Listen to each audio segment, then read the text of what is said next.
Continuing chapter 3. Ooh, we got some catching up to do. So chapter 3, we're continuing with our fiduciary duties. The acronym for knowing all of our fiduciary duties, which are the legal obligations that we owe to our clients when we represent them in the capacity of a real estate agent, in agency capacity, are COLD, COALD. Care, obedience, accounting, loyalty, and disclosure. So right now we are on obedience. And I said, you guys, you're not a dog, but you must obey your client's lawful instructions. So we are in obedience right now, page 32. Okay. And obedience, you have to obey your client's lawful instructions. Like if they tell you no showings without a 24-hour prior notice, don't go calling them up because an agent said, I got somebody who wants to see it in an hour. Don't go calling up your client saying, hey, can we show the house in an hour? They already told you 24-hour notice. Okay. So listen to them, listen to their instructions. Or if they tell you no showings unless the buyers produced a mortgage pre-approval letter, um, which most people may not have right away. So is it going to limit the audience of who you could show it to? Yes, but if that's their wishes, you need to obey their lawful instructions. You guys know the difference between a mortgage pre-approval and a mortgage pre-qualification letter. A pre-qualification letter, in order to get that, you get your clients on the phone with a mortgage rep and they give their social security number. So they run their social security number, check their credit score.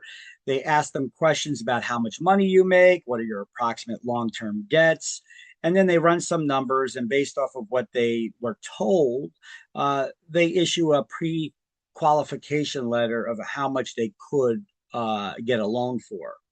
Um, but none of that information's been verified except for the credit with the social security number. Once they verify all that information by providing bank statements, pay stubs, tax returns to the lender, then the lender will issue a mortgage pre-approval letter because now all the informations, the finances, etc., have been verified. Okay, so which one's better, pre-approval or pre-qualification? Pre-approval. Pre-approval, because now everything's been verified. Correct. So not everybody's going to come shopping for a house with a pre-approval letter in their hand, though. So that's definitely going to limit your how many people you could show it to. But if that's your How long client's lawful instructions, you need to listen to it. Yeah. how Go ahead, long does shoot. a pre-approval last for? Like if you're looking for houses, how long does a pre-approval Well, work for you? as long as your financial situation hasn't changed, it could last a Okay. while, but it's not going to be like a year or more. You're going to may need to get approved again. Because a lot of Okay. stuff can happen in a year. Uh, so, I mean, in the short time that you're looking for a home, it shouldn't take that long to find a home. We shouldn't be spending a year with a client showing them How houses. Yeah.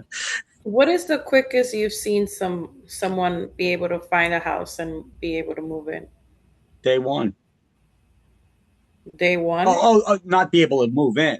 To close, the closing process on average is 60 days, 2 months. But I've closed properties in less than a month. Yeah. Okay. Yeah. But when they're getting mortgage loans, typically 2 months, 45 days to 2 months, 60 days. That's the Okay. average. Okay. So day Mhm. one on the job, you get a client, they find the house they want, you put a contract in. Don't count on getting a commission check. You got to count on your closing about 60 days out. And then you give that check for your commission from the closing table to your broker. They deposit it in their bank account. And then a couple days, they'll cut you the check after that. So you're looking at least 60 days before you get your first check if you get a client on day one. So don't go quitting your day jobs just yet. Okay. Maybe a little while before you get that first check rolling in. Now, that's from closings. If you have That's from closings. Now a if you got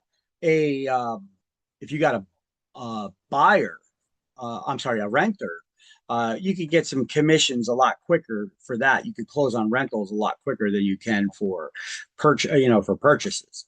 Uh, and that could get you by in the meantime, a couple $100 here, a couple $100 there, and until you start getting your closings.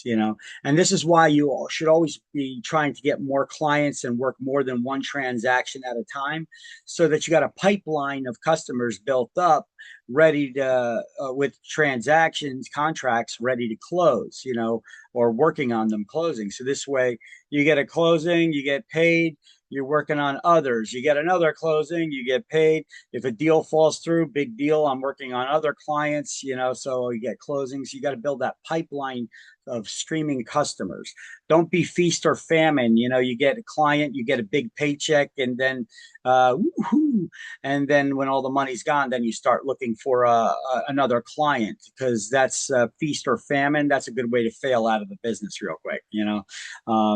Having those lot of money in hand versus having no money in hand. You shouldn't live like that. You should have a pipeline of clients in between so that the money keeps flowing in. Those closings keep going. That's the way that you'll do good in the biz.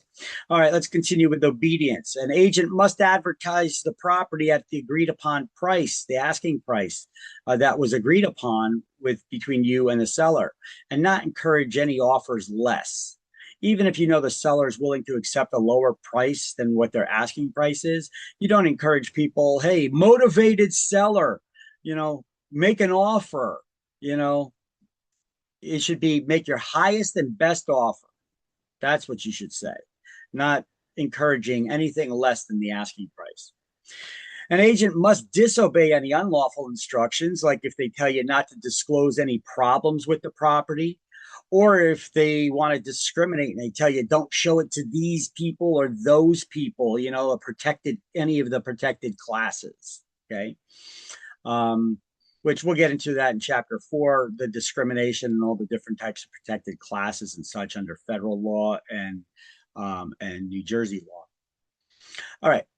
Next fiduciary duty is accounting. You must account for your client's money and or property, right? Money must be placed in the escrow account within 5 days. So your clients give you a check or money, you immediately give it to your broker, and then your broker does their record keeping of who gave the money, what the money was for, and then they deposit it in the escrow bank account. What is an escrow bank account or trust account? It's a bank account for keeping other people's Others. money. Yep, and only other people's money for the short period of time that we're going to have it before they close. And if the deal falls apart, the broker will issue the money back to them. Unless they say just hold on to it. We're looking for another house. We're going to need to make another offer anyway. You'll already have the deposit money. We'll just transfer it to the new transaction. But otherwise, we usually issue a check right back to the client, giving them their money back right away. So the broker is required to keep escrow records for 6 years, like all records. Brokers have to keep copies of all contracts, all banks deposits and withdrawals and bills and etc. Contracts, listings, you name it. They got to keep all records for 6 years. Employment agreements, they got to keep everything for 6 years, except for 2 items. You guys recall what those 2 items are? Unaccepted offers Expired listings. and expired listings, which they need to keep for 6 months. We have to keep attendance records for agents showing appointments and have an open house sign-in sheet. And remember to check people's IDs at that open house, right? And that's the reason why we need to have that open house sign-in sheet is for security reasons, in case something gets stolen. Feedback, to get feedback for the owner. We could follow up with those folks. So that we could try to also convert those looky-loos into buyers, right? And you should never allow an unlicensed person access to a house, opening the door and just letting them in, or giving them a lockbox key code, or even worse, giving them the key to a house, or a security code for an alarm. You should never do that. Quick way to have sanctions on your license or lose it and get fined heavily. That's not properly accounting for your client's money and or property, right? Okay, that's What was the two things she said that we gotta keep? Voided contracts and what else? unaccepted offers, not voided contracts. If there was ever an offer that was accepted on the property that then Oh, fell through, you still need to keep that for 6 years. But unaccepted offers, if you made an offer and it was just rejected, that you need to keep for 6 months, or expired listings. okay, okay. Okay. Thank you. You're welcome. All right, loyalty. You must be loyal to your client's interests, right? You have to put your client's interest above all others, including yours and your broker's, right? So loyalty includes confidentiality. How could you be loyal to them if they tell you something in confidence and then you go blabbing it to everybody else, right? So loyalty includes confidentiality. Like if your client tells you they're willing to accept less or pay more, depending on if they're the seller or the buyer, you got to keep that to yourself. If they tell you there's some kind of urgency for them to get to their new home so that they could close on it and get the kids set up in the school system, or if they're looking to sell the house because they lost their job or in danger of foreclosure or whatever, keep that to yourself. Right? You don't give up your client's negotiation stance by doing that, by disclosing any information that they told you in confidence. So licensees must not disclose personal interest the agent or must disclose personal interest the agent has in the transaction, including relationships to the parties in the transaction. I told you yesterday I had an issue with this with one of my agents. They put an offer on a or I'm sorry, they have a listing and somebody came and put an offer in on it. And so he got the buyer too, but he's selling his wife's house, his new wife. He just got married, so he's selling his wife's house. That they don't need anymore. So he disclosed on there that um, the the seller is the listing agent's wife. Okay. So he disclosed the relationship. Or if you're helping your mother sell or buy a house, you have to disclose that relationship. Or if it's your brother or sister. But it doesn't need to be family either. It could be something like if you're a member of the Boy Scouts and you're helping that organization find a new campsite, you have to disclose that uh, you are also a member, of the Boy Scouts, which you is also your client that you're representing. And the best way to do that, I say, is just to write it on the sales contract itself. This way, nobody can say, "Oh, you never disclosed." Well, if it's written into the contract itself, how do you, it's hard to prove that you didn't disclose. It's hard to, right? Because it's right there on the contract. Um, or if you're buying a property for yourself as an investment, you have to disclose the fact that you are a real estate licensee. Okay. But we have a checkbox for that now on our standard sales contracts if you're using those. All right. So, the fiduciary duty of loyalty, let's read this. The brokers or salesperson must not buy property listed with them for themselves, or for accounts in which they have a personal interest without first notifying the principal of such interest. So, uh, if you got a listing, you don't just go and buy that listing without notifying the person that, hey, it's you that's purchasing it, not just this random LLC or whatever, right?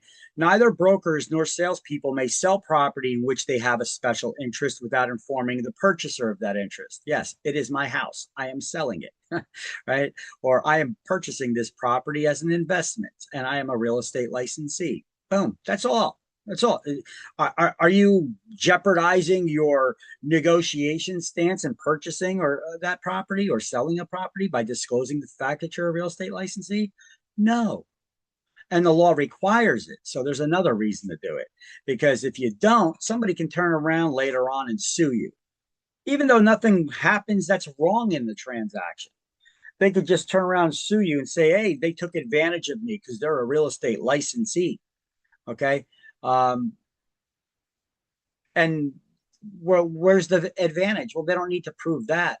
They just need to prove the fact that the law requires you disclose this and you didn't disclose it. So therefore, you must have been hiding something. So you were trying to be devious and take advantage of them. Okay. It's as simple as that to be found guilty of that. So disclose that you're a real estate licensee on any contracts for properties you purchase personally or sell as a real estate licensee, or the relationship of your part of the parties, like if it's your mother, brother, sister, you know, spouse, right? You disclose that relationship. Or if you're a member of the Boy or Girl Scouts or whatever organization and you're helping them, you have to disclose that relationship, that you're a member of that, because the law requires it. Okay. And you should make that disclosure in writing, like part of the purchase contract. That's the best place to put it, is right in the contract. Okay. Breach of duty of loyalty. Okay. I know all of these words are not in your book, but let's read all of these. These are from the, I think a previous version book had all of these lines. The last two sentences here in this paragraph were omitted from the 18th version book, but so I'm going to read all of this, and I kept this screenshot. Agents may not advance their interest at the expense of the principal. Any attempt to profit from a transaction except through the agreed upon commission signals a situation in where loyalty may be breached. Agents may not advance their interest at the expense of the principal, that's your client. Any attempt to profit from a transaction except through the agreed upon commission signals a situation where loyalty may be breached. For example, agents may not disclose information that might harm the principal's bargaining position, such as disclosing their financial condition or similar confidential facts. Likewise, disclosing that the seller will accept a price lower than the listing price may harm the principal. A buyer's broker, on the other hand, cannot reveal the buyer's readiness to pay more if necessary. I've seen agents actually do this a lot because they get overexcited and are trying to rush through the purchase process. Hey, slow it down. You have to make an offer. The party has to sign it and you submit the offer. And now you need to wait for an answer if it's going to get accepted or not. Don't be like rushing it. Be like, okay, here we're making an offer, but let us know right away if it's not accepted because we're prepared to go higher. Oh, God, what are you doing? Now that agent has a fiduciary duty to go back to their client and say, hey, real estate agent just submitted this offer for their buyer client. And I had an interesting conversation. They told me that if you don't accept this offer, to get back to them right away because they'll make a higher offer. So what do you want to do? You want to accept this offer? And what do you think they're going to say? That's stupid. Do not rush the process. Submit the offer, wait for a response. If it doesn't get accepted, then you write a higher offer and submit it again. Don't try to rush the offer, trying to secure that deal.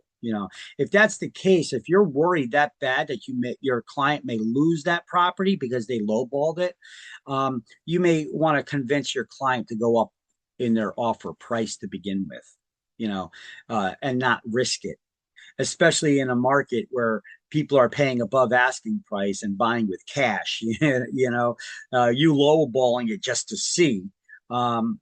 They may not take you seriously, and they'll be like, you know what, screw this person. They may not even respond to you if you go too low. Sometimes sellers get insulted by your offer. That's why they hire us, because we don't take things like that personally, right? You're not going to get insulted if somebody makes a ridiculous lowball offer. You may be like, oh, cheap bastard, and have your own thoughts on it, but you're not going to get personally insulted by any of this, right? Because this is a business for you. That's why people hire us, to take the emotional aspect out of it. You're not supposed to be drama queens here, adding more emotion to it, right? You have to take the emotion out of it and treat it like a business transaction. Okay, well, they made an offer. You know what that tells me? That tells me they're interested at some level, right? And they're trying to get it as low of a price as they can get. I understand it. It's a ridiculously lowball offer, so we could always counter with full price and tell them to make a serious offer. Um, and just keep the communication going. It's not smart just to ignore them after that. Be like, oh, I'm not even going to dignify that one with a response. We're not even going to reply to it. Sometimes people do this, and sometimes agents make it even worse, where the seller may be like, oh, you know what? We could make a counter offer, and the agent's like, you know what? It's an insulting offer. We shouldn't even answer. It's like, what are you doing? That's take the emotion out of it. All right. This is a business transaction. Treat it like a business. Don't add to the drama when there's no drama there. I can't tell you how many agents actually do add to the drama. And you're not going to be a top producer that way. I've seen agents kill their own deals because of their own stupidity. All right. Now, profiting from a client's misfortune is also forbidden. Another example of breach of duty of loyalty is where an agent who subtly discourages other brokers' efforts to make appointments to show a property or make offers on it, maybe in hopes that they get their own buyer and get both ends of the deal, perhaps. I'm not sure the reason why. That's usually the reason why, but I've come across before where I'm a straight shooter with people, so I've come before. I called up about a listing, and the pictures look pretty good, but you can tell it may need a little work. I mean, it was a pre-foreclosure sale, so it probably needed some work. And the agent gets on the phone with me, tells me, yeah, sure, I can set up the appointment. Yeah, you can go see it this time, but it does need quite a bit of work, and this is wrong, and that's wrong, and that's wrong. And it sounds like he's trying to discourage me from showing the property. So I asked him outright. I just stopped him because he was going on and on about this is effed up and that's messed up and that's messed up, and I was like, are you trying to sell a house? Or do you want me to even go there and show it? Well, I mean, let me know now if I'm wasting my time. If you got your own offer and that, you don't want to even accept mine, save me the time of even going there. If you're trying to discourage me from making an offer, and you say, "Oh no, no, no, no, no, no, oh, I'm not trying to do that." I was like, "Oh, okay," because it sounded like that, and I just don't want to be involved in any of that, And he said, "Oh no, no, go show it." I was like, "Oh, are you sure?" Because sometimes these agents, maybe he's right. The house needs a lot of work, but you know, I'll see that when I go there. You don't need to be trying to explain everything that's wrong before I ever see it. It sounds like you're trying to discourage us from ever wanting to even look at it, right? So don't do that stuff either. I mean, part of sales, you guys gotta learn how to sell stuff. You don't tell people everything that's wrong with it before they ever see it. Only when they're interested in making an offer. You put up that seller's property condition disclosure, but the person is going to go see the house and walk around. They're going to see what's messed up, right? All right, disclosure. That includes notice. Any information the agent gains knowledge about must be reported back to their client, and they can decide what they want to do with that information. So if, like I said, remember the one where the agent said, "Hey, we're making an offer on the property, but if the seller doesn't accept it, let us know, and we'll come back and we'll make a higher offer." Okay, that agent shouldn't do that. Right now, they violated their duty of loyalty to their client by telling the other side that if this offer is rejected, they're willing to go higher. Okay, they jumped the gun. So now that listing agent, they actually have the fiduciary duty of disclosure, of notice.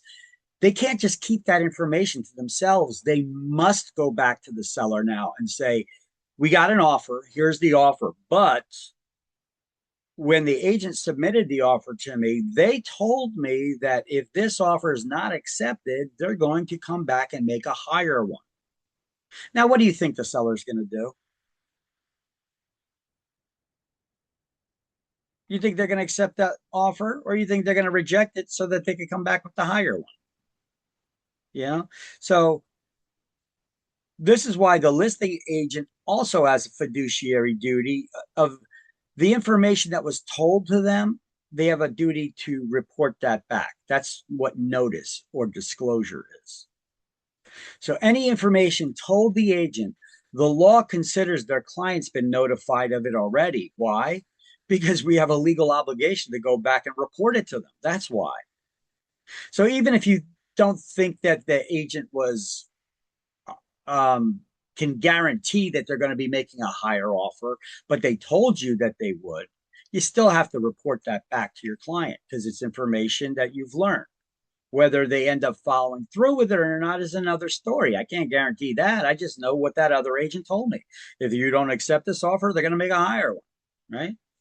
And we can't keep that information to ourselves. We pass it on to our clients, and then they decide what they want to do with it. Okay. Remember, when you're acting as a dual agent and representing both parties in the transaction, you also cannot place one client's interest above the other. All right. So that's what disclosure of notice is. See, the law considers the notice given to the agent must have been given to the principal. So the agent, therefore, has a duty to pass on material information. All written offers must be presented immediately or within 24 hours. You know, they got to pass on that. If they can't present it in person, they could at least forward the offer by email or something to their client, right? Let's see, the broker who's a seller's agent must volunteer any facts that might be of value to the seller. Details of the buyer's financial condition should be disclosed, as well as information that the buyers indicated that they might pay a higher price. The duty of notice also places on the broker an obligation to explain to the seller matters that might otherwise escape notice or be misunderstood, such as details of a proposed financing or drawbacks in the purchase offer. In a similar fashion, the buyer's broker is obligated to pass on to the buyer any information that could help the buyer in their negotiation position. If the listing agent let the cat out of the bag that they said that the seller may be willing to accept a lower offer, for example, right? All right. Let's go up here to the top because we started down here in the middle of the page. Let's see. This is on page 33, by the way. So, you know, the agent has to convey to the principal, their client, all information that affects that could affect their business decisions. The agent's obligated to disclose all material information. Material information is any information, usually about the physical condition of the property, that could affect the buyer's decision in purchasing. Okay, so the agent must volunteer pertinent information whether or not their client asks about it.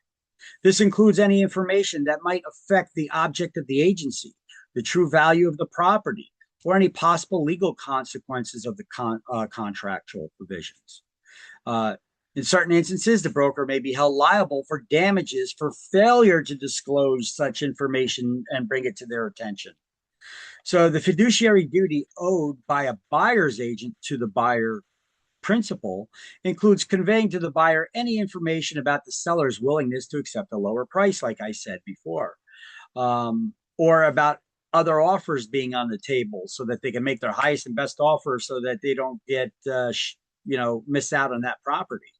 Don't be encouraging them to make lowball offers when there's a multiple offer situation, because they may just not be able to get the property then. No confidentiality would apply to the seller's disclosure if made to a buyer's broker. Okay. All right. Let's take this in a little bit of a different direction. We know about video cameras out there, security systems that people have in houses. So I got a little video here talking to you about that. Let me just adjust my settings here. Optimize the video for sharing and over the past week, we've reported in depth on the local housing market, and we found out about a real estate warning regarding home cameras. Now, this doesn't just affect people who are buying or even selling a house. It could very well change how you protect your home. Our Michael Wooten talks with the experts tonight in this Two on Your Side original investigation. Whether it's driving down the street, buying something in a store, or just walking through a neighborhood, so much of what we do is now captured on camera. It's a whole new world. Oh, there's no doubt about that. And somebody's listening always, and somebody is watching always. There are about 770 million surveillance cameras worldwide. By the end of next year, that will pass 1 billion. And a lot of the new ones are going inside homes, with this type of technology becoming more and more mainstream. That's prompted a relatively new warning for house hunters. We're telling buyers, be cautious. Because your reaction could be recorded. Local real estate agent Barry Chubb now advises his clients to keep quiet while perusing a property. Don't show all of your emotions because you might Lose some leverage. You might lose some leverage and they may see these guys want it. A nationwide Harris poll commissioned for NerdWallet found among people who had sold a home, 15% said they used security cameras. That's a pretty high number. That is a high number, and I expect it to keep going up as home security cameras become more mainstream. Not everyone uses the footage to spy on potential buyers, but some do. Eavesdropping one. And noted constitutional expert Paul Cambria says that raises serious legal questions. For video, it all comes down to the expectation of privacy, meaning someone installing a camera in a living room would be very different than recording in a restroom. I can video you without your consent as long as it's not a restroom or a changing room. And that's not a violation of the law. But that's just for the video. Audio is very different. Just like with a phone call, here in New York State, you can only secretly record someone if you're part of the conversation. It's known as one-party consent. Any way that you overhear someone's conversation without their knowledge in a private setting is against the law. If you violate the law in terms of recording someone's audio, it's a serious crime. It's a felony. It's a 4-year felony, felony, so it's a very serious thing. If someone wants to not break the law and they're selling their house and they have these cameras, your advice to them would be turn the audio off? Well, that's one of the ways. The other thing is you could put up a sign that said video and audio recording in progress, that there would be implied consent. Keep in mind, this goes beyond just people buying and selling homes. If you own one of the popular Ring doorbell cameras, for instance, you could be violating the law and not even know it. If someone comes up to your house and they might be on the phone with someone or having a conversation with someone else, if you're listening to that and you don't have their permission to listen to it, it's a felony. With that said, it is a difficult crime to catch and prove. So Barry stresses to buyers, Keep your poker face while you're viewing the property.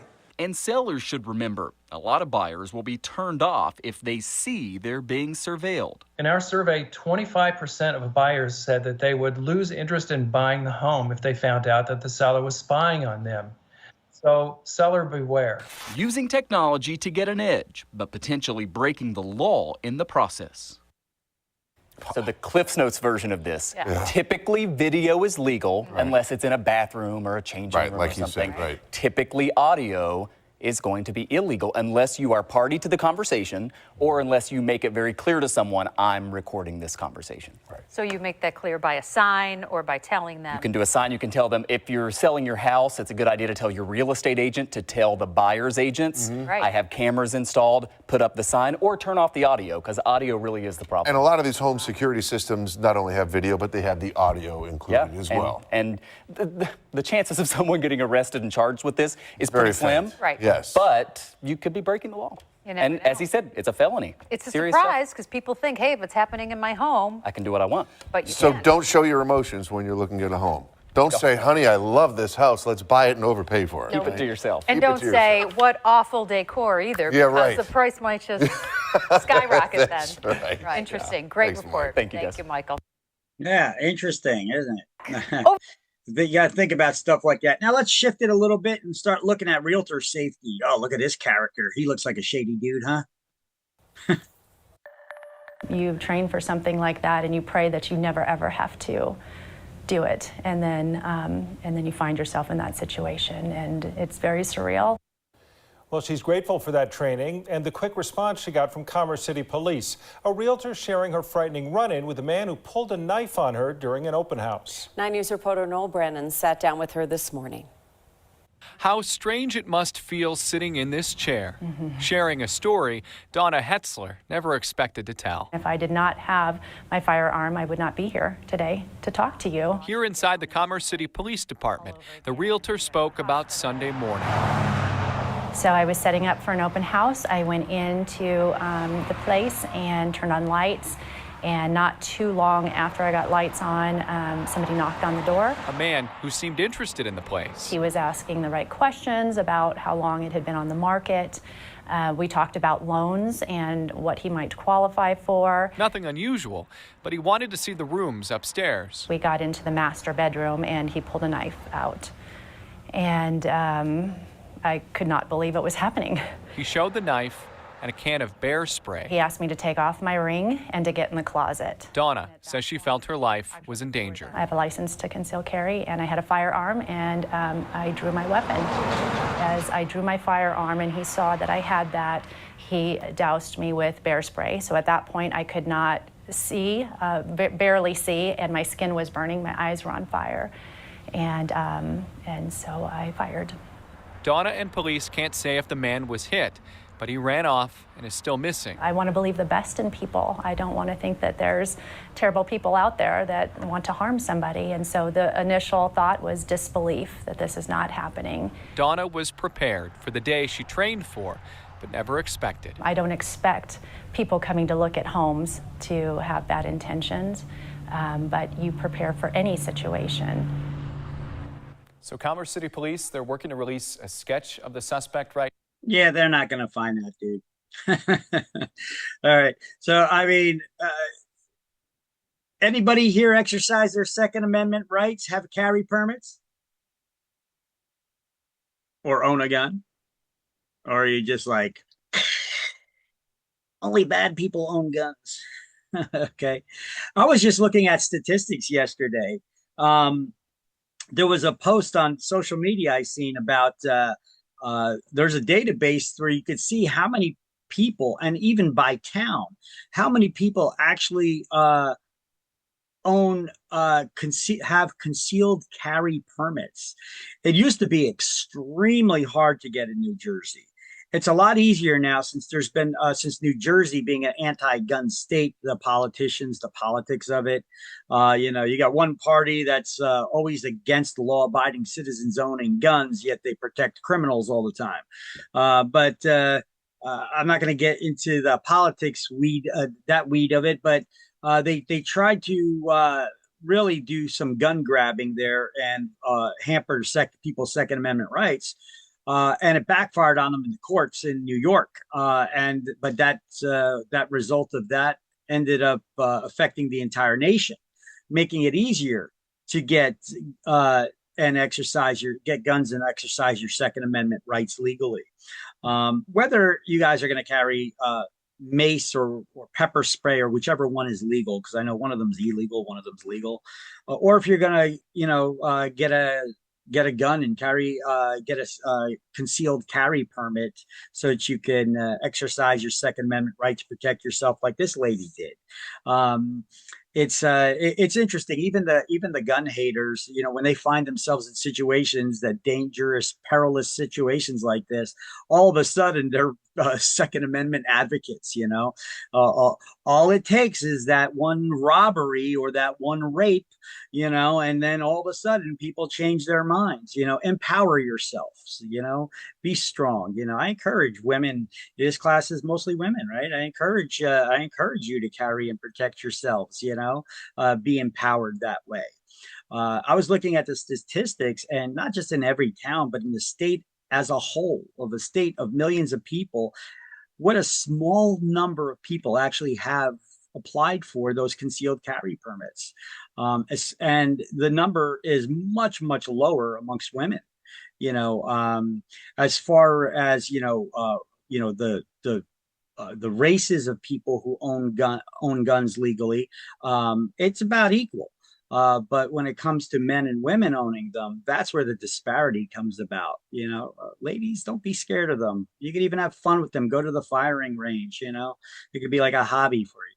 But I'm not going to push that on you. I'm just saying, it's a dangerous world out there. You got to be ready. You know, even the pizza delivery boy got to worry about getting robbed, right?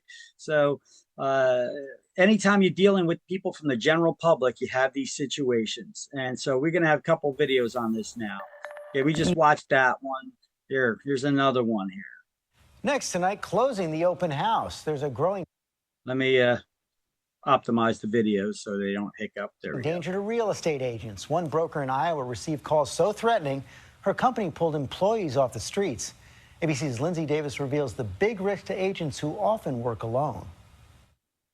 Realtors on high alert tonight after an agent in Des Moines received a terrifying threat. There's no commission check that's worth putting yourself in a dangerous position. Managers at this firm say someone called one of their agents from a blocked number. The caller telling her that her name was picked at random out of a hat as part of a gang initiation, reportedly telling the agent they intended to bring harm to her and that they'd see her later that day. After hanging up, that agent called police. Her company shut down all scheduled open houses and pulled their agents off the street.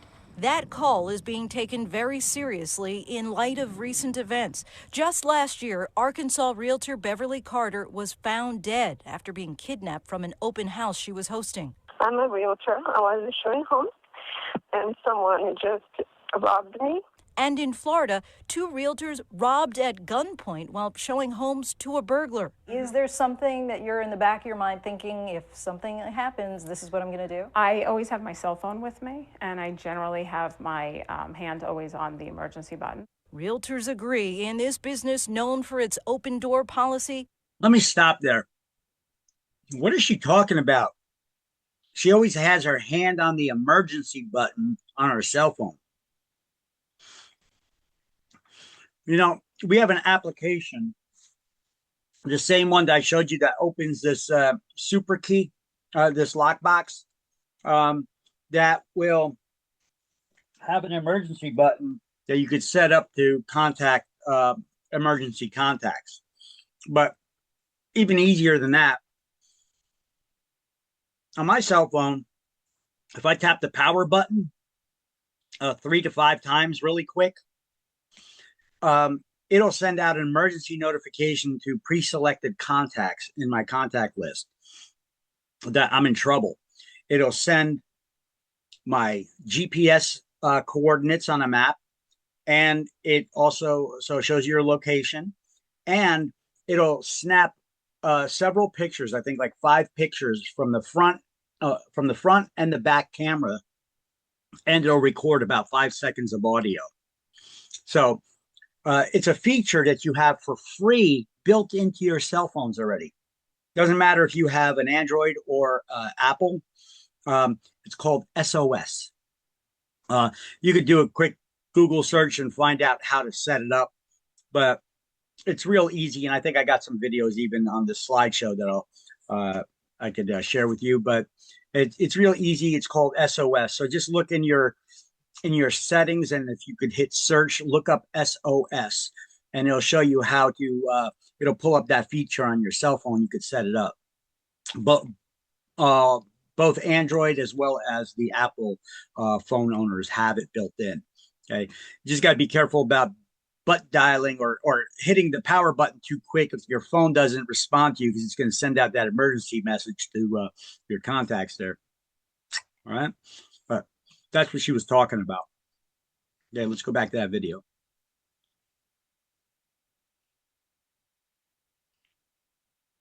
Safety is key. Lindsay Davis, ABC News, New York. Oh, look at that. The video was already done. But we got a couple more. What happened? A California realtor is recovering tonight after being attacked during an open house Sunday. Her attacker is still on the loose. And tonight, Fox 4's Rochelle Aline is live in the newsroom with why one realtor says this is a risk realtors face every day. And Jane, as you're going to see pretty soon, it's tough video to watch, but that realtor tells me that this serves as an important reminder of those dangers that you said that they face every single day. Blood-curdling screams that are hard to hear, and video that's even harder to watch. A realtor in Los Angeles attacked at an open house earlier this week, and it's all caught on camera. I see him all the time. He's in front of me. I didn't sleep last night.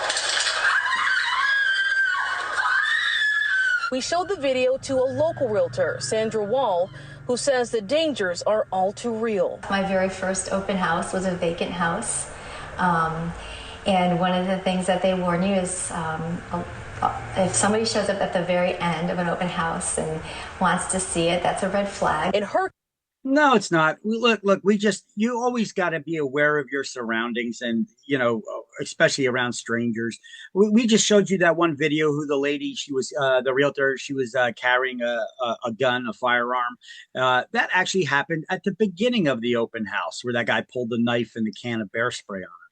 So you always got to have your head on a swivel and be wary of people. case, someone did show up and used his car to block hers in the driveway of that home. I had him go into the house. I didn't go in. I stood at the foyer, and he did call from the back room, said he didn't like the view, and I said, that's okay. The view is actually out on the lanai. Thankfully, that man left shortly after. Wall says she learned some safety tips like creating distance between you and a potential attacker in a realtor orientation. Here's a few more tips she says she still uses to this day. Keep the client in front of you, not behind you. Be really aware of your surroundings. Try to go with your instincts. Your instincts are usually right. If you feel like you're some kind of danger, there probably is, and better to be safe than sorry. And coming up at 11 o'clock, you'll... So she's right. All right, now, I know we got Barbara Corcoran fans here in this class, right? So here we got some Barbara Corcoran advice over here, but this video from 2020 also is focused on some real estate agents here in New Jersey. Hard to believe, but even in this cold snap, people are already getting ready for it, putting their houses on the market. As I mentioned, March is the most popular month to do it. But along with it come those open houses. But here's the question tonight. Are you opening your home to someone looking for something else? Here's Rebecca Jarvis. Real estate agents are starting to salivate. Home sales are up, interest rates are low, and the economy is improving. You'd think they'd all be out there staging homes and prepping listings, right? Throw risks in. So why is this room full of agents in New Jersey learning how to stab someone in the eye? My thumb is in your eye socket. They're taking a self-defense course specifically tailored for real estate agents because their job can be downright dangerous. Being in the real estate business is one of the most high-risk businesses in the nation, and yet people don't know about it. Real estate mogul and Shark Tank star Barbara Corcoran says you never know who exactly will be coming to check out that listing, and they may be walking away with more than the property fact sheet. There's been a recent rash of open house ripoffs, like this woman caught pilfering prescription pills from an open house and charged with felony drug possession. So what's a homeowner to do? Medication's so valuable. The wrong person is going to take it. Of course they're going to take it, so you must lock it up. Now check out this guy facing multiple burglary charges for sauntering out of open houses with high-end jewelry. His lawyer told ABC News his client is innocent until proven guilty. There's nothing. Where's the real estate agent there? They should be guiding this person throughout the house, not just having them sign in and have a run at the house, you know? Nothing wrong with leaving out a jewelry box, but make sure you have junk jewelry inside, not the real deal. Why junk jewelry? Because if you empty out the whole jewelry box, someone sees it, oh, there's the jewelry, oh, it's not here, they'll start looking to find out where the jewelry is. But the danger isn't limited to homeowners. Police say the realtor who was kidnapped was traumatized. The agent you've hired to help you buy or sell your house could easily end up on the 5 o'clock news. A local real estate agent says he did not think he would live to see his family again. And it's not just dangerous, it can be deadly. In the last decade, more than 20 real estate agents were murdered, according to the U.S. Bureau of Labor Statistics. Take the case of Beverly Carter, an experienced real estate agent who disappeared from a Little Rock area house she was showing last October while allegedly meeting a potential cash buyer. Did you kill Beverly Carter? No. After a days-long search, her body was found in a shallow grave. The man accused of her murder giving a perp walk statement and later pleading not guilty to capital murder. Why Beverly? She was a rich broker. Are real estate agents sitting ducks? They are. Nothing is more essential to the real estate business than a new customer. And a new customer could be a good customer or it could be the wrong customer. And it's mostly female agents who are meeting Mr. Wrong Customer. Women make up 60% of the real estate agent population, and it is a requirement of the job to market yourself relentlessly to perfect strangers. They know more about you than you would ever know about them when they show up at your home. Their cell number is on the business card. It's online. They blog about particular open houses. They talk about their children. And being open like that, of course, makes them a lot more vulnerable. Hey, morning, Trace. San Antonio real estate agent Janice Tisdale had always been cautious, but a few years ago she found herself in a perilous situation with a client and barely escaped with her life. It was a few days before Christmas, and Tisdale had arranged to meet this man, Emilio Maldonado, and his banker in a remote subdivision. As soon as I pulled up, I said, "Where's your banker?" And he goes, "Oh, he couldn't come today." And I thought, oh, this is weird. You know, it's weird. Somebody coming to an open house with their banker. That's not the normal. I don't know why this person would be coming to the open house with their banker to begin with. Tisdale did a lot of things right that day. She took off her diamond jewelry and made sure she had an escape route, just like Barbara Corcoran recommends. I make sure foremost that I have an exit strategy. I open the gates on the back of the house. I open the back door. So if you were showing me this home, I would say, have a look at the bedroom. and you would make sure you're there. I keep my eye on you, but I want to stay by the door. Corcoran says agents should realize they're already armed for combat. You should have a cell phone in one hand, and in your other hand, you should carry your car keys. This doesn't look like it's a bad weapon, but cut someone in the face with it, you buy a few seconds to make your runaway. As Tisdale and her client toured the vacant house, Tisdale's instincts were telling her to bolt. And finally I said, we really need to go. And I reached down to pick up it was a lockbox. That's when he struck me over the head. Maldonado was wielding a tire thumper used by long-haul truckers to check tire pressure, and now blood was gushing from the back of Tisdale's head.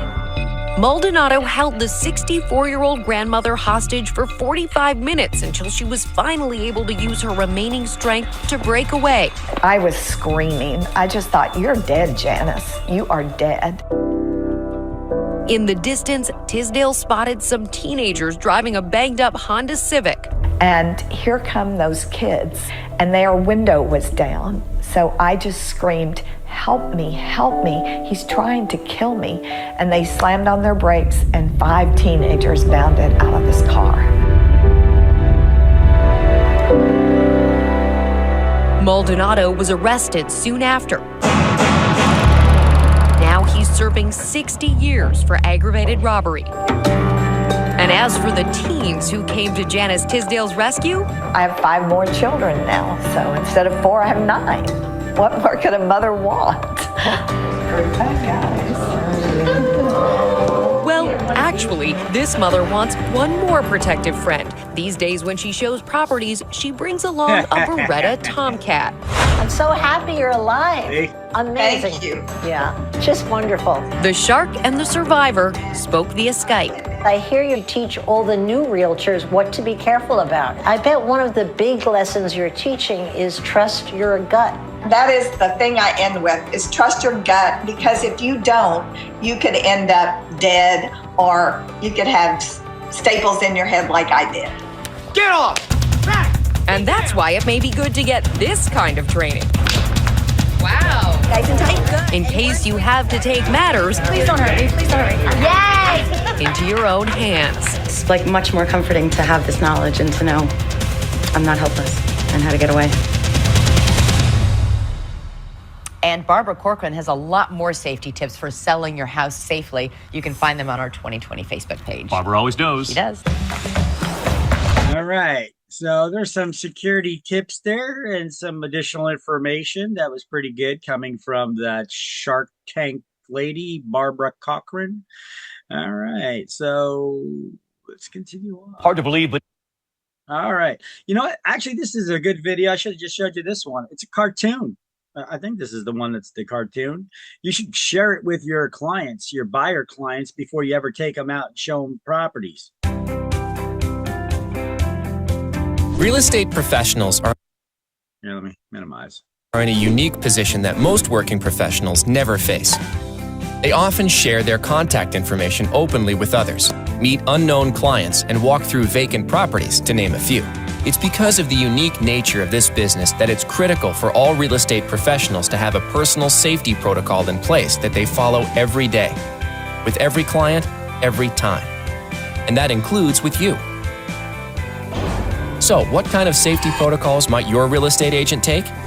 When meeting you for the first time, your agent might not meet you at the property right away without first having an initial meeting at the office, regardless of you or your agent's gender. You wouldn't want to meet a stranger at an unknown location, would you? Hey, how you doing?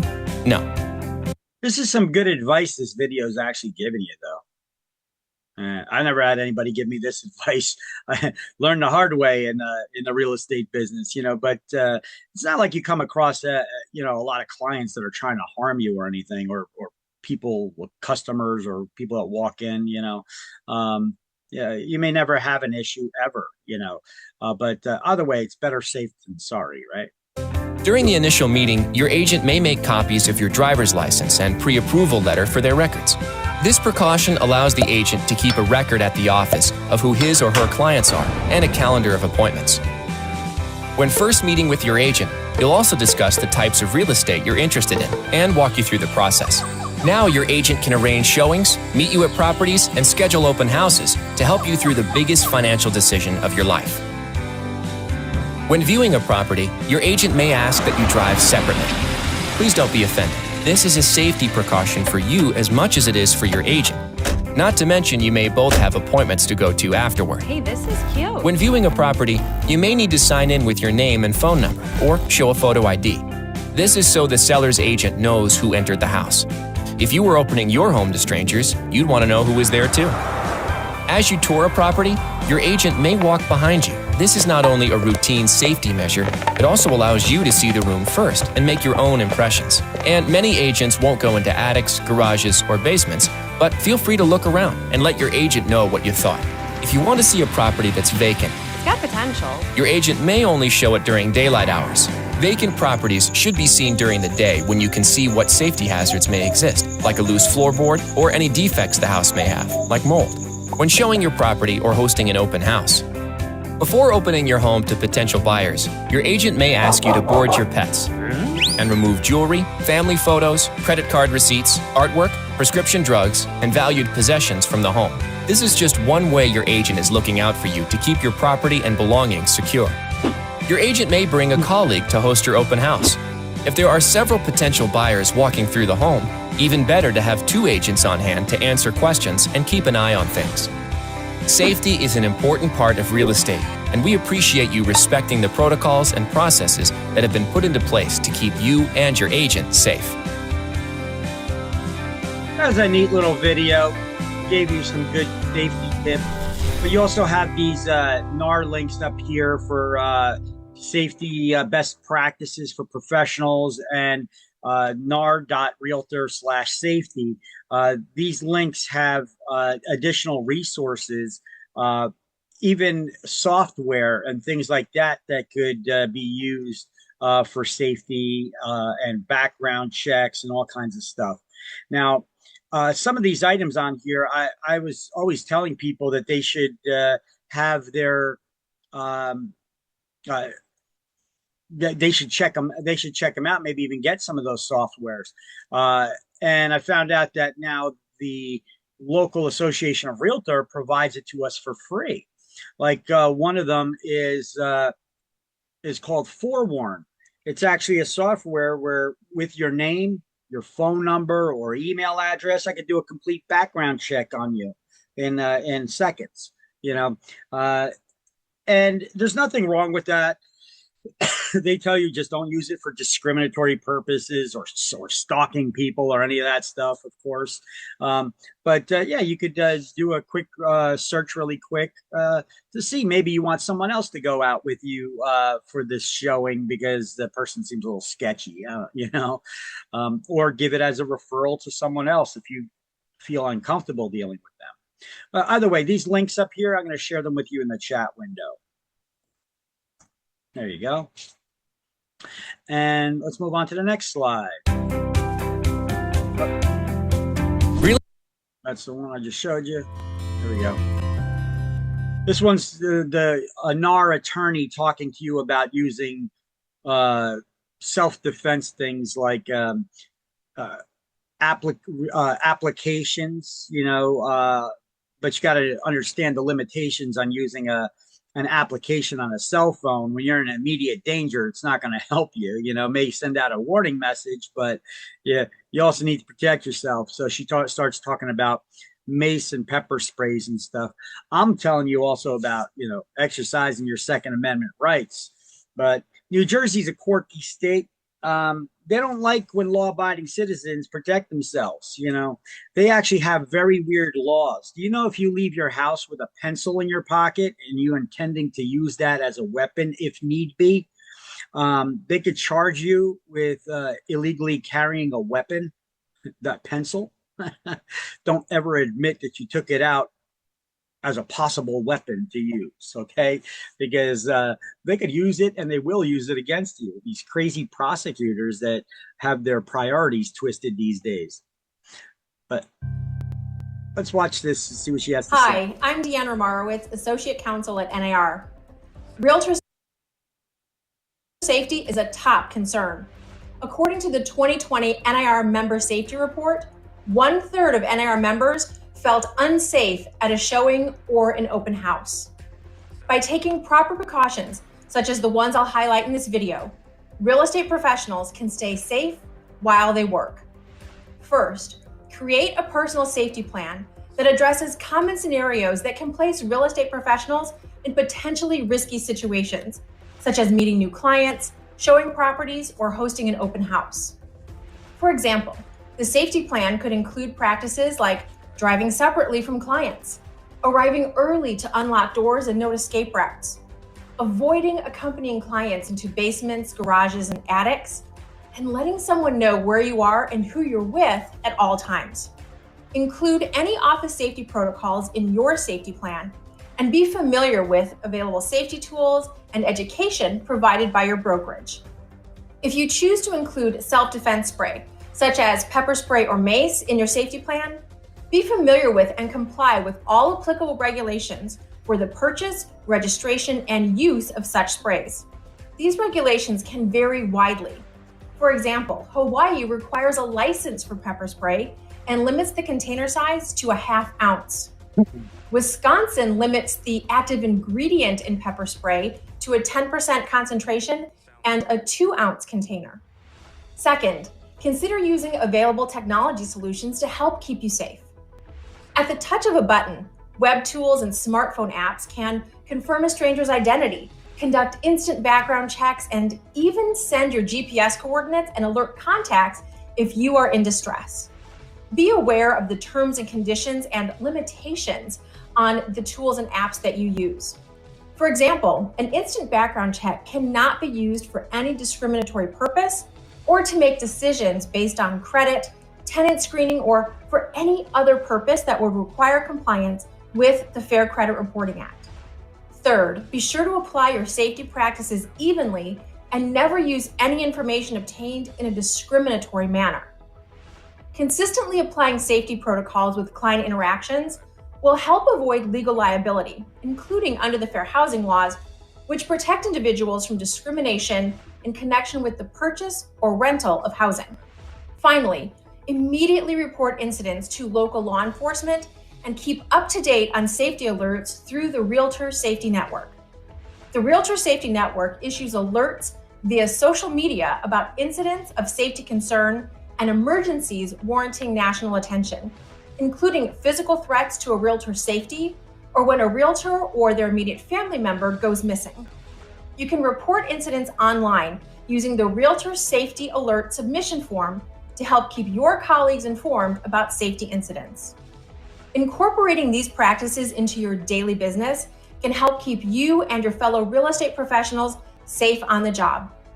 Learn about the Realtor Safety Program and explore the resources available to you at nar.realtor/safety.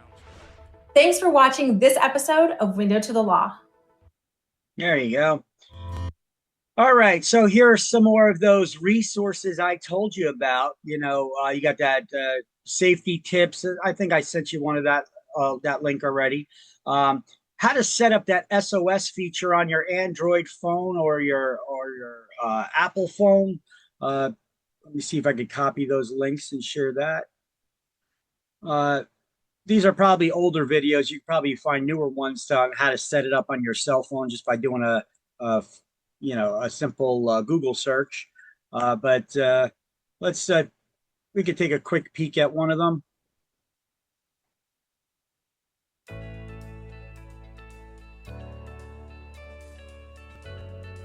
For your personal safety, the latest Galaxy smartphones come with an emergency SOS feature. In 3 taps, you can trigger an SOS message to your emergency contacts. To set up emergency SOS on your phone, pull down your notification bar and open Settings. Scroll down and select Advanced Features. Or you could just hit that search glass and type in SOS. At the bottom of the menu, tap Send SOS Messages. Toggle it on, and then choose your emergency contacts who will receive the message when you trigger an SOS.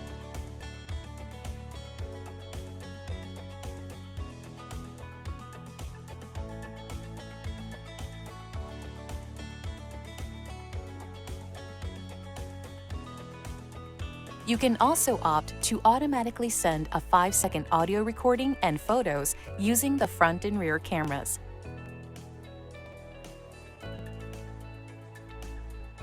Trigger your SOS by quickly pressing on the side key 3 times. When you trigger your SOS, your emergency contacts will receive your location, audio clip, and photos, allowing them to check on your safety. And a note. So this video is a little bit older. You could also pre-type a note in there that you want to go to your emergency contacts. So in mine, I have set up a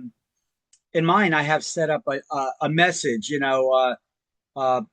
Help! Please call the police. I'm in danger. But before you do, give me a call to make sure I did not butt dial you and send this message by mistake. Okay, that's what I have on mine. Because it gives you GPS location and all that stuff. And I ride motorcycles. There you go. I got my motorcycle riding shirt right now.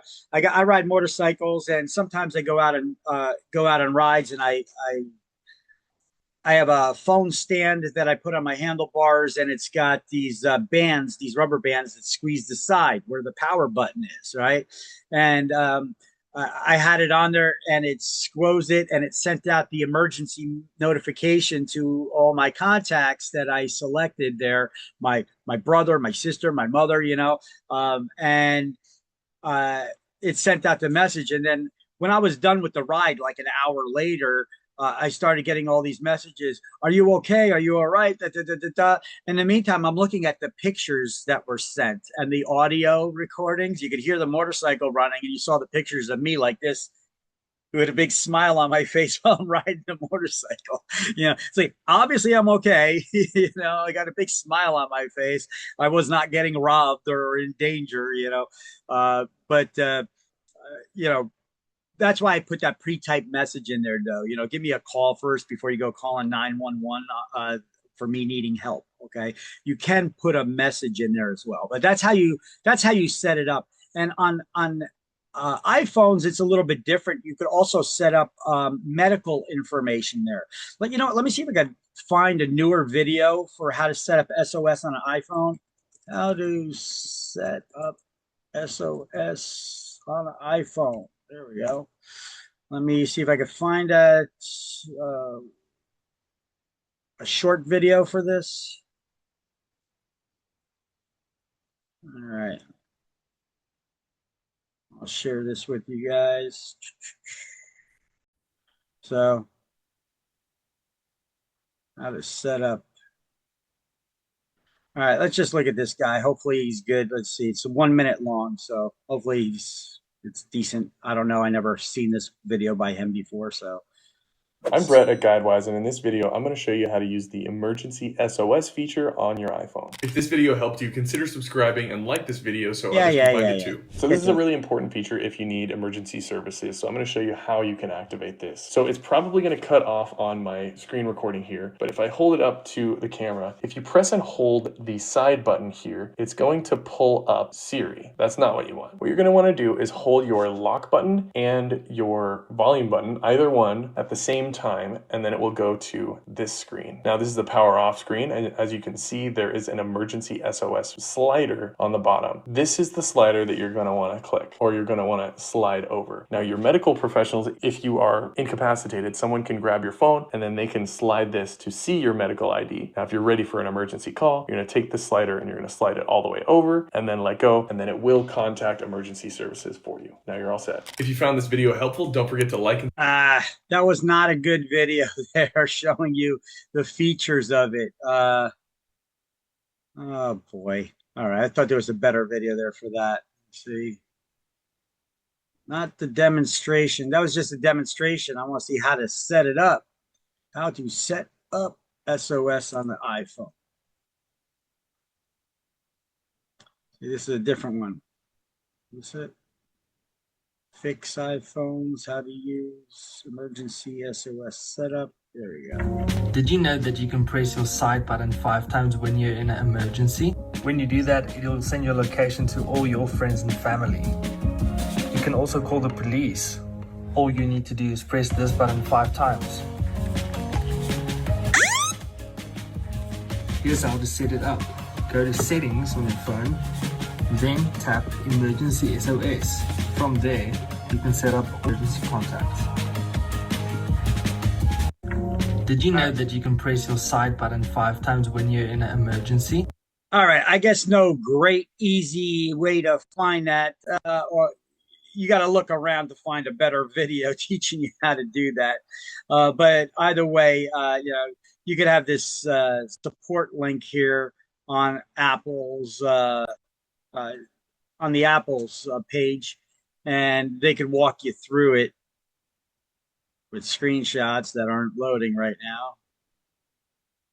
I guess it depends on your operating system. Okay, let's go for the latest one. There we go. Tells you how to set it up by pressing both those buttons. You get to it, and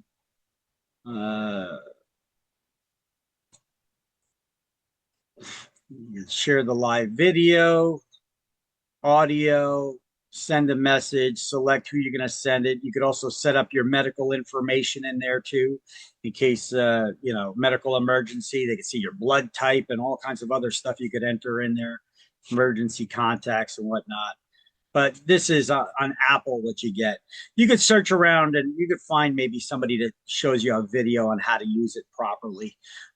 Maybe I should seek that out too. I'll make a note of that and show video on SOS setup for iPhone and Android. So I'll try to get one for both and put that in our slideshow here, but also I'll put that on our Facebook page too. So if you haven't been there yet, go to facebook.com/Career Path Academy. Like us, love us. I give away free crap.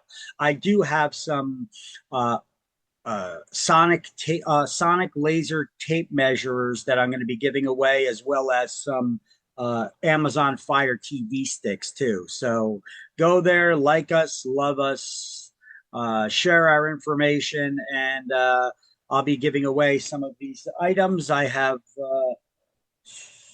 2 or 3 of those sonic tape measures, and I have about 5 or 8 of those Amazon Fire TV sticks that I'm going to be giving away very soon. So I'm just going to be picking people's names randomly out of a hat and giving stuff away just for liking our Facebook page. Okay. Dad. There you go. Go there, like us, love us. Yes, I am bribing you for it, but that's okay, right? Because you have the opportunity of getting free stuff. And if you don't get it this time, you may get it another time in the future.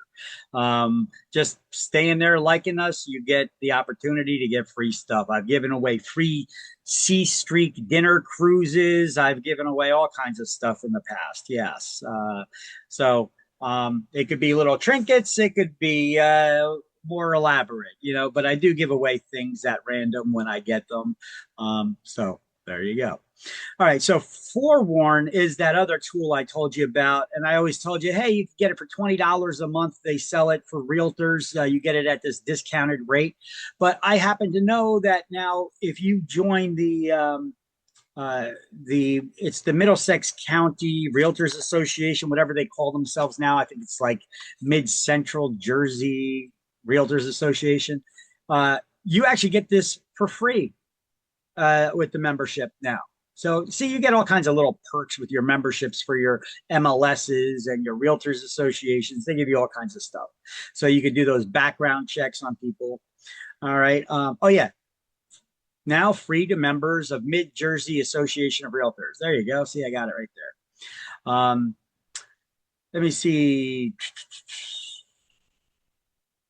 And there's that safety network. Okay, so there's all these resources. By the way, all these links, all the notes that I give you, everything, you guys do have access to these slideshows in the shared Google Drive link. Christina, I need to send that to you still. That one. So you'll get another email from me with that shared Google Drive, which has all these slideshows that I show you in class available. But there's also all the forms and that I show as examples during this class, as well as there's a Word document called class notes and links. And it has all the links and all the notes and information that are on these slideshows as well. I share them with you as well in that one Word document. Okay, so let's continue. Brokers, salesperson relationship. Salespeople are responsible to the broker under which you're licensed with. Okay, so you always got to be working in your broker's best interest while you're working for that broker. You're supposed to be a good representative of that broker. Don't be talking smack about your broker while you're still there, or even after you leave, because you still may have to work with these people. Don't go burning bridges. Otherwise, it's going to make your real estate business a lot harder to do. If you need to show one of their listings, then they're going to give you a hard time setting up an appointment because you now got some kind of feud going on. I've seen it happening amongst brokers, and it was stupid. But salespeople have salesperson has no authority to make contracts or receive compensation on your own. That's why you can't even activate your license unless you're sponsored by a broker, right? So you're doing these things under and in the name of the brokerage that you're employed with. Salesperson is an agent of the broker and a sub-agent of the principal, because both you and the broker are both representing the principal, your client. We're going to also need to learn about the difference between an independent contractor versus an employee. You guys know the difference between an independent contractor versus an employee?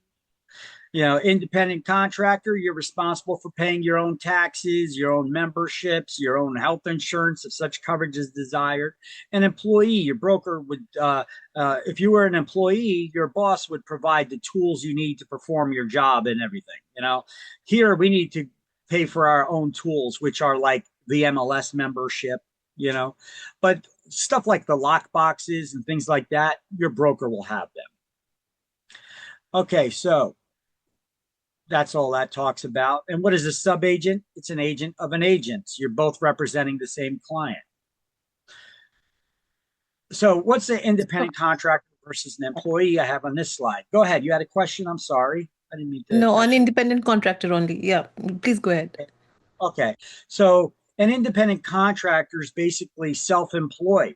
But for real estate, you're kind of unique because you're still supervised by someone, which is your broker, because you can't actually work without being under the broker who can tell you what to do, right?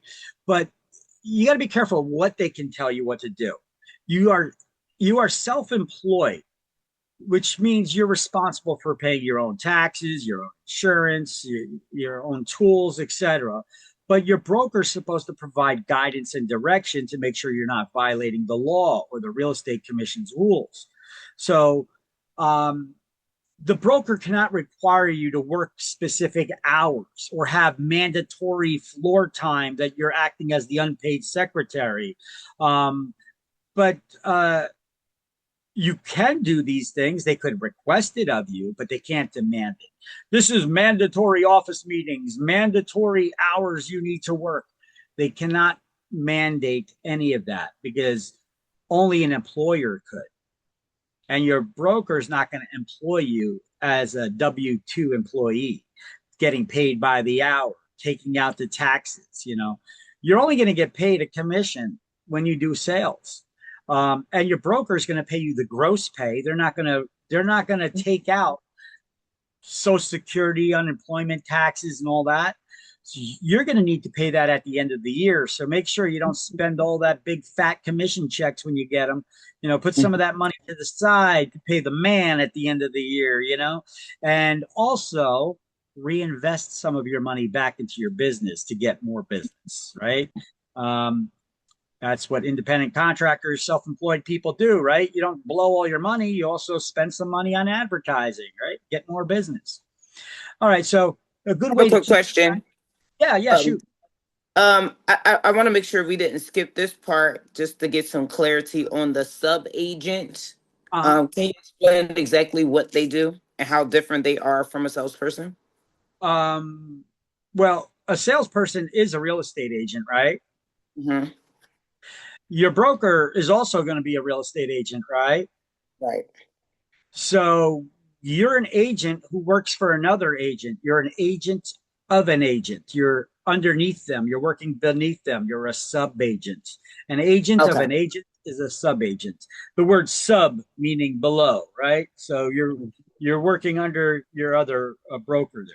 But there could be another explanation of a sub-agent too. It could be a different agency as well. Both you with your company and another agent from another company can both be representing the same client in a transaction.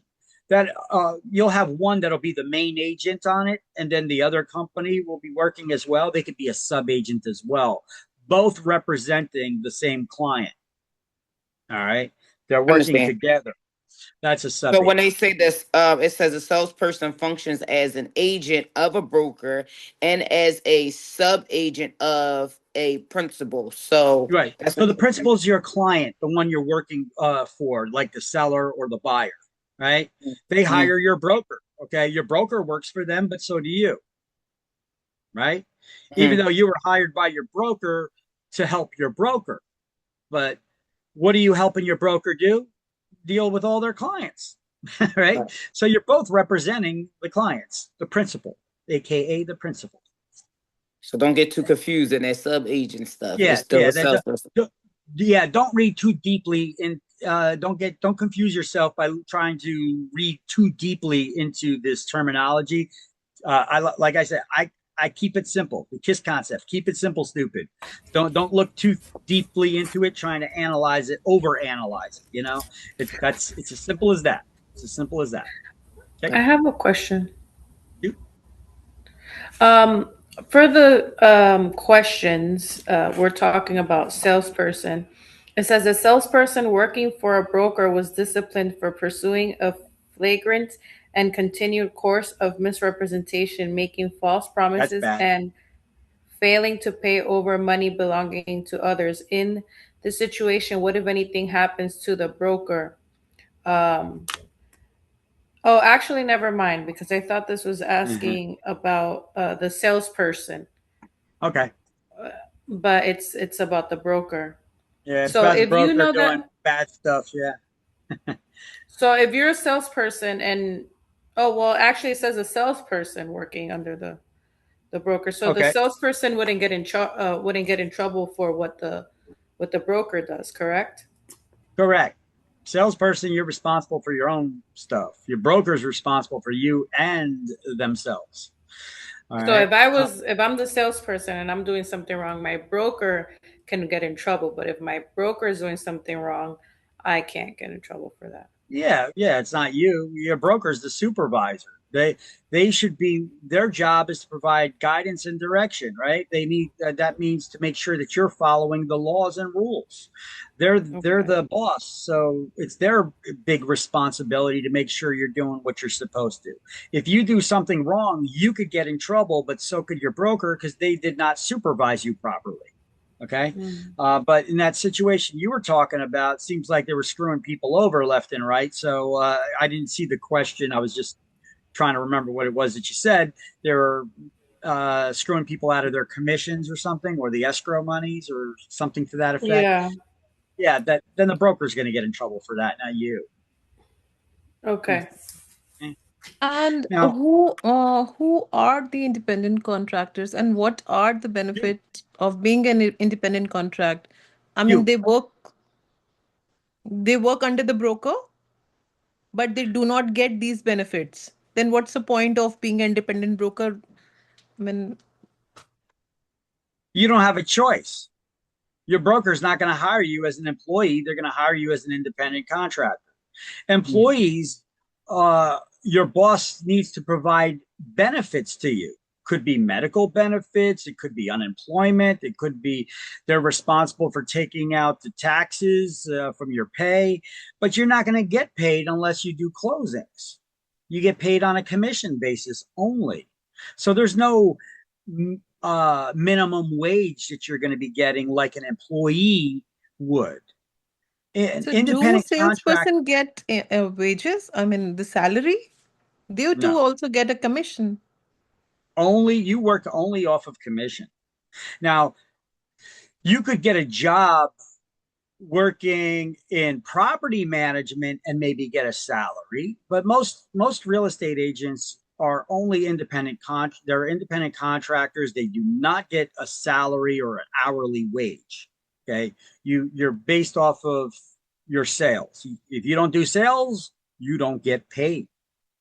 You know, if you that's why I said don't go quitting your day job just yet, you know, because that first closing, if you have a closing on day one, it takes on average 60 days to do a closing before you can get your the commission check to the office. You give it to the broker, they got to deposit it, wait a couple of days for it to cash, and then you get paid. So it'll be a little more than 60 days before you get your first check on day one if you had a contract.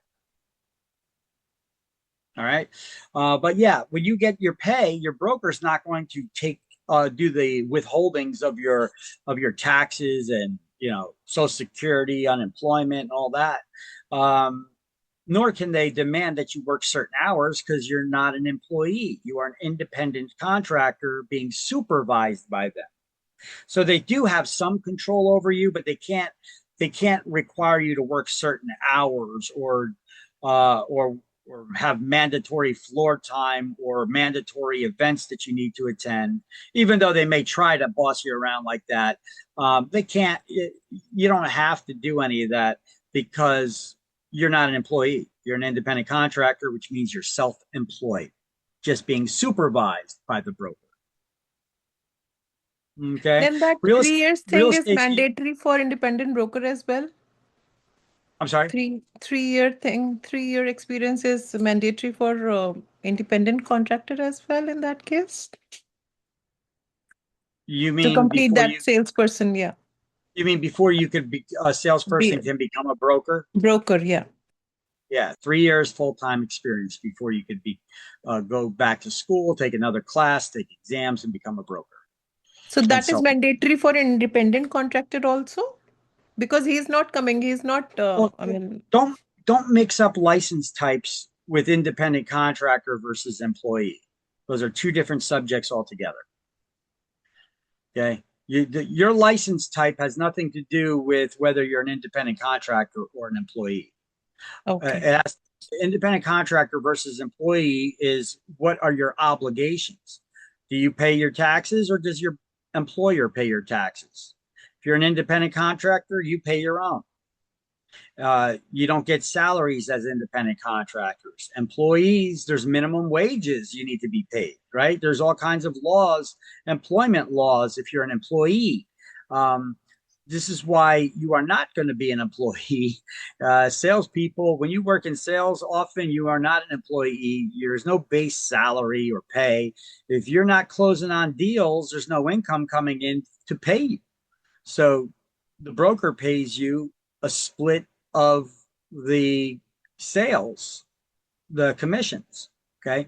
So the bonus part of being an independent contractor, though, is you could write off all of your expenses, your business expenses. Like this class is a business expense. So you could write this class off on your taxes. You go to take the state exam, there's a fee for that. You could write that off on your taxes. The license itself you pay for, you could write that off. Keep track of all those expenses. The fingerprinting, there's a fee for that. Your membership in the MLS or the Realtors Association, getting yourself your own website and doing your marketing by postcards or business cards. Those are business expenses, right? You need to take CE classes to renew your license every 2 years. Even though those classes are cheap, you can write it off on your taxes. Remember, I told you, though, you could take these cheap CE classes to renew your license every 2 years. There's nothing that says that you need to take them in New Jersey. Maybe you could take it in Florida or in Las Vegas or someplace where they have approved CE classes for New Jersey. And that whole trip now became a business trip. And so you could write off the travel, the hotel, your meals, because it's a business trip, right? Consult with your tax professional. I'm not a tax professional about what you can write off on your taxes, blah, blah, blah. Okay. But you get the gist of it. So a good way to keep track of your income and expenses is to get something like QuickBooks Self-Employed. Okay. It's an app. You could have it on your cell phone. You could scan receipts anytime you purchase something for your business. This way you could have them as write-offs at the end of the year. So you don't just pay taxes on your income. You could lower your tax liability by keeping track of your expenses to lower your income. So basically, if you make $100,000, and then you've got $20,000 of expenses in that year for various things, you could subtract that $20,000 of expenses from the $100,000. That leaves you $80,000 now that's taxable. You don't pay taxes on $100,000. You pay taxes after you subtract your expenses. So you'll have $80,000 worth of income that's taxable instead of $100,000. You follow? So it's important to keep track of all your expenses so that you could offset them and you don't pay taxes you can lower your tax liability that way. And so QuickBooks Self-Employed is one good one. Another one that's similar, a little bit less known, it's called FreshBooks, but either one of them is good. Okay. And guess what? The fee you pay for these, tax deductible. Just like if you pay a tax preparer to do your taxes for you at the end of the year, you know that fee that you pay them, tax deductible, right?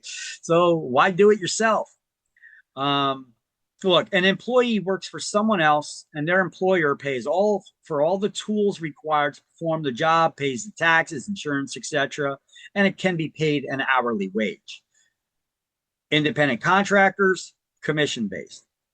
Okay.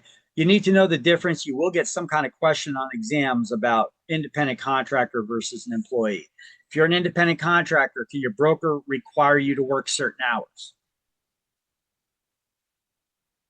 Can they? If you're an independent contractor, could your employer require you to work certain hours as an independent contractor? No. No. Okay. So some simple things like that you need to know.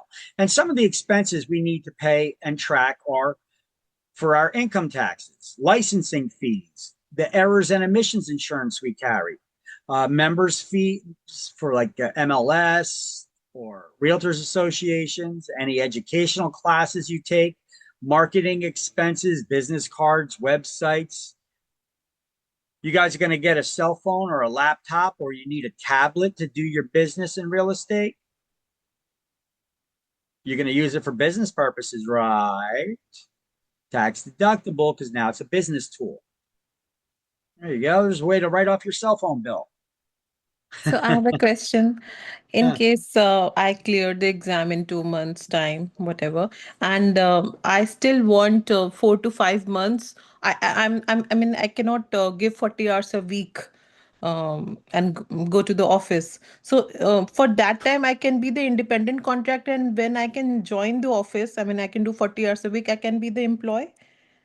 No, How does it you're work? going to be No, in. You're an independent. independent contractor if you work 1 hour a week, or if you work 40 hours or 80 hours a week. You're Okay. still an independent contractor. Okay. Independent contractor only matters as far as what are your obligations. You know, your broker is not your employer. Okay, they're your supervisor.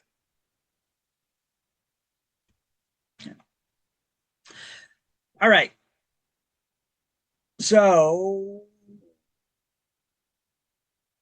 here we go. Here's another explanation in the book on page 34. Most real estate salespeople act as independent contractors. Independent contractors assume responsibility for paying their own income and Social Security taxes. So there you go. Salespeople are typically engaged by brokers as independent contractors, or less often as employees. It is possible, but that's usually like if you're in property management, you could be hired as an employee. Or maybe you get a job working for the state in real estate. Maybe you start working for the real estate commission, or maybe you start working for a housing authority or something, and they want you to have a real estate license for that. You know, there's a lot of places your real estate license can take you. You may not even be thinking of right now. You know, you may be able to get a job working for a developer that builds low income or affordable housing. I know everybody's thinking about, I want to get those mansions. I want to get those listings, those $1 million listings. But you know what? I know agents that specialize in those things, and they make less money than those that are in affordable housing. You know, I know of an agent that she makes $300,000 a year selling and leasing affordable housing. So don't just be like rolling your eyes. Oh, low income and affordable housing. Oh, you know, there could be some serious dough involved in that. You know, it's a specialization. Not all agents know how to do it or even get involved in it, you know. So the employer-employee relationship allows a broker to exercise certain controls over salespeople who are employees. The broker can require an employee to adhere to regulations like working certain hours or doing certain office routines or having dress standards, even though your brokers may still want you to have certain dress standards on how to represent their company. Otherwise, they could tell you, you know, hit the road, Jack. You know, even though you're an independent contractor, I want you to represent our company in the right light. And if you're not going to be acting accordingly or dressing properly, there's the road. You know, I'm looking out for my own company. Right. So as an employer, a broker is required by federal government to withhold Social Security taxes and income taxes from your wages of the employees. The employee is also required to pay unemployment or workers' compensation on their wages defined by federal and state laws. And a broker may provide employees with benefits like health insurance. However, if you're an independent contractor, you want health insurance, you got to get that on your own. All right. Independent contractors receive nothing from their brokers that could be considered an employee benefit. This is now on page 35. Brokers cannot require independent contractors to work certain hours or attend office meetings, nor can they pay them any salary, because that would then turn you into an employee. So the greater number of broker imposed controls over an independent contractor's work, The greater the risk, the relationship can be construed as an employer-employee relationship with significant tax and regulatory consequences for your brokers, too. And the Internal Revenue Services provided, the IRS, has provided what they call safe harbor guidelines to determine if you're an independent contractor or an employee by asking you like 3 questions, right? So, which the independent contractor status will not be challenged when the associate is licensed, earns income based on commissions and not as hours worked, and works under a written contract specifying independent contractor status. I shared with you guys a copy of your employment agreements you're going to have with your brokers already, minus the page that shows the commission splits, because that's different from one broker to the next. But it's basically the same standard employment agreement that we're all going to sign with our brokers. All right. And it does specify on there, you're an independent contractor. It should also have things in there like, since you're going to be driving around clients of the broker, if you do drive them around, your car should be insured, you know, otherwise you're putting that broker, making them liable. A suggested independent contractor agreement is also shown on page 37 of this book. So if you are an independent contractor, your broker cannot require you to work certain hours or have mandatory floor time, attend mandatory office meetings. You also cannot receive any benefits or salary or hourly wages. You'll be paid on a per job or commission basis. So it's important to understand that. So here's a little graphic in the book on 36. The broker's the big honcho, the head cheese, right? Salespeople work under that broker. And what determines if you're an employee or an independent contractor? Well, employees must have income tax, Social Security, unemployment tax withheld. They may receive employee benefits, and they must adhere to office regulations. Independent contractors assume responsibility for paying their own taxes and Social Security. They cannot receive any employee benefit whatsoever, and they can be told what the company's expectations are, but they can't have mandatory requirements that you do your job in a certain way, other than that it's legal. And so therefore, you're going to be paid as a percentage or flat fee. Commission is considered earned when you produced a ready, willing, and able buyer and your clients were under contract. Brokers may be entitled to a commission even if the transaction's not consummated and does not close and the deal falls through due to one of the parties' breach of contract. Then in those cases, we could sue them to get paid. These are things that we're going to be going over in the coming slides. Procuring cause, we went over that in the last chapter, but it's in this chapter as well. What or who is a procuring cause? It's the agent that did the most work leading up to the sale, being the cause of the sale. Therefore, they're the one who's owed the commission on the deal. Now, this isn't really much of an argument or an issue anymore when two agents are in dispute as to who's owed the commission, because we have those mandatory brokerage service agreements now, since the law changed, that dictates that you were not working with any other, the client was not working with any other agent. They're under contract with you to work with you as a seller or buyer's agent. And if you show them the property, you're entitled to that commission, et cetera, et cetera. Meeting of the minds, we're going to learn what that is. It's when both the parties are in agreement on all the major key points of a contract. They've come to a meeting of the minds, an understanding there, right? That's what a meeting of the minds is in a nutshell. But there's 2 definitions of a meeting of the minds we need to know. For state exam and for school exam is different.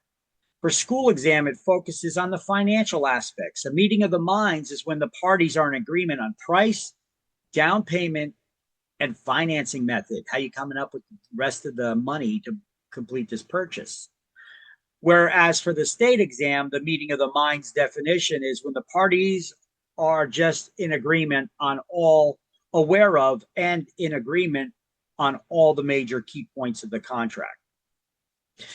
And then the commission between the broker and the licensee is established at the time of employment in your independent contractors agreement. So your compensation, we're talking about when the broker gets paid. You know, then that gets split between you and your broker, however, according to your independent contractor agreement. Well, after a listing broker procures a ready, willing, and able buyer, if the seller is technically liable for the broker's commission, this is page 35. A ready, willing, and able buyer, which you need to know what that is a person who's prepared to buy on the seller's terms, is financially capable to, and is ready to take positive steps towards moving forward and towards consummation of this transaction. So even though the fee may be considered to have been earned earlier, most contracts provide that we don't get paid until the closing takes place. Now, our contracts don't say that, but attorneys usually put that wording in during attorney review. So even if the deal falls through, we may be entitled to compensation from our clients. But I'm going to tell you that's going to require, I doubt they're going to volunteer to pay you a commission on even though their property wasn't sold. So you're going to probably have to sue them along with your broker to get paid. Is it generally a good idea to go suing your clients? Is that good for your reputation in the business? What if it's a $10 million property? Then I don't care. What changed? The juice became worth the squeeze, right? See, that's metric that I measure all things by is a pretty good one, right? The juice just became worth the squeeze, right? So the owner, here are the instances that if your client breaches the contract, we could still be entitled to a commission. If the owner simply changes their mind and refuses to sell, there's defects in the owner's title that are not corrected, the owner commits fraud. Okay, we'll go over these actually on the next slide. I want you guys to just do all these highlights and put the brackets in the notes here. And you have to write procuring cause in up here because it doesn't say that. But this is the definition of what a procuring cause is right here. And then for meeting of the minds, just do all this highlighting. And then on the next slide, we're going to have the explanations of all that. So just do the highlights first and take the notes in the book. And then we'll move to the next slide and I'll give the explanations there so it doesn't slow us down.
Everybody got the notes and highlights, or are you guys still writing?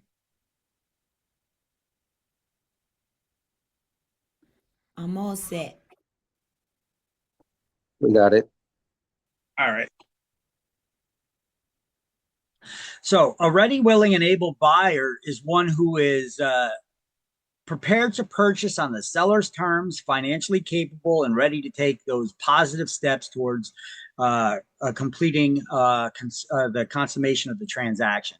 So we usually don't get paid until the closing actually takes place. But if the deal does fall through due to one of the parties' breach of contract, we still may be entitled to a commission. And those cases would be when the owner simply changes their mind and refuses to sell.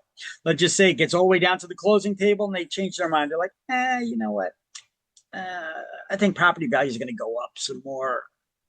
I'm not going to sell. I'm not signing the paperwork. Well, in addition, they're probably going to get sued by the buyer at that point because the buyer's got a lot of money in this transaction. They had attorney review, they paid for appraisals, home inspections, surveys, title work, all kinds of stuff, right?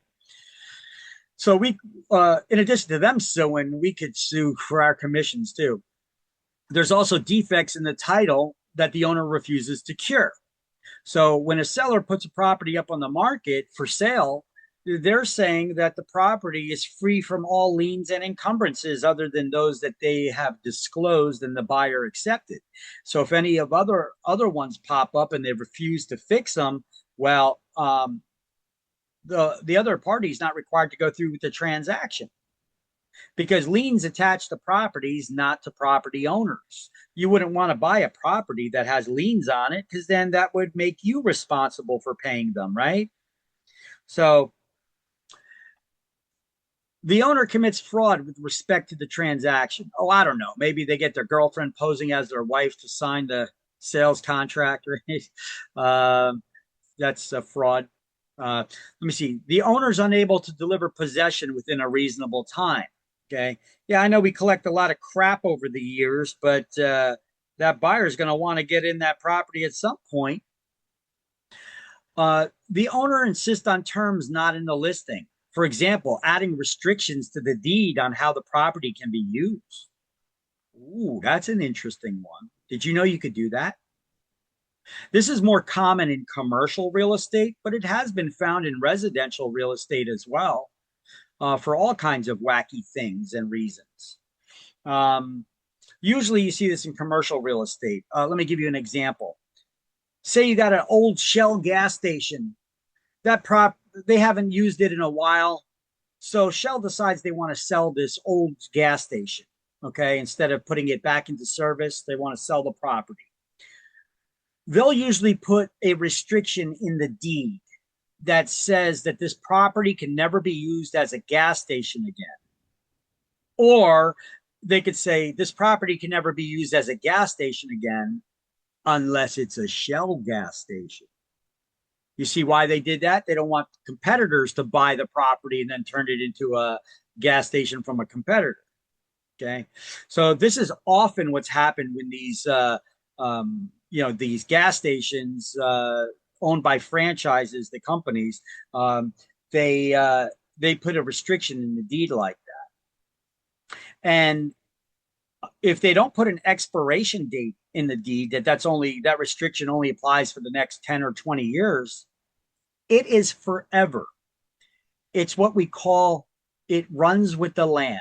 The restriction runs with the land. That means it passes on from one owner to the next. It runs with the land. There could be wacky restrictions placed on residential real estate too. But it's more common in commercial. Or both parties. So basically, if an owner is going to sell you their property, they had to put that restriction, make you aware that restriction, they were going to be adding it in before you get to the closing, before you get under contract in a legally binding contract. So before attorney review is concluded, they need to let you know that there's a restriction that they're going to want there. This way, it gives you the opportunity to go through with that transaction or to be like, no, or to negotiate it, right? They can't just pop up last minute before closing. Yeah, I'm not going to sign the documents transferring the ownership to you unless you agree to this final restriction that I'm throwing in last minute. They can't do that because that's considered breach of contract. As long as they let you know early enough in advance, it's fine. Okay. And any illegal restrictions do not invalidate the entire document. So if you have a deed that has restrictions in it, but one of the restrictions is illegal or discriminatory, it does not invalidate the other ones that are still valid if there's other restrictions in that deed. For instance, if you ever, you're not going to find any of these anymore, but if you did come across a restriction that said you can't sell the property to a person of color, all right,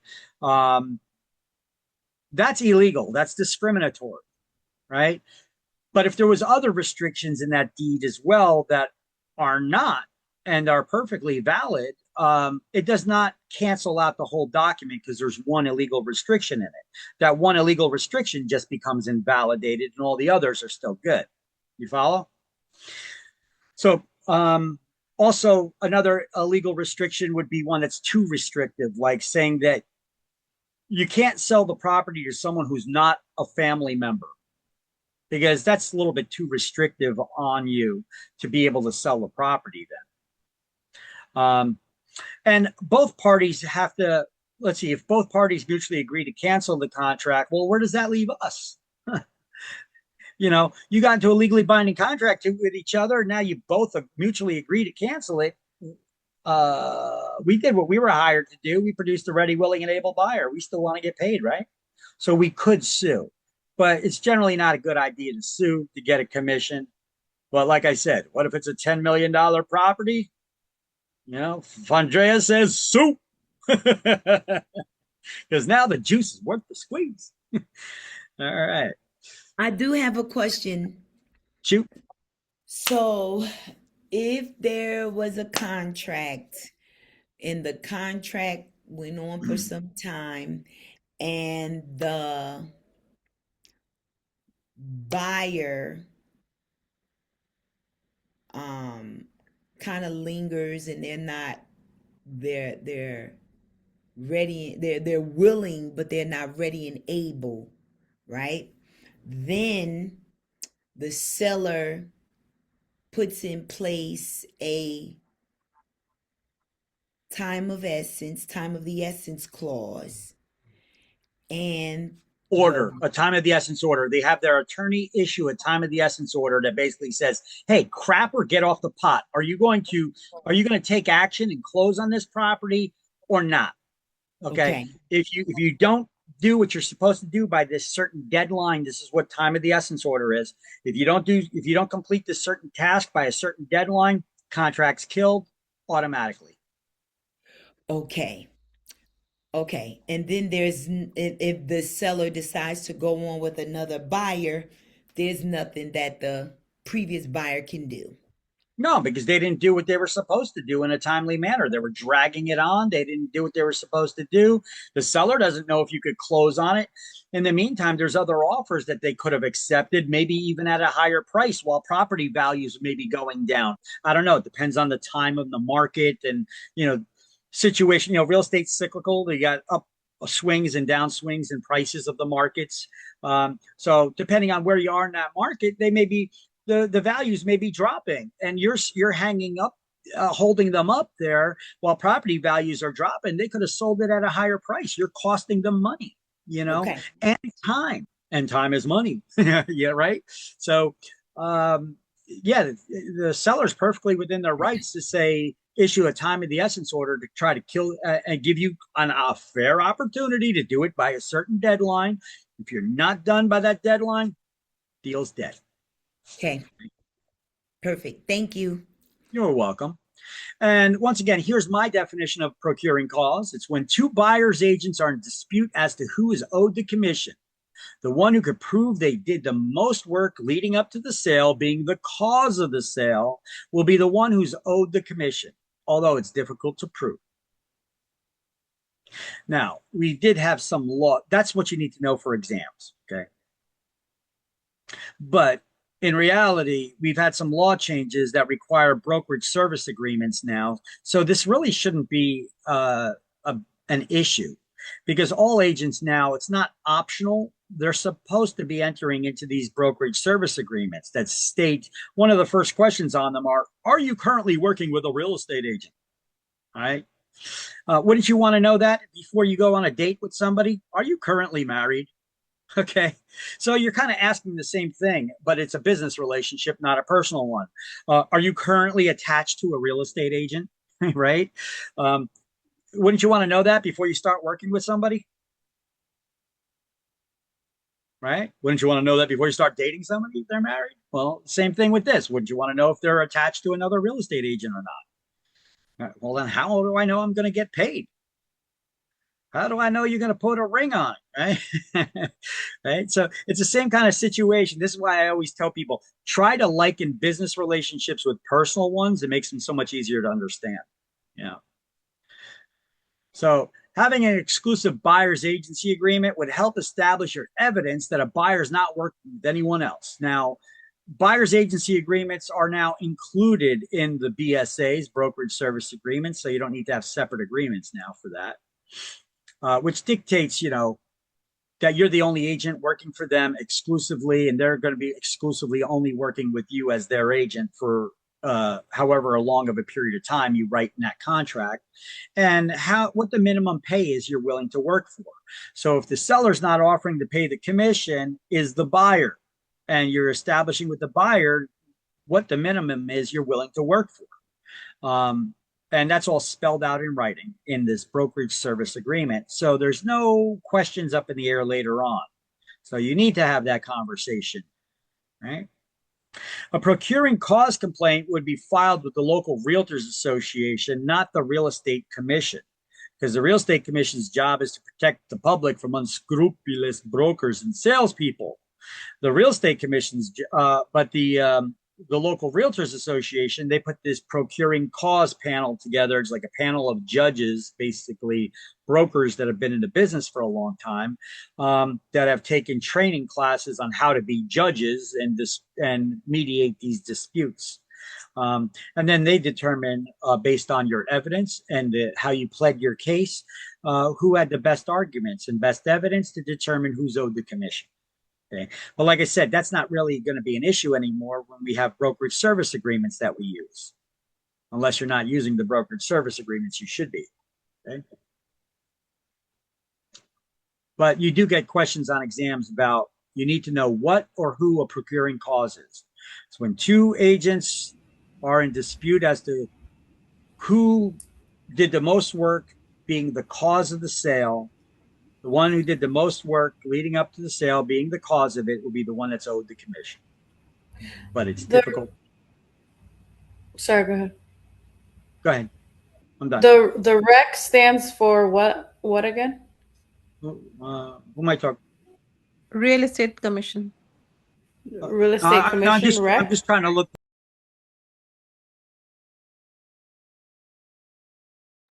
Hello? You guys back? Ooh, I don't know what just happened there. Zoom just had a hiccup. Who was I talking to? To me. Who's me? Gladys. Gladys. Okay. All right. Yeah, because everybody's mic was showing as muted, so I couldn't tell who was talking to me. So, and when I was asking that, the screen just went blank on me. I was like, oh no. All right. So I guess we're continuing here. The recording automatically continued too. Hopefully it stays as one recording for chapter 3 here. What was your question, Gladys? I'm sorry. She answered it, but I asked, what does REC stand for? Real Estate Commission. Yep, that's the Real Estate Commission, correct. Is the Real Estate Commission and NJS, hold on. I just want to make sure it's the same thing.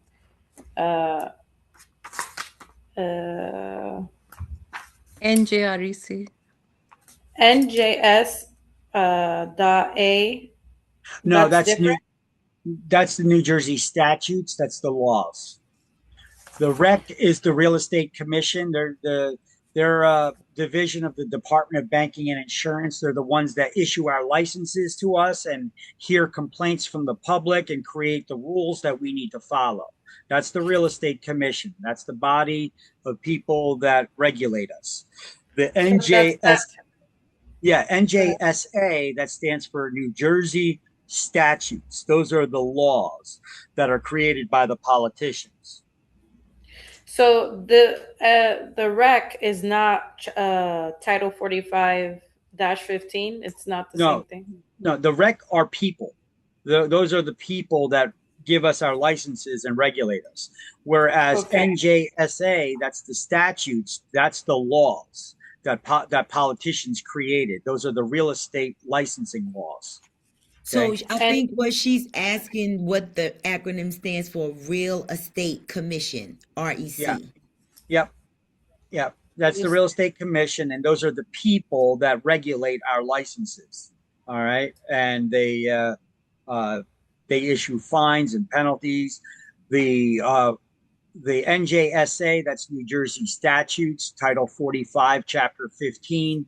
Those are the real estate laws, the licensing regulation laws that we need to follow, that the politicians created. The rules, the additional rules that the Real Estate Commission created for us to follow, that the laws allow them to create, is Title 11, Chapter 5, also known as the Administrative Code. Those are the also laws we need to follow, but they're not created by the politicians. They're created by the Real Estate Commission, because the politicians gave them the power to create those additional rules that we need to follow. So that's the difference between 4515 and 11.5. Yeah. Why are they operating within the Department of Banking and Insurance?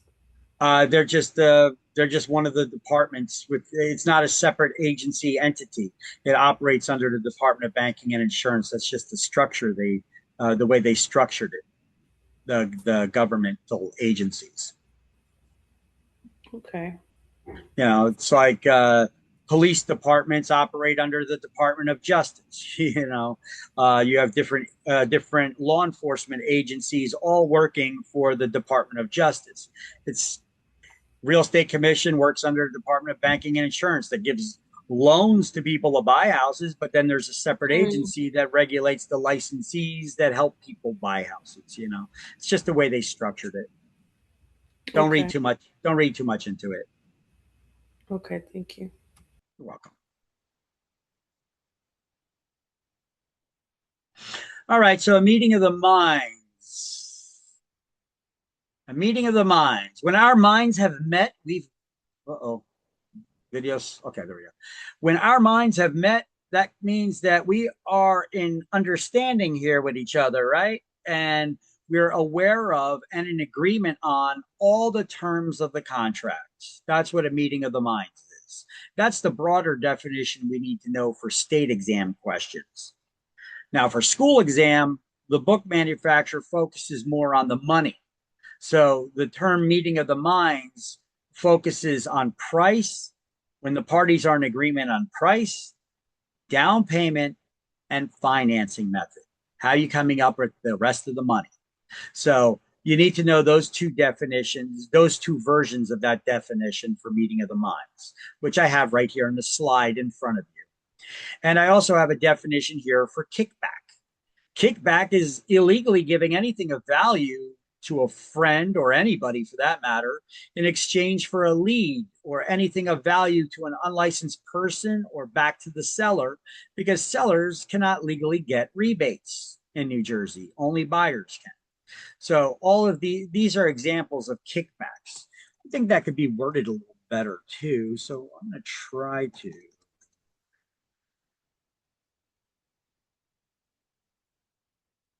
There we go. Kickback, illegally giving anything of value to a friend or anyone else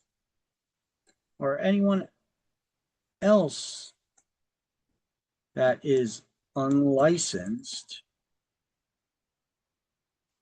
in exchange for a lead or anything of value.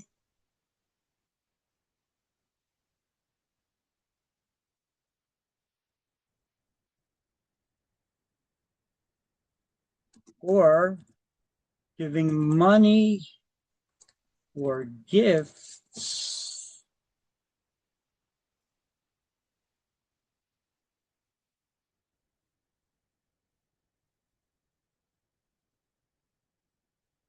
back to the seller, because sellers cannot legally get rebates. There you go. Buyers of primary residence can receive a buyer's rebate. Therefore, it's not a kickback. But be sure to follow the laws regarding paying a buyer's rebate. You cannot offer buyer's rebates unless your broker allows them, number one. The agreement must be in writing from the onset of the relationship when you start working with that buyer that you're offering a rebate and how much that rebate's going to be. And you cannot pay the rebate out of your pocket. It needs to be a direct deduction from our commission at closing that's done in the form of a credit or check by the closing agent. This is usually done by the closing agent, not the licensees. Buyers must also be informed to consult the tax professional in regards of receiving that rebate. Okay. And let me just do a search for the term meeting of the minds here. Meeting of the minds, if this slide is anywhere else. Just want to make sure I replace it.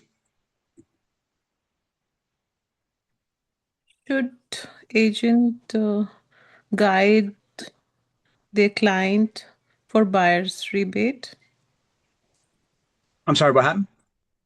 Should the agents guide their clients regarding buyer rebate or no? If you offer them, otherwise don't even mention it. Okay. Yeah. If your broker doesn't allow you to offer them and you don't want to offer them, then don't even bring it up. Yeah. This is only something you can do. You can offer rebates to buyers. When would it make sense to do that? When would it be a good idea to? Because you're basically reducing your commission by giving some of the money back, right? But it's not coming only out of your commission, it's coming out of the total commission before you split it with your broker. So when would it make sense for us to want to give up some of our commission? When there is a competition? Well, yeah, when it's a matter of getting a client or not, right? Like maybe at an open house, if I tell you when you come to an open house, are you currently working with another agent?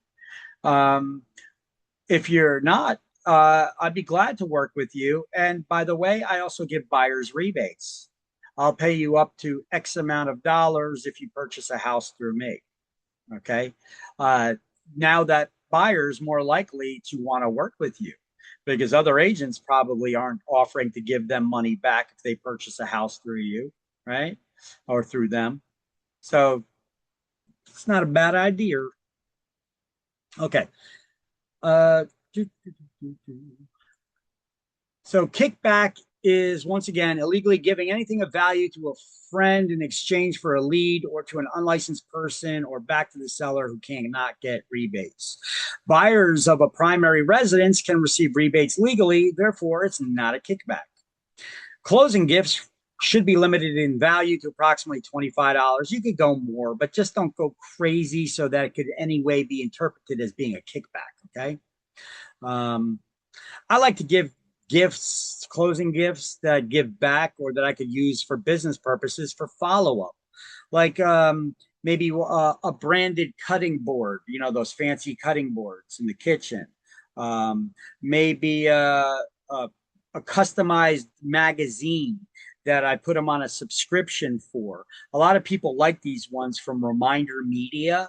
This is just another example.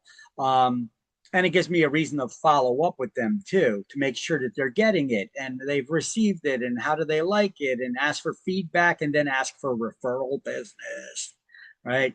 Because the cheapest way for us to get more business is not to do more advertising and marketing, but to follow up with our past clients and ask them for referrals if they were happy with us, right? So Reminder Media, let me click on this link here and I'll show you their website. Reminder Media is basically a company that publishes all kinds of magazines that you could have branded. Like this is the real estate agent here. Her name is Stacy Shanner. Look, compliments of Stacy Shanner. Has her company's logo, her contact information. So you could set people up on several year subscription of this, you know, and they get this every couple of months. These magazines, they're like how to decorate the house, how to, you know, how to do gardening, work around the house, how to do decorations during holidays, like all kinds of stuff like that. People tend to like them. But they have different versions of these. They also have it in digital marketing platform, digital magazines. I don't like those though, because people can easily unsubscribe to them. I like to keep sending them the hard one, the hard copy, the printed one. It's better. Let me see. If we scroll down, you could see they've got several versions of these magazines. Where is it? Okay, they always change this website around. Marketing, branded magazines. Let me click on that. And you see these, where are the examples here? Okay, so here they got some examples. American Lifestyle. I guess they give you a peek inside. You can see how that's their different products. Okay, here's the different magazines. Sorry about that. Home and Garden Magazine, Lifestyle and Design, the American Lifestyle one.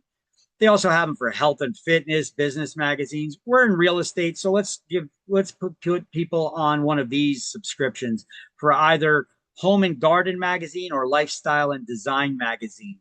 Okay, and then it gets customized with your picture here, right? It's better.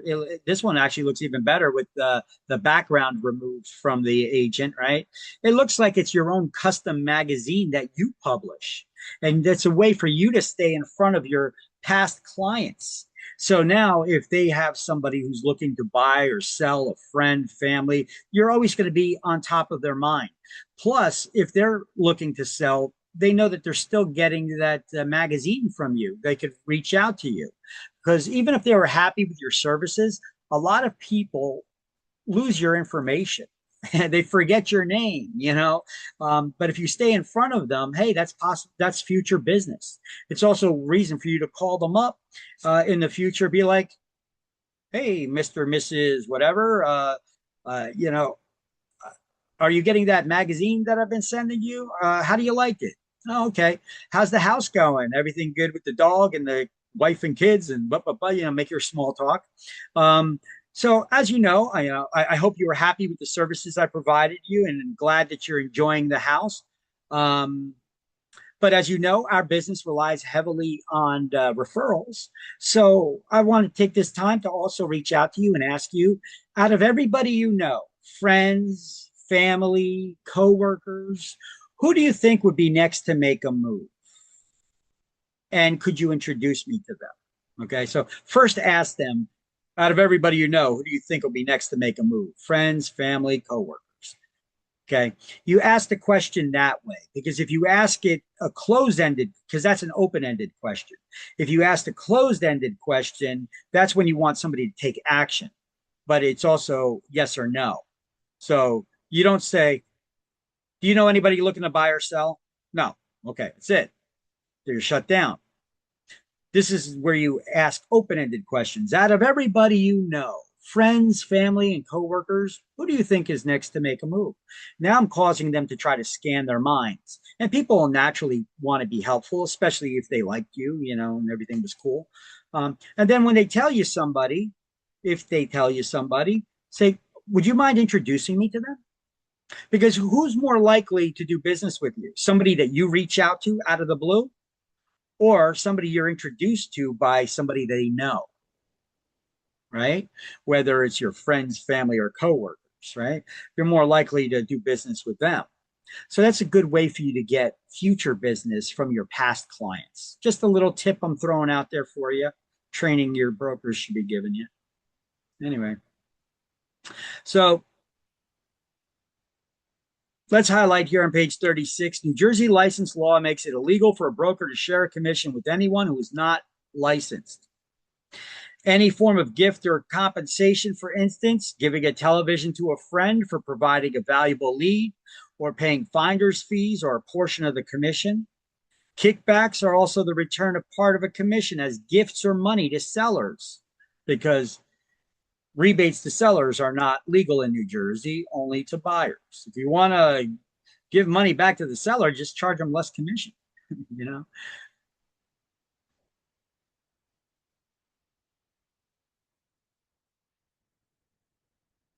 All right.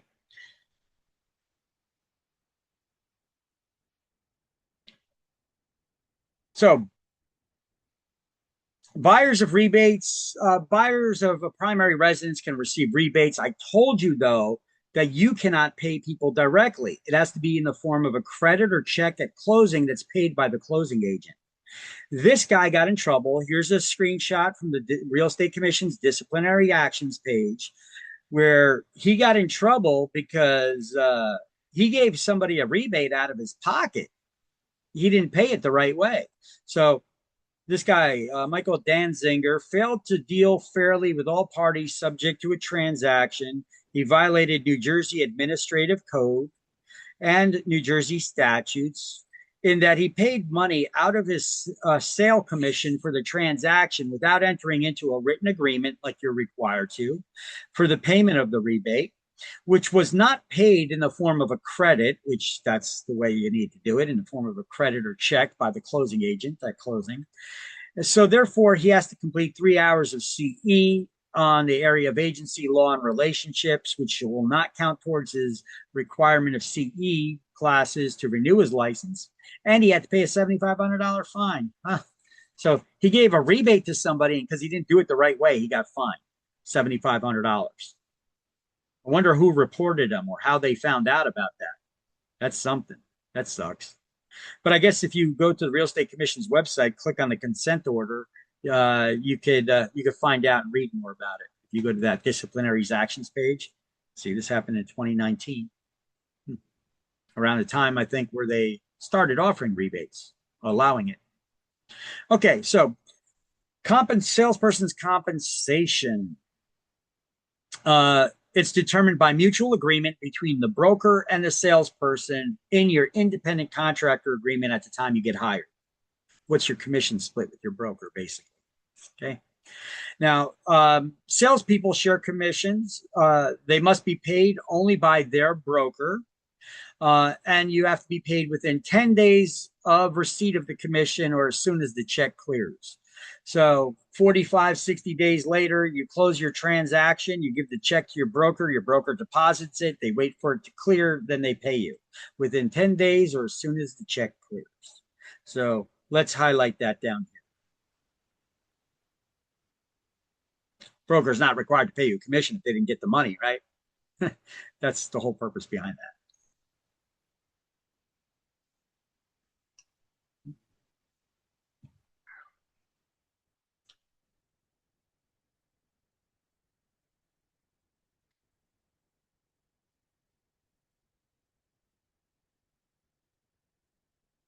All right. Everybody found that page 42? Yes.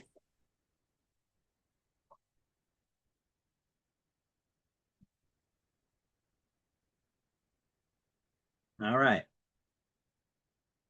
This is also on page 42. Just underline exclusive listing agreement, exclusive buyer's agency agreement. So creation of agency with sellers and buyers is done by some sort of a written agreement. Could be exclusive listing agreement, exclusive buyer agency agreement, or even by the new brokerage service agreements. This is why I got some notes up here. Okay.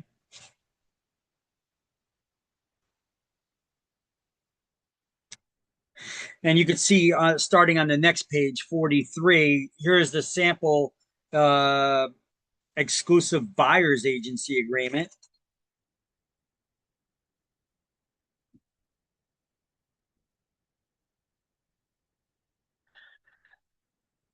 All right, page 45. At the top of the page. First document we give to anyone we intend to do business with. You guys remember this? We're going over it once again. New Jersey regulations require licensees to present a CIS, the Consumer Information Statement, to all potential. You give it to anyone you intend to do business with, whether they're, it's not required for commercial real estate or short-term rentals less than 125 days. But all residential real estate, 1 to 4 families, single buildable residential lots, buyers or renters were required to give the CIS form to. CIS is just a disclosure. It tells people the different ways that we as real estate agents could work with them, either as a buyer's agent only, a seller's agent only, a disclosed dual agent, meaning that our agency is representing both the seller and the buyer in the transaction. A designated agent, that's a new type of agency that's not in this book yet because it's that new, where your broker designates one agent in the office to represent only the seller and another one to represent only the buyer, or as a transaction broker. So who do we give the CIS form to? Anyone we intend to do business with for residential real estate. When do we got to give it to them? First thing, before you even open your mouth and discuss the reasons and motivation to move. Why? Wouldn't you want to know if your agent's representing you or someone else before you start telling them how much you could afford or the reasons why you're selling? Wouldn't you want to know if they're actually representing you or not? That's why.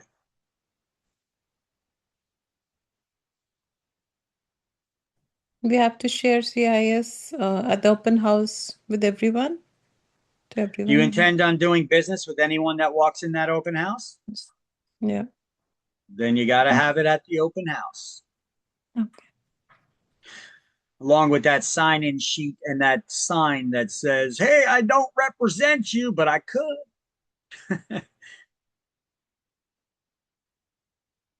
So the time frame would be immediately furnish consumer savings. Yep.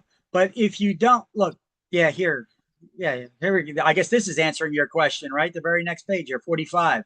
Real estate agents are required to furnish the CIS before any discussion of the sellers or landlords or buyers or tenants' motivation or financial situations initiated. Now, here's the answer to your question.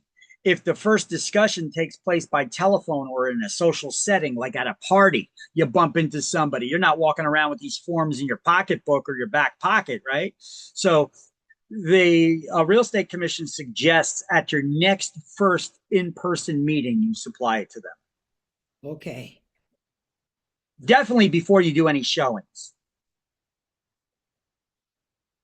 Okay. All right. And so here I made this slide about the CIS, which basically gives you that straightforward, direct, simple, stupid explanation that makes it easy to study from. So the CIS, that's not CSI, that's a TV show. CIS is the Consumer Information Statement. It's safe to give to everyone you intend to do business with, even though it's only required to be given to owners, buyers, renters of residential transactions. It's not required for short-term rentals less than 125 days or commercial buildings. CIS is a disclosure of business relationships describing the different ways your agency can work with or represent someone. It's the first thing, the first document you give to anyone you intend to do business with. See, these are my notes because it talks like I do. It's required before any discussion of the consumer's motivation or financial situations initiated. It's the first thing you give to anyone you intend to do business with. I'm harping on this because it's an exam question, both school and state. If working as a dual agent, the informed consent to dual agency agreements required to get permission to work with both parties. And if working as a designated agent, informed written consent is also required. So, there you go. There you go. Take a screenshot, snap a picture if you want to add this to your notes, because you're probably not going to be able to write it so fast.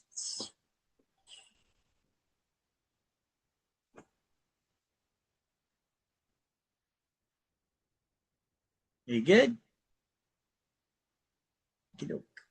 I have a quick question. This is, I didn't get a chance to say this, but I am studying for New Jersey and Delaware. So a lot of this information is both. So this is universal, pretty much in any state, correct?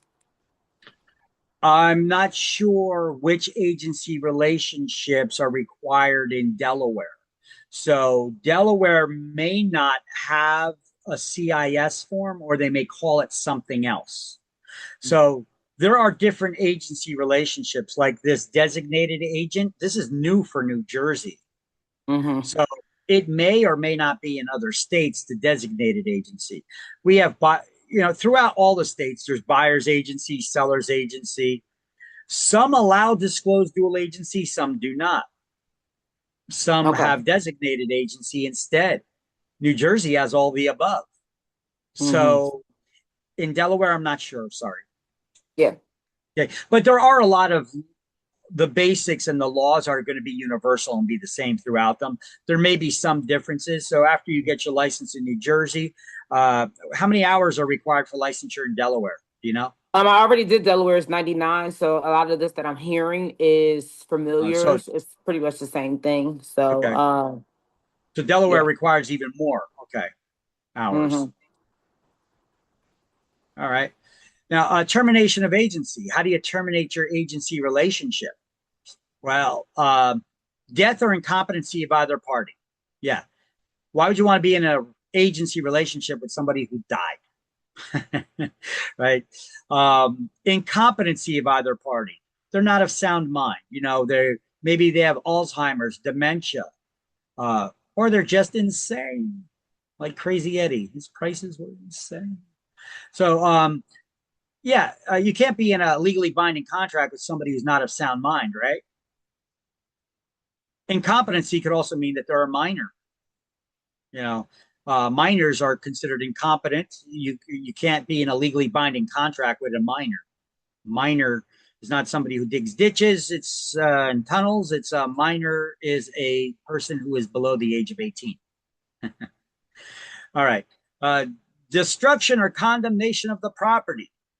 Okay. Yeah, the house burns down. Get another listing. It's a little bit different now. Condemnation of the property could mean two things. It could mean that it's unsafe to enter, or it could mean that the state is taking it due to eminent domain, using their powers of eminent domain to take the property for the greater public good. In that case, you're not selling it anyway. So that's a good way to terminate the agency relationship. Expiration of the term of the agency. Congratulations, you maybe have sold the property, so you don't need an agency relationship anymore. Mutual agreement to terminate the agency. Both parties, you and them, just agree not to work with each other anymore.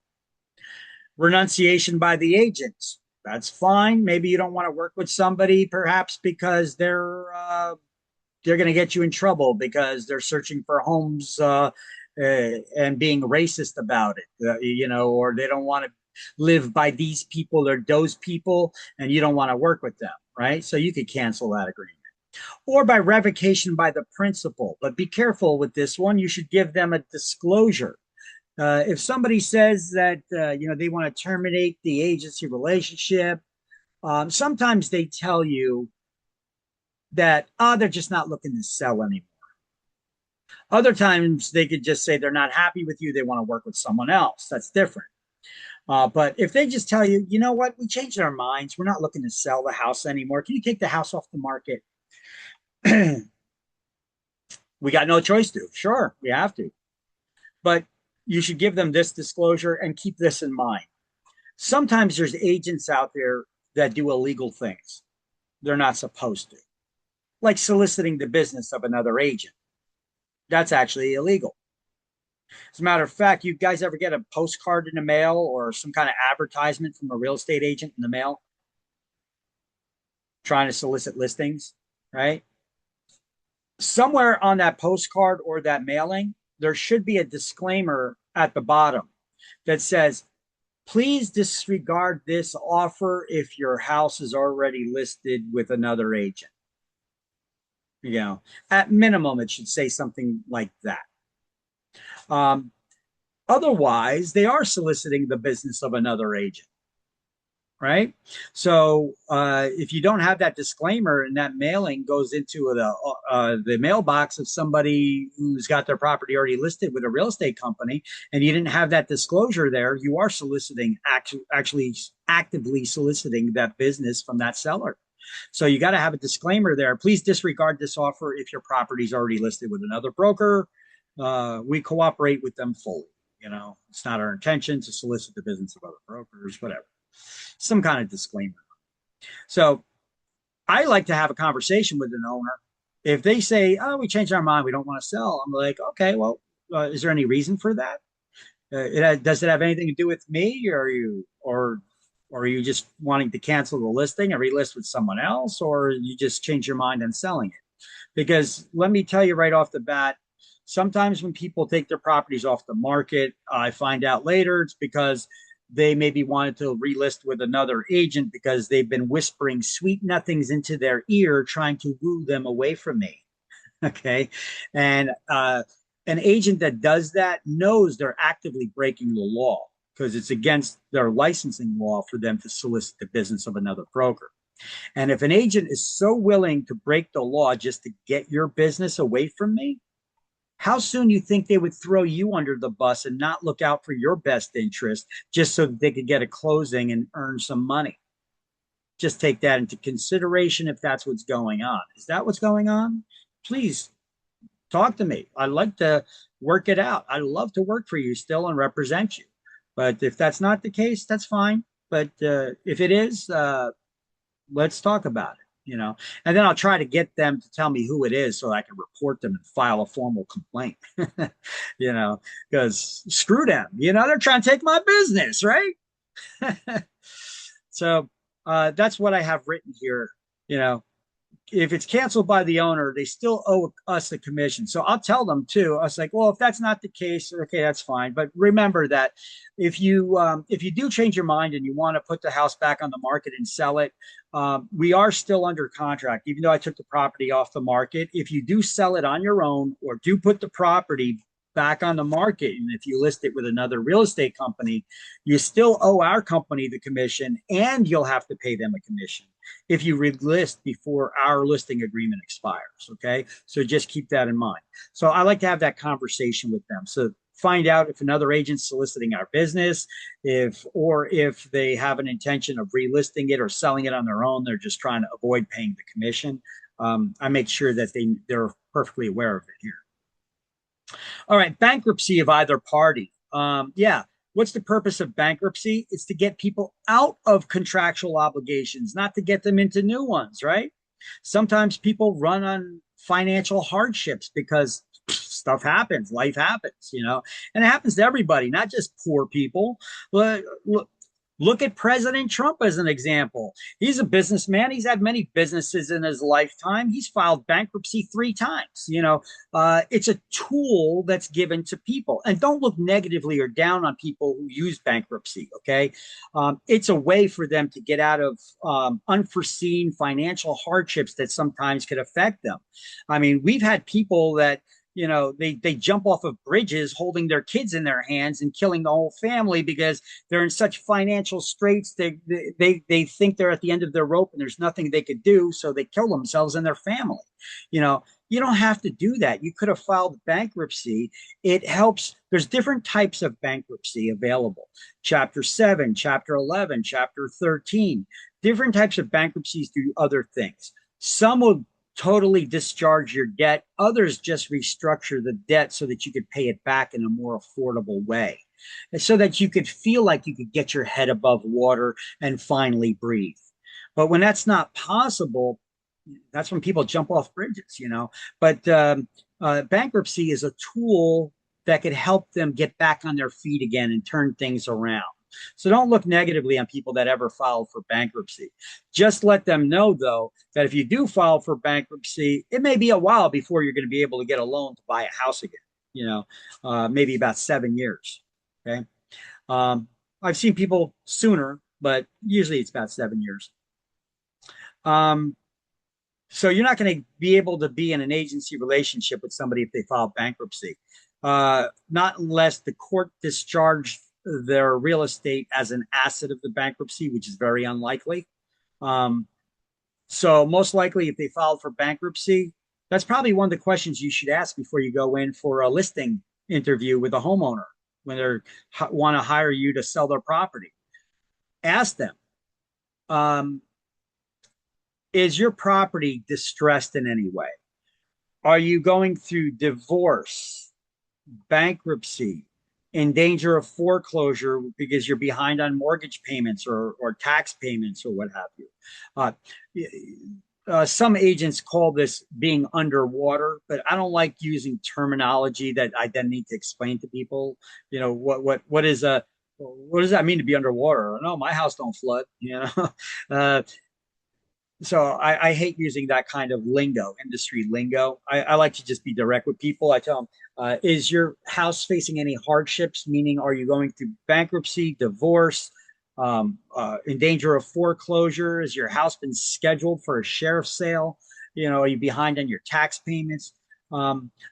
In some situations, I may still be able to help you and sell your house, but in others, like bankruptcy, we cannot. Unless it's been discharged as an asset of the bankruptcy by the judge. Okay. Completion or fulfillment of the purpose for which the agency was created. Congratulations, you sold the house. Why do you need an agency relationship with a person now, right? Move on with your life. Or make sure you get invited to that housewarming party. There's another benefit of being a real estate agent. Sometimes you get invited to have people's new housewarming parties, make new friends and such, right? All right. Having a buyer as the principal. We use those exclusive buyer agency agreements. We also now use the new brokerage service agreements, now required. Payment of a fee does not create the agency relationship. Signing the contract does. So the CIS form, if it has check boxes describing how you intend to work with them as of now, you would check off, I intend to work with you now as a buyer's agent only, seller's agent only, disclosed dual agent, a designated agent, or a transaction broker. Your payment options would be a retainer. You could be paid a retainer, a flat fee from commission splits with the listing agent, or paid per showing, although those are not common in New Jersey because there's so many agents willing to show properties without getting paid in advance. In other states, that may be a common thing, but not here. Dual agency is that thing that we spoke about where you're going to represent both parties in the transaction. I see it's about lunchtime, though, so I'm going to halt it off right here, and we're going to pause this. All right, picking up with dual agency again. We've gone over this several times already, but they want us to keep beating this dead horse because they want you to understand it. What is dual agency? It's when either one agent is working with both the seller and the buyer, or it could be when you have two agents within the same company working with the seller and buyer in the same transaction. That's also dual agency. Is there anything wrong with dual agency? No, as long as it's disclosed. Undisclosed dual agency is illegal, while disclosed dual agency is not. Now, there's a separate form. There's 4 versions of the form, one for a seller, one for a buyer, one for a landlord, one for a tenant. All the parties in the transaction don't sign the same document. There's one separate one for a seller, one separate one for a buyer. You know, when working as a dual agent, you have to remain neutral. You can't play favorites and put one party's interest above the other. So because of that, you can't provide the highest level of loyalty or disclosure, because normally if you find out something from the other side, you have to report it to the other. But you couldn't do that if you're representing both parties, because then you're playing favorites. Okay, so you're not getting that benefit. But then again, it's not really a benefit unless another agent violated their fiduciary duties and disclosed something they weren't supposed to, which then you need to go and report back to your client, right? So it shouldn't be a benefit to anybody, because agents should not be violating their fiduciary duties and disclosing information that was told to them in confidence. So now, if one client's okay with dual agency and the other one's not, then what do you do? Well, the agent can represent one client as their agent and still work with the other as a transaction broker. You're a manager of the transaction, but you're not representing them in the capacity as an agent. So there's no agency representation for the other party there. Or your broker can designate one agent in the office to work strictly with the seller as a seller's agent and another agent to work strictly with the buyer as a buyer's agent.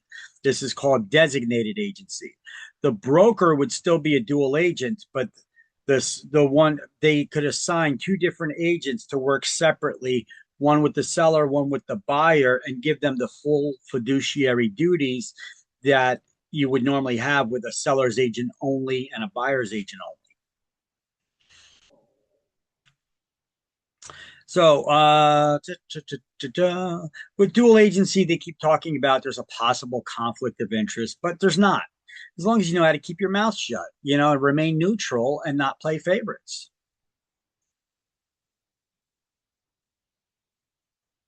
So what they talk about here is you could have a possibility where a dual agency occurs because let's just say you're at an open house. You're representing the seller, but buyers are walking into that open house and you're furnishing them with all kinds of information, guidance, and direction, how to go about buying a house, what the buying process is. And you're furnishing all this guidance and direction, and they could get the impression that you are representing them, when in fact they walked into an open house you were already sitting in representing the seller. So this is why it's very important for us to have that CIS form there at those open houses, letting them know who we represent. And if you're going to be working as a dual agent, then you could give them that informed consent to dual agency agreement to sign, get their permission to work as a dual agent first, right? So this is page 49. While dual agency itself is not illegal, undisclosed dual agency is. So working with a buyer and seller's agent, licensees must be careful not to give the buyer the impression that they're that agent's client. Simply giving the buyer a mandated CIS is not enough. Salespeople working with consumers should be careful at all times not to use terms as my buyer, my seller, right? Because then it gives the impression you're representing them when you may not be. So that could actually be construed as creating an inadvertent dual agency relationship.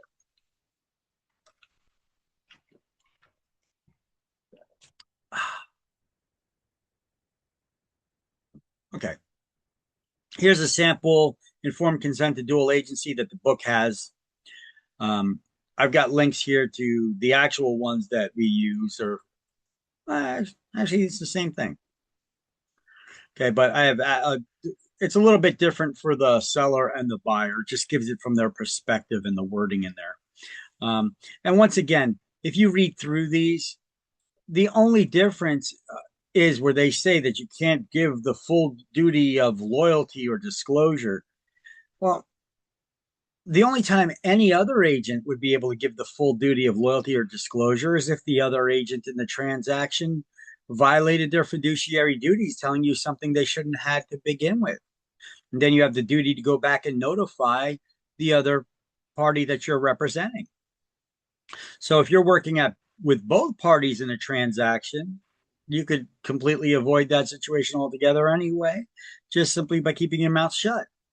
So it's not like agents who are not working as dual agents get some kind of advantage, not unless the other agent involved was saying something they shouldn't have. Okay, that's basically what this whole form says. It's not that difficult to comprehend, but it's very wordy, and that's what it says.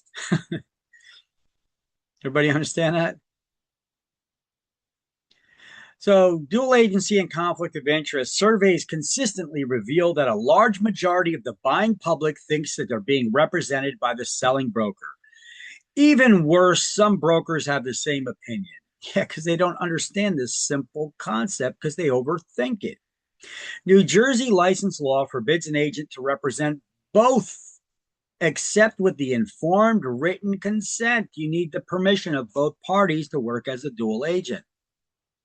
So a common situation is one in which the seller's agent comes to identify with the buyer and furnishes encouragement, advice, and assistance to the buyer. And then they get that impression that you're representing them. Okay. That's why it's important to give them that CIS and explain to them the different ways you could work with them and how, as of now, you intend to.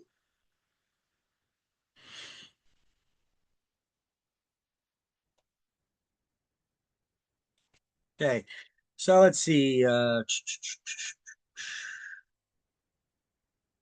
go through this. What the hell? Advising the buyer on how to negotiate with the seller may put the listing agent in the position of serving two masters. Without some such advice, of course, most transactions would not take place at all. The seller's broker has been retained to produce a ready, willing, and able buyer, and to accomplish this, negotiation and compromise is usually necessary. Nonetheless, unintended result, commonly known as undisclosed dual agency, may follow because they get the impression that you are representing them. And if you don't actually go over a form and have them sign an informed consent to dual agency to actually represent them, now you may be involved in undisclosed dual agency. So if the transaction falls through due to no fault of your own, but you are representing both parties and you never had them sign that permission of that written consent to work as a dual agent, they could file a complaint or sue you and then win. Why? Because you had an obligation to disclose it and you didn't. So they could claim, oh, you took advantage of me. How did I take advantage? It wasn't my fault. Well, you didn't disclose it. And that's enough for them to win. So always disclose, disclose, disclose. So that the actions are performed with good intentions doesn't change the situation. The problem is a difficult one faced daily by licensees with no simple solution. One remedy might be to obtain the seller's authorization to divulge normally privileged information. I wouldn't do that. Such as the seller's motivation or lowest acceptable price. Why would you want to do that? Just stay neutral, right? So conflict of interest could occur when the agent's called to a listing interview and finds a seller ready to let the property go at a ridiculously low price. The courts have held that even though the property is not yet listed by you, the seller's relying on your expertise and that you may become, they may become your principal. So the licensee who decides to buy that property immediately at that ridiculously low price and does not notify the owner of what its true value is, you're operating under a conflict of your own interest over theirs. So that does definitely create a conflict. So if you do go to a listing interview and decide to buy a property instead of listing it, you should also let them know what the true value is. I've actually bought properties I've listed before, but when I bought them, I wrote in the contract how much I think the current market value is of the property. And despite that factor, explained to the seller that they could probably get that money for it, they still want to sell it to me for this lower amount because they want the quick sale. Like I went above and beyond in my explanation there so I could avoid any possible future lawsuits of conflicts of interest saying that I screwed over my clients or took advantage of them in some way. Now, a more subtle situation occurs when no financial advantage accrues to the agent. Like if you're a member of the Boy Scouts helping them find a new campsite, you have to disclose in the contract your relationship to the parties. Or if it's your spouse's house that your name is not on the deed, but only theirs, and you're helping them sell their house, you have to disclose the relationship of the parties. Okay. And here's an example on the back on our contracts. We now have just a checkbox. Here's section 32 of our standard sales contract, where you disclose the fact that you are a real estate licensee. If you're selling a property or buying a property that you have an interest in, disclosure that the buyer or seller is a real estate licensee. Is it applicable or is it not applicable? You have to check one or the other. And then you write your name here, therefore discloses that they're licensed in New Jersey as a, and then you check your license type. Boom, that's it. Now, as far as disclosing relationships with the parties involved in a transaction, that you'd have to write into the contract in the section where there's a big thing of blank lines where you could add additional contractual provisions.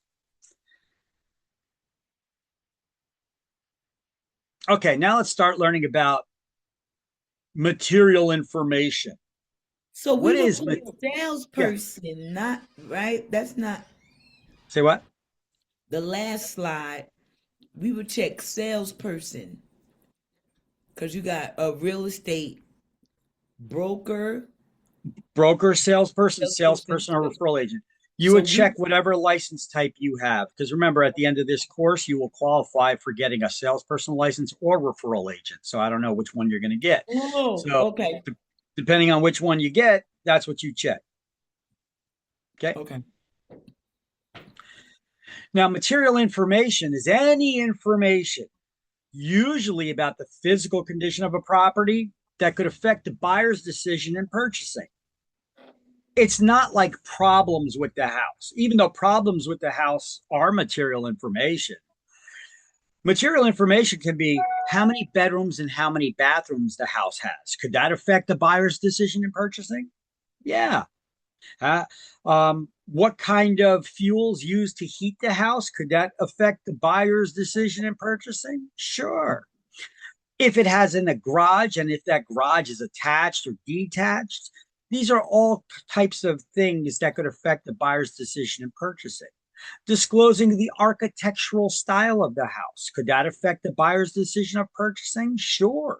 Especially for somebody who's disabled and can't climb stairs, they may want a ranch style house that everything's on one floor, one level, right?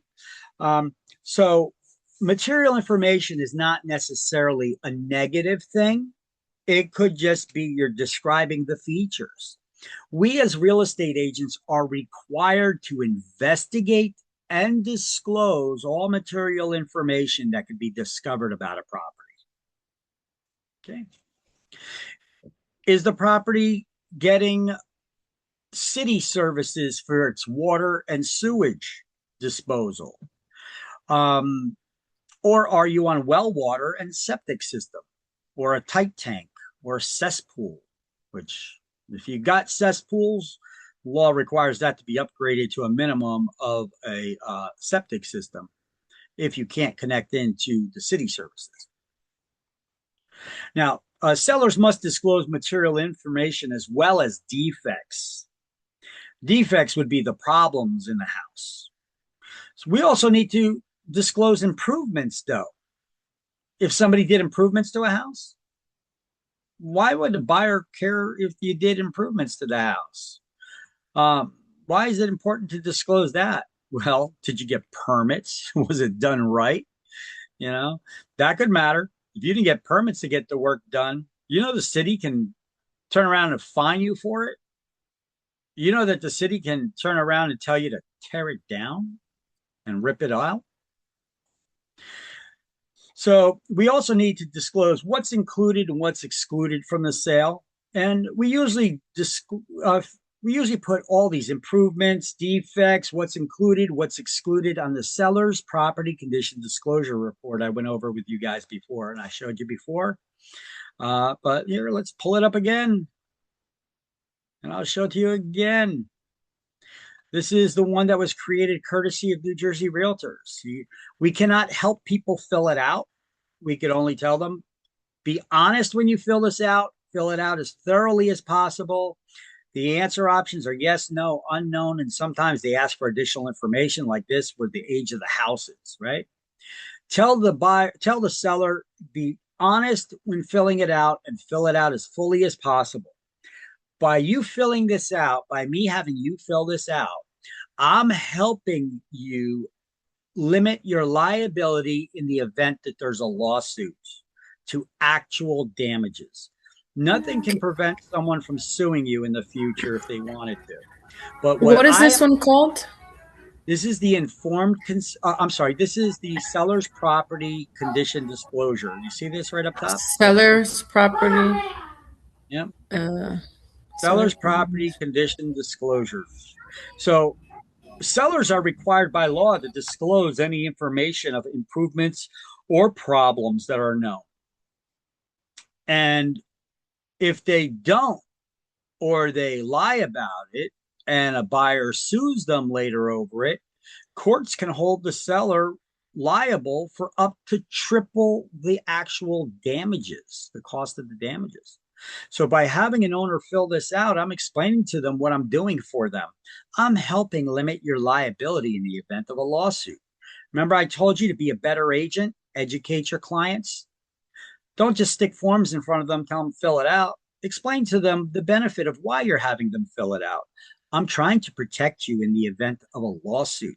Nothing can prevent somebody from suing you, but I could at least help limit your liability if there ever is a lawsuit to actual damages. Because if you don't have some sort of a disclosure, whether it's this one or some other one, you have to disclose. The law requires owners to disclose information about their property, especially problems that they're aware of. It's not like you try to get one over on the buyer and hey, when they bought it, it's their problem now. You have to disclose any known issues and you got to be honest about it. You can't lie, because if you do, the buyer can sue you, and if a court could award up to triple the cost of the damages that they've incurred because you lied or you didn't disclose it. Now, if you filled out this form and you disclosed it and they still bought it, well, that's their problem. Now it's on them. You disclosed it to them. They should have also got their own home inspection. For your protection, get a home inspection. Remember that? So they should, it's up to them now. I mean, that's in this blurb. Before we even go over these things, it says the purpose of this disclosure is to disclose to the best of the seller's knowledge the condition of the property as of the date set forth below. The seller is aware that they're under an obligation to disclose any known material defects of the property, even if not addressed in this printed form. That's why all the way at the end of this form, there's some blank lines that they could add additional stuff that may not have been addressed on the form itself. So what is on this? And they do tell you, the buyers still should, for their own protection, get that home inspection. It says all prospective buyers of the property are cautioned to carefully inspect the property and carefully inspect the surrounding area for any off-site conditions, which is something that's not on your property. It could be in the neighborhood that may adversely affect your property. Moreover, this disclosure statement is not intended to substitute the buyers hiring a licensed home inspector to do a home inspection of the property. Keep in mind, if somebody has a pool, they should hire a specialist for that. That's not standard of a home inspection. They should hire a pool company, maintenance company to do an inspection on it. Same thing with pests. Some home inspectors are licensed to do the pest, the looking out for pests. Others aren't. Others are not. But that's usually part of a home inspection, though. But they don't all treat it. That would be a pest control company that would. Your regular home inspector knows to look out for like termite mud tubes and things, and mouse droppings and stuff like that.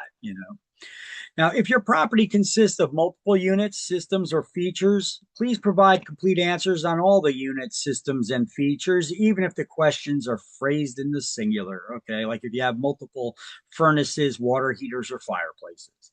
So there's questions here about the occupancy of the property, the roof, attics, basements, crawl spaces, termites, wood-destroying insects, dry rots, and other pests. Questions about the structural issues of the house, any additions or remodels, plumbing, water, and sewage questions, water, heating and air conditioning questions, wood burning stoves and fireplaces, electrical systems, land, like the soil drainage and the boundary lines, environmental hazards, deed restrictions, special designations, homeowners associations, condominiums, and co-ops. We got a bunch of miscellaneous questions they threw in. The questions about radon gas, that invisible, odorless, tasteless gas that'll kill you. It's one of the leading causes of lung cancer. Questions about any major appliances or other items that are included or excluded from the sale. Is the seller taking it with them? Or are they leaving it behind, the chandelier or the toilet bowl? These things are fixtures. If they don't say, it's part of the house, it goes with the house. And if the seller tries to take it with them later, they're in breach of contract unless they disclosed it that they were taking it with them. So our job is not to decide what they should or shouldn't take with them. It's to find out what they are or what they aren't taking with them, so that this transaction runs as smooth as possible, right? You want it as smooth as glass. That's our jobs, to make it easy. If your transaction in buying or selling your house is smooth and easy, that means we did our good job. Although other people may be like, well, they didn't do nothing. No, we did a lot. That's why it came out so smooth and easy. All right. And people will take that for granted and not appreciate what you do if you're not explaining to them all the forms you're signing and why you're having them sign it. I'm doing this to protect you in this way, and I'm having you fill this out because I want to protect you in this way. See, you guys got to brag a little bit. I mean, it's not even bragging. It's just explaining and educating your clients. If you explain and educate to your clients, they'll understand and appreciate you more. Okay. Otherwise, they're like, yeah, my agent threw a bunch of papers in my face and had me sign them. I don't know what the hell I signed. It could have signed my life away for all I know. Yeah. And you do get answers if you ever ask people who bought houses before. You ask them questions about the paperwork that their agent had them sign. They're like, All right. And then questions about solar panels and water intrusion, and if the house was, or any part of the property was flooded before. They got those, climate change disclosures there, because all of a sudden our politicians know that we're going to be underwater by 2050. Can't tell me what the weather is going to be next week. Can't even pick out the right clothes and for the weather. They're telling me when we're going to be underwater as they buy beachfront properties for millions of dollars. Right. Makes you think. Okay, so here's the acknowledgement of the seller, and here's the place where they could add additional lines of information that may not have been covered on this form. Seller's sign and date. If they're dead, the executor, administrator, or trustee signs and dates. And then both buyer's agent and seller's agent. Both the buyer's sign and date, and then seller and buyer's agent sign and date too. And that's it. That's it. All right.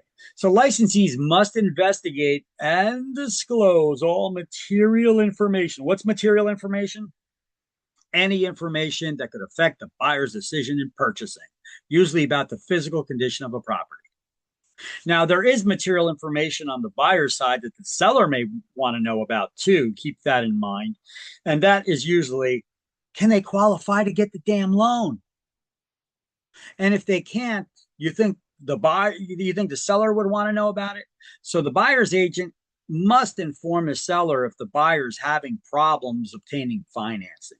Can't keep it to yourself. You got to let the other side know. We got to treat each other fairly and honestly in these transactions. So all material information and material defects that can easily be discovered by the naked eye, as well as latent defects. There's another term.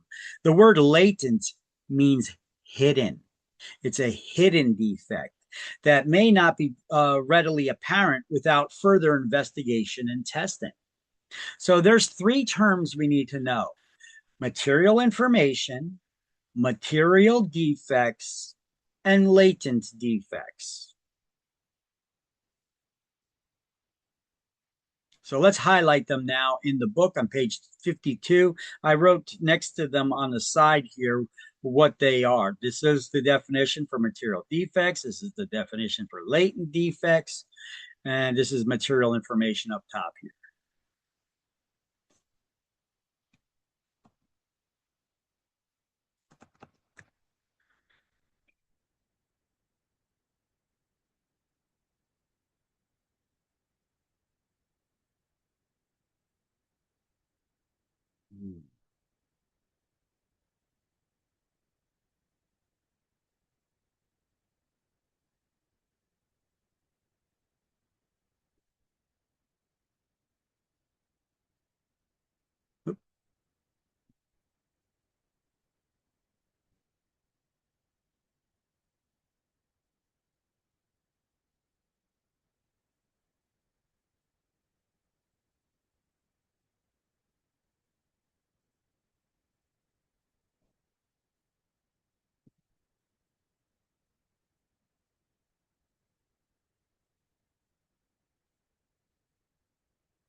Okay, because you guys will get questions about this. You need to know these terms. Remember, I told you most of these exams is about terms and definitions. You know, there are some concepts, there is some math, there is some law stuff you need to know, but the majority of this exam is just terms and definitions.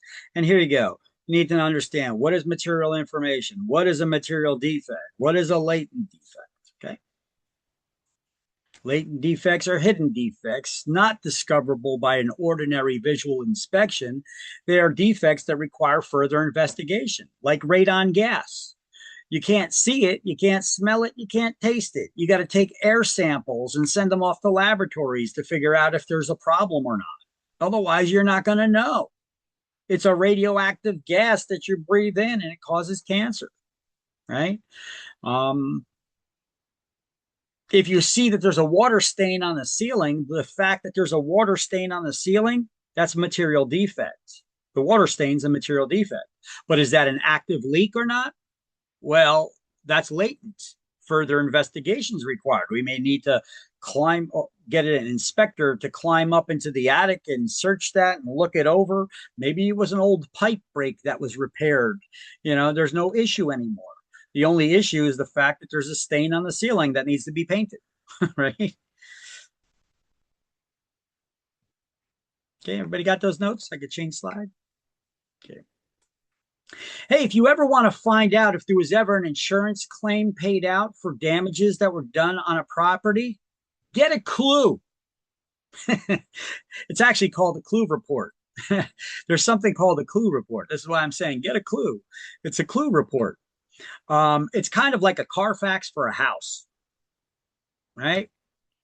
However, only sellers are allowed to request them and insurance companies. Oh, so what we could do is, if we got a buyer, they're going to need to, if they're buying a house, they're going to need to get home insurance. You can advise them to call up their insurance company and say, I'm thinking about purchasing this house. I just want to look into it and see how much would the insurance be for this house. And while the insurance company is trying to figure out the cost of the insurance for you, in the background, they're running a clue report. So ask them if you could get a copy of the clue report. That insurance agent will probably be shocked that you know what it is, or that your client knows what it is. Okay, but you should advise them to do that, and that's how they could get a copy of these clue reports. Because the seller doesn't need a copy of it; they know what's up with their house, right? But the buyer is going to want this, and the only way a buyer can get it is from their insurance company. Okay, now we already went over what the buyer's material defect I already explained is if they're able to get the loan or not to go through with the house. That's something that seller would really want to know.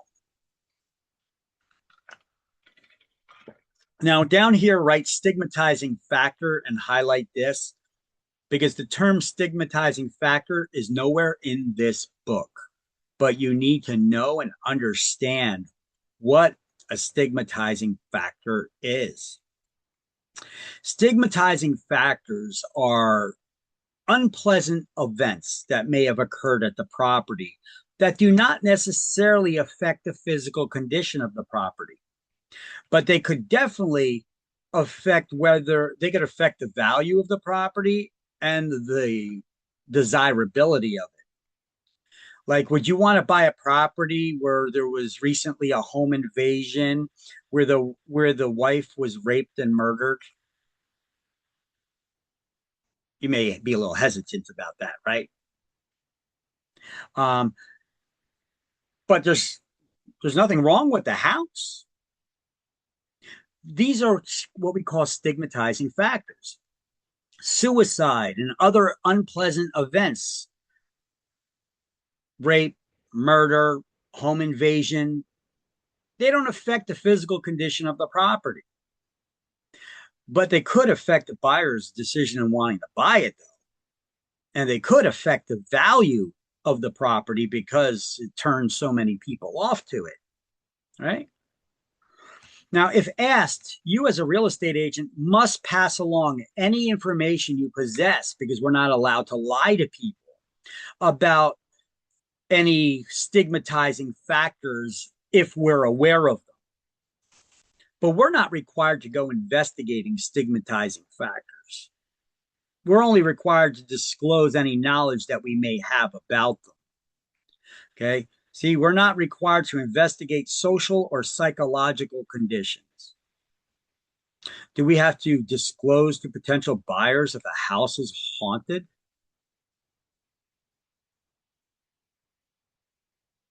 How would you know?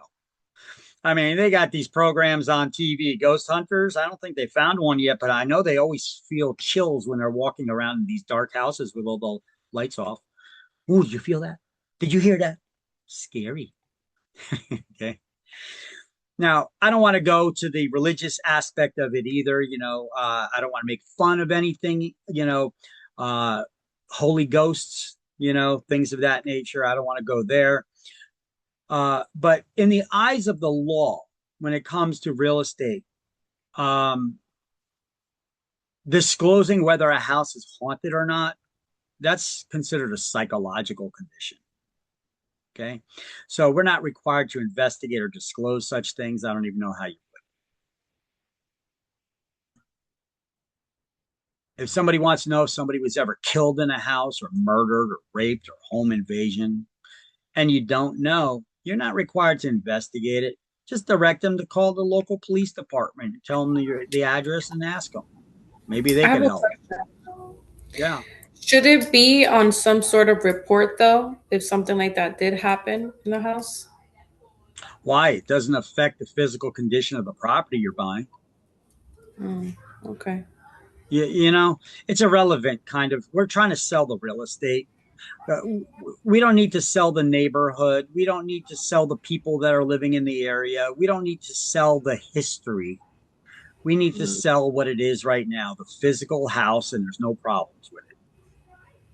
So let's not make problems where there aren't any, right? But if somebody asks, we need to be honest and disclose it. Now, what if you're representing a buyer and you're making an offer on a house and you want to find out if there was anybody ever killed themselves or got killed in the house? Or, I mean, that would be a stigmatizing factor. But there could also be other stigmatizing factors, which I'm about to show you. Let's go over them first. And then I'm going to tell you how you can ask. Well, I can tell you how to ask now. You could just ask that seller or the seller's agent, are there any stigmatizing factors associated with this property? Boom, that covers every kind of possibility for any kind of crazy, wacky, or weird thing that happened on that property, right? Things that you couldn't even think of. All right, so here we go. You may want to snap a picture of this. I got all the definitions of material information, material defect, latent defect, clue report, and stigmatizing factor on one slide for your convenience. Oh, taking the notes for you.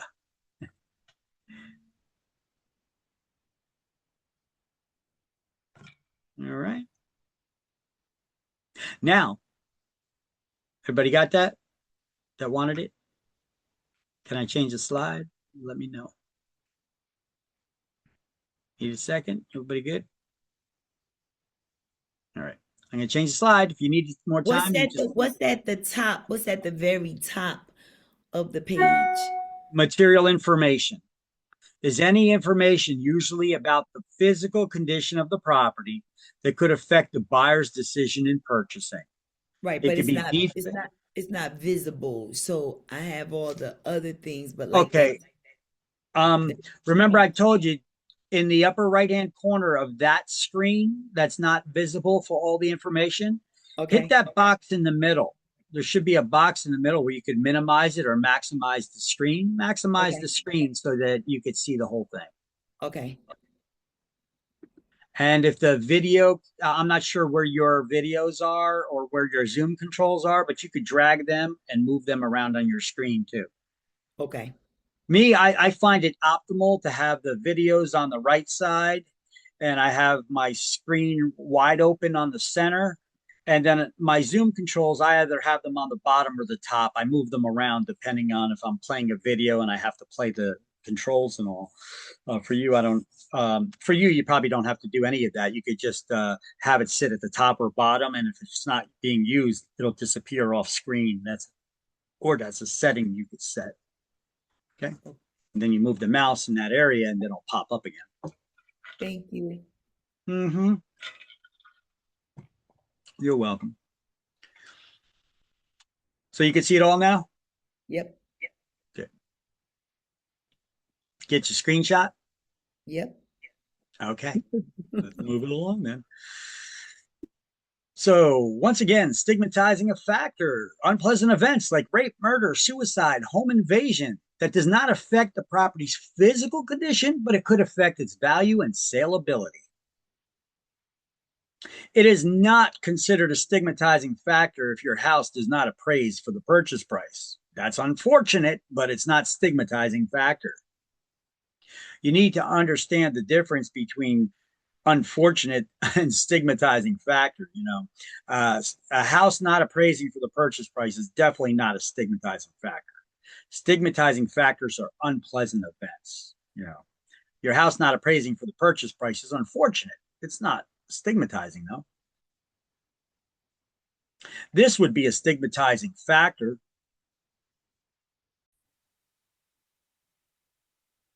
We're going to turn now to that major development involving a home we have reported on here before and the disturbing letters sent to the family who bought it. The family bought their dream home in New Jersey, never moving in after getting frightening letters from someone calling themselves the Watcher. Now the family has finally found someone. I got everyone's attention here. Someone's going to buy that house. Gio Benitez is here with more. Hey, Gio. Hey, David. Good morning. Yeah, for years, so many thought nobody would buy this house because of all that negative publicity with those threatening letters. But this morning, we know the family has finally gotten rid of it by taking a major financial loss. This morning, ABC News has learned the New Jersey family, allegedly terrorized by creepy letters from someone named the Watcher, has finally sold the house that started their nightmare. Derek and Maria Broadus bought this idyllic home in Westfield, New Jersey for $1.3 million back in 2014. But they say a stranger kept them from moving in by sending letters like this. I watch and wait for the day the young blood will be mine again. And I pass by many times a day. You know I will be watching. I've lived here my whole life, so yeah, it was a pretty big shocker. Now, 5 years later, the family's selling the property that they've never lived in, that has haunted them for years, taking a loss, selling it for $400,000 less than they paid for it. We spoke with their attorney in the... So, can a stigmatizing factor affect the value?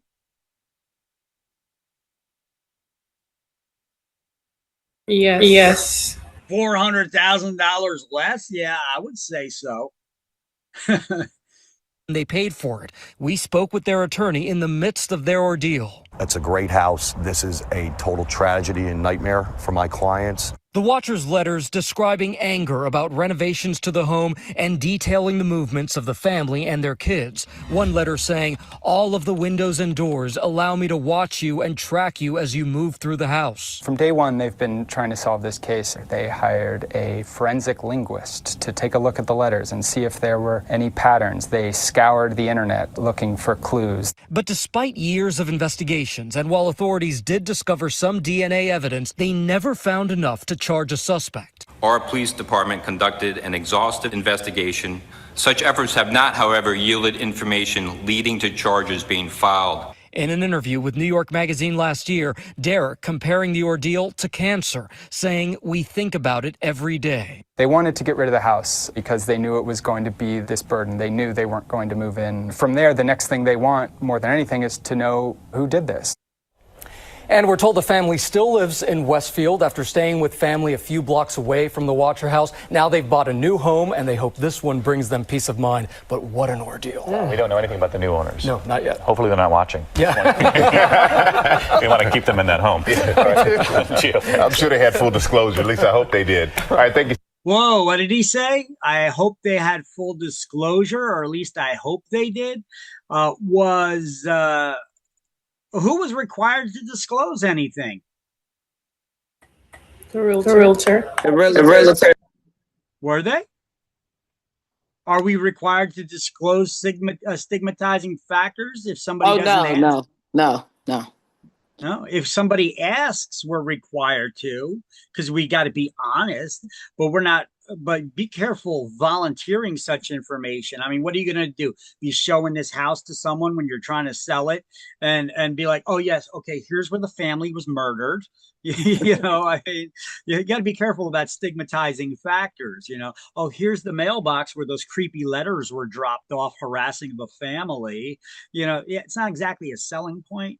Right. Mm-hmm. Now, with this, could it be a possibility? I'm sorry. Could it be a possibility that because for it to get sold $400,000 less, it's like I'm just going to get them out of there fast just to get the house for cheap. You know what I'm saying? Well, that's the thing. They don't know if it was a neighbor or somebody who was interested in buying the house. They were trying to scare them out of it or what have you. I'm scratching my head wondering. Westfield's a rich area. This house is 1.3 million at the time. That was a lot of money in New Jersey. And why don't they have a security camera out there or a Ring doorbell, for crying out loud? I mean, they could have got that answer a long time ago, right? No, 2014. They still never found out who did it. Mm-hmm. They still very interesting. To know that this type of stuff goes on.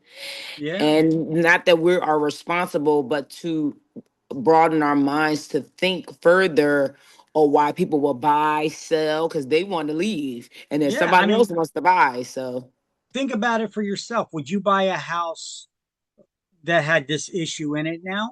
Bring your children into it? Depends on how much I like it. Like the house. Yeah. I mean, listen, some people this could affect. Other people, they'll be like, no, I got a dog and a gun, so go ahead and try to harass me. I'll blow you away. I'll get my dog to eat you. Other people, they're like, oh no, I don't want to be near that. That's scary. Why put yourself in that situation? Mm-hmm. Mm-hmm. I mean, different people react different ways. Would you buy a house that somebody hung themselves in? No. See, for me, it would depend on, is it a good price? Yeah. Because I tell you what, I could buy it. It's not like the body's hanging there still in the house, right? There's no physical issues with the property. It's just the ick factor, the stigmatizing factor is what an ick factor is. That could turn off a lot of people.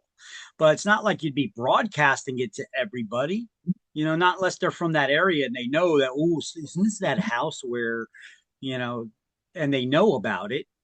But otherwise, hey, if this causes me to get a good deal on a house in this neighborhood, shoot, I'll buy it. You know, I'm an investor. I'll buy that house, rent it out, maybe sell it down the road. Right? It varies from one person to the other. Take a look in the 1970s in Amityville, New York. Remember the Amityville horror, the haunted house? Stuff was flying around and all that stuff, right? That movie was scary in the late 70s, early 80s, you know. People wouldn't buy that house with a 10-foot pole. But today, you got all kinds of weirdos. Society's changed a lot. You got people that watch programs, ghost hunters, and they watch every episode, you know. They're looking for ghosts. You know what? They would want to buy a house so they can live near ghosts and maybe see one and talk to one, you know. I mean, society's changed. We got strange fellows out there, you know. People's way of thinking changes, you know. So that Amityville house, it'd probably go for top dollar now because it was in a movie. And there's ghosts there. Ooh, we could see a ghost. You know, that's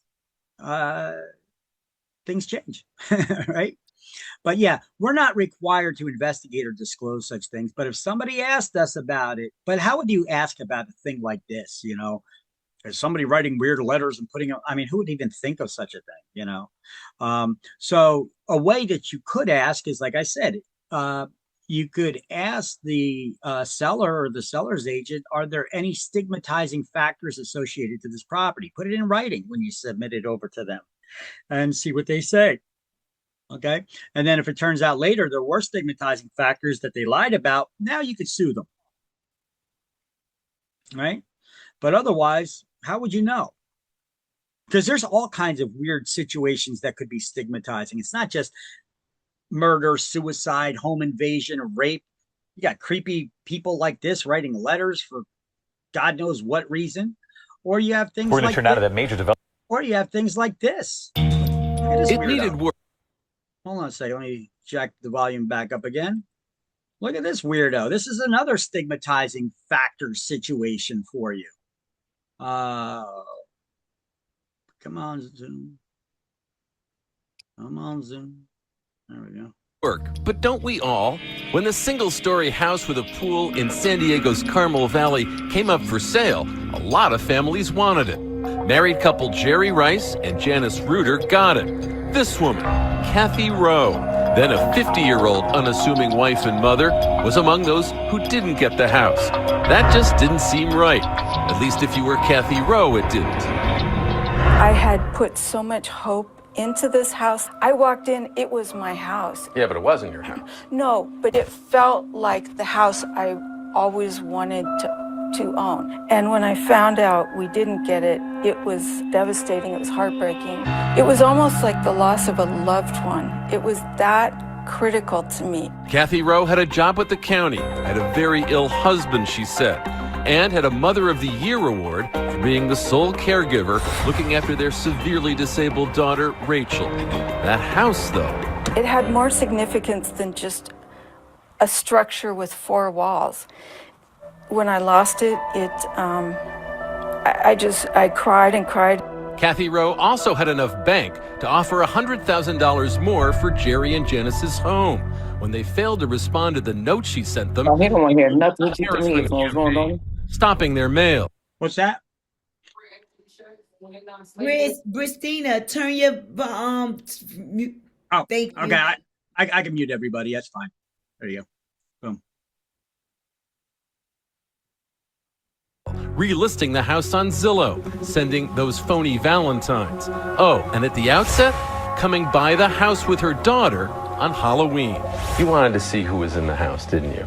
I had no interest in them. I was more curious what they had done to the house. Who came to the door when you trick-or-treated? The wife.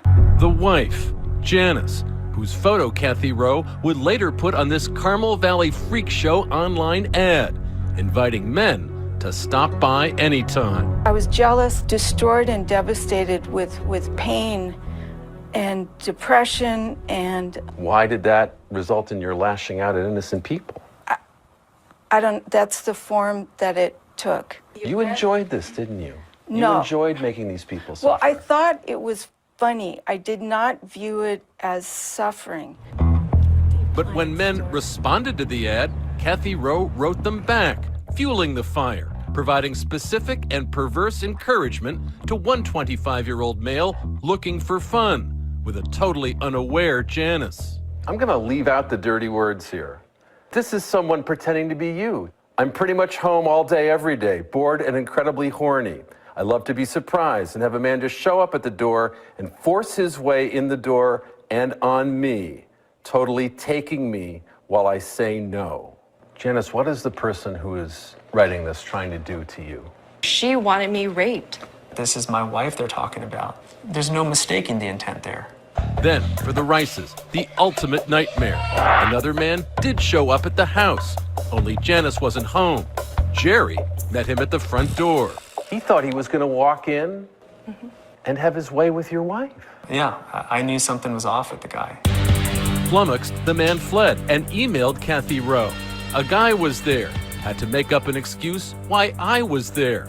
But Kathy Rowe wouldn't let it go and urged him to return to the house with another sordid scenario. I remember what you said. It's like, I hope it's okay with you, I see other guys. Right. And you ask about threesomes. Well, he had no interest in being involved if there was any other man involved. You're the luckiest person in the world because of that, aren't you? It never even crossed my mind that a man could go to the house and hurt her. Probably should have, shouldn't have? Oh, absolutely. I normally am more concerned about other people's safety and welfare than my own. Yeah, not so much this time. Absolutely not this time. It's just how impaired my thinking was. Kathy insisted we also speak to her psychologist, Sage Breslin, PhD, who largely attributes Kathy's actions and state of mind to excessive sleep deprivation, brought on in part by her round-the-clock care for her daughter. Yeah, I don't care about the excuses she has. She's a freaking weirdo. You know, could you imagine? Would you want to buy this house?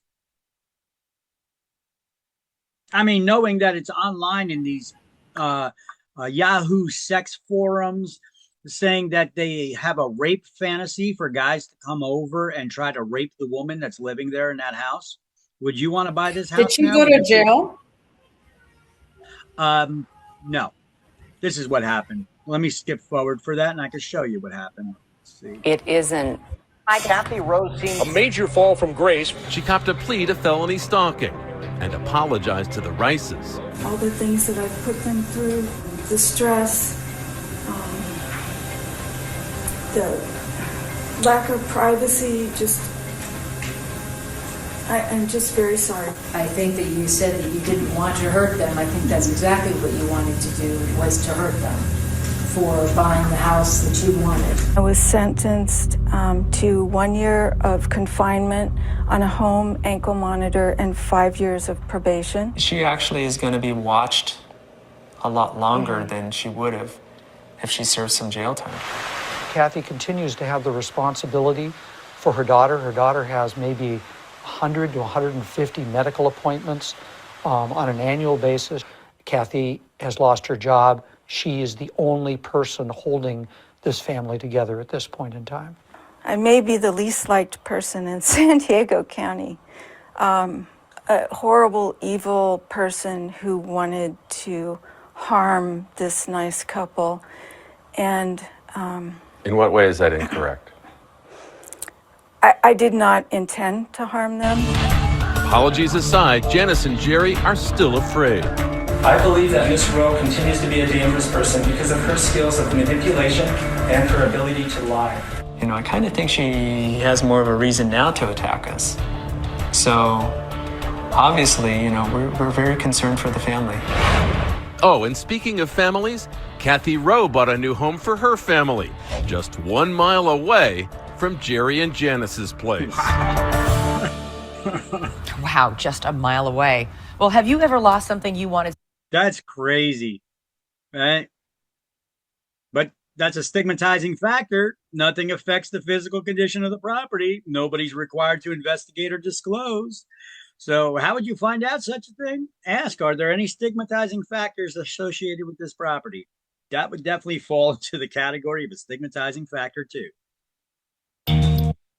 All right. So Off-site conditions. These are factors not on the subject property that affect its value and desirability. An example would be a city dump down the block, or if you're near an airport, or next door to a cemetery, or across from a prison, or the land of the property next door or a half a mile away is contaminated. Okay, these are off-site conditions, and licensees must give people the opportunity to investigate any local conditions not on the subject property. Any new construction has a 5-day right of rescission. There's a 5-day rescission period for the discovery of off-site conditions. Contracts for existing properties that are being resold, they're not brand new, somebody's lived in them already. Buyers must perform their own due diligence before making the offer. They don't have that similar 5-day right of rescission like new construction has. So, caveat emptor. That's how that's pronounced. It's not pronounced caveat emptor. It's pronounced caveat emptor. It's Latin for let the buyer beware. So do your own due diligence before you go through with the purchase. Do your own research before you do your own purchase. That's what caveat emptor means. Buyer beware. Let the buyer beware. All right. So, what's an off-site condition? It's anything not on the subject property that could, it's anything that's not on the subject property. New construction has a 5-day right of rescission. Resale properties have no similar right. Do your due diligence before making an offer. And so caveat emptor, let the buyer beware. Add that term to your definition list as well.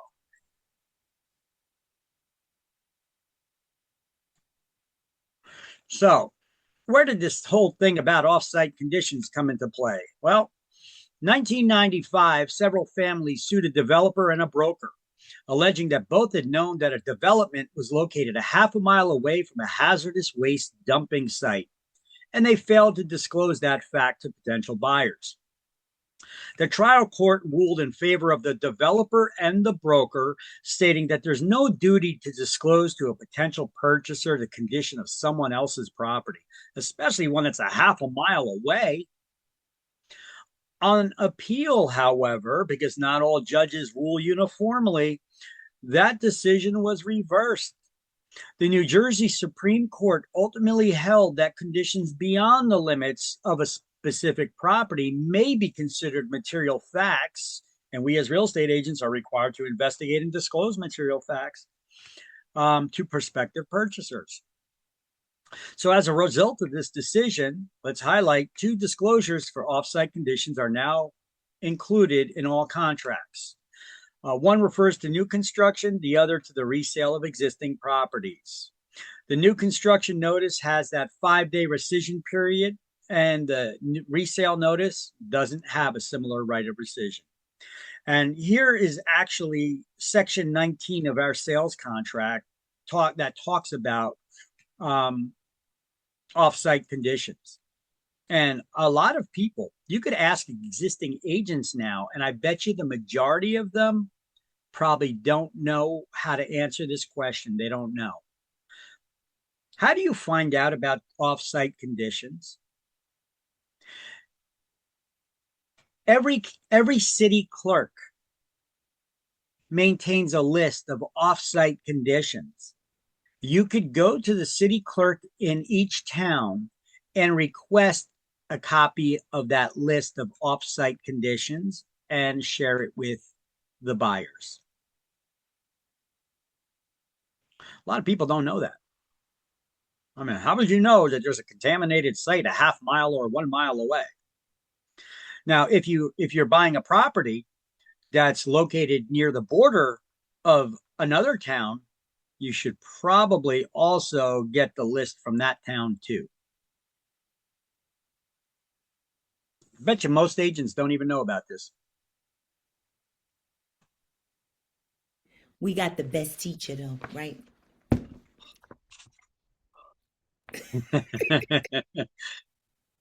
I try to keep informed and keep my students informed.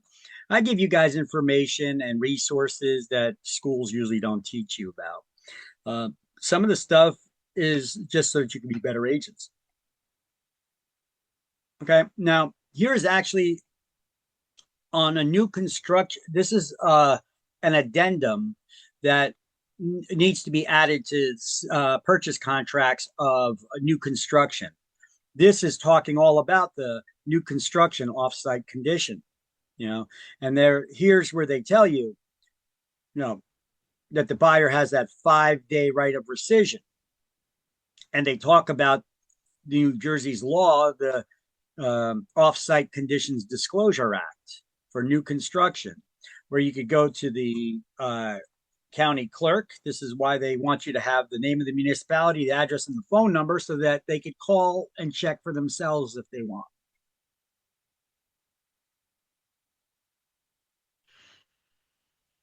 You got to have a little humor in real estate. Sometimes there's nothing you could do about what's going on a neighbor's property, right? Quiet neighbors across the street. If you can't see that, that's a cemetery. So I've had houses I've showed where there were cemeteries in the backyard. Hell, I've had a house that I showed somebody and there was a grave in the backyard. There was a headstone in the backyard. Okay, if you guys did not get it initially, because I showed this slide to you several times already, and you'll see it several more, but you should copy it. This is a list of all the different rights of rescissions that you'll get in this book. Okay, so the top is the rescission periods for sales and purchase contracts, and the one on the bottom is for mortgage loan financing contracts. Okay, the top that deals with sales contracts only deals with new construction, except for the last one, which deals with resale properties as well as new construction, and that's your 3-day attorney review period. Okay. So, you got that 7-day right of rescission for new construction and buying out-of-state properties that are marketed in New Jersey to New Jersey residents, like with timeshares or any out-of-state new construction property. There's a 7-day right of rescission for large in-state subdivisions for new construction or those that have common area elements. And there's a 5-day right of rescission if you have a single standalone new family, new construction for the discovery of offsite conditions, and that's 5 days. There's 3-day right of rescission for properties you already own for refinancing. And there's no right of rescission at all for purchase money mortgages. What's a purchase money mortgage? It's a category of loans. It's not just a specific type of loan. It's a whole category of loans. Any loan that's used to buy real estate is a purchase money mortgage, and that includes seller financing. There's no right of rescission. After you sign on the dotted line, you bought it. That's your loan. You can't back out of it because that money had been distributed to pay off the seller's existing balance on their mortgage, and they get the profit after the realtors get paid and all the bills get paid. Any profit goes to the seller. You're not clawing back the money from all those different resources because you want to change your mind on buying after you close on it. Megan's Law. You ever hear of this? Megan's Law is a law that was created in New Jersey, and some other states have similar laws, and some other states have fought them. I don't understand why they would fight it. You get some states out there that they fight against child protection laws from rapists and murderers and stuff. And the only thing that leads me to believe is that state's legislature is full of pedophiles. Why would you want to do that? But anyway, Megan's Law alerts the community to the presence of convicted sex offenders. The county prosecutor in each county maintains a list of known convicted sex offenders that's updated every time they move. Only people who live in the area already can make inquiries about where these sex offenders live, only after they close on the sale or lease of that property. So, what if you got a potential buyer that's interested or renter that's interested in where the sex offenders are? Well, you could direct them to the state police website to search the Megan's Law sex offender registry. And they could get the information themselves. Do not go searching it for them. Do not go printing out lists of the sex offenders in the area. We're not allowed to do that. That's a violation of the law. We could just direct them where they can get that information. Okay? Because your luck, you're going to print out a list of the sex offenders for your clients, just trying to be so helpful and a good, diligent agent, right? And you gave them that list of where all the sex offenders are. They move in, and then they find out, wait, there's a sex offender living across the street. How come you left him off the list? I didn't. He just moved in. Yeah, right. You see? And then you're going to end up getting sued over it or something. So, no, remember, no good deed goes unpunished. So, all right. So, how does this Megan's Law registry work? I got a link here about the Megan's Law registry and how it came about. It's basically this girl went missing. She got lured into a house with a puppy, and then the guy raped and eventually killed the little girl, and he lived across the street from them. Okay, and if he was on, and he had a history of sex offenses, so if they had a registry like this where they could tell where the sex offenders were at the time, maybe her life could have been saved. So they came up with this Megan's Law registry. So these laws unfortunately get named after people who were victims. So let's see. So this is the Megan's Law registry on the state police website. I'll share the link with you in the chat window if you guys want to search your house. They recently made a few changes to the website here. This is the Megan's Law registry, the sex offenders registry, that alerts the community to the presence of convicted sex offenders in the area. We're not allowed to copy or disseminate any of this information. They have a list here of prohibitions of misuse of this registry. Anytime sex offenders move, they're supposed to check in with their parole officers and such, and they have to let the county prosecutor be aware so that they could update the information in the registry, so that people who subscribe to the registry, you could do a search one time, or you could subscribe to get email alerts if a sex offender moves within a certain mileage distance from your house. Okay, so you could search the Megan's Law registry here. You click on accept. I guess there's a picture of Megan. You click on accept, and then you go here and you could do the search. I'm not going to do the search because we're not supposed to disseminate or copy this information. But what I can do is show you that the presentation that shows you how the sex offender registry works and the information that's provided. And they give you information here about the registry that shows that 45% of sexual assault victims are under the age of 12 years old. 75% of victims know their attacker.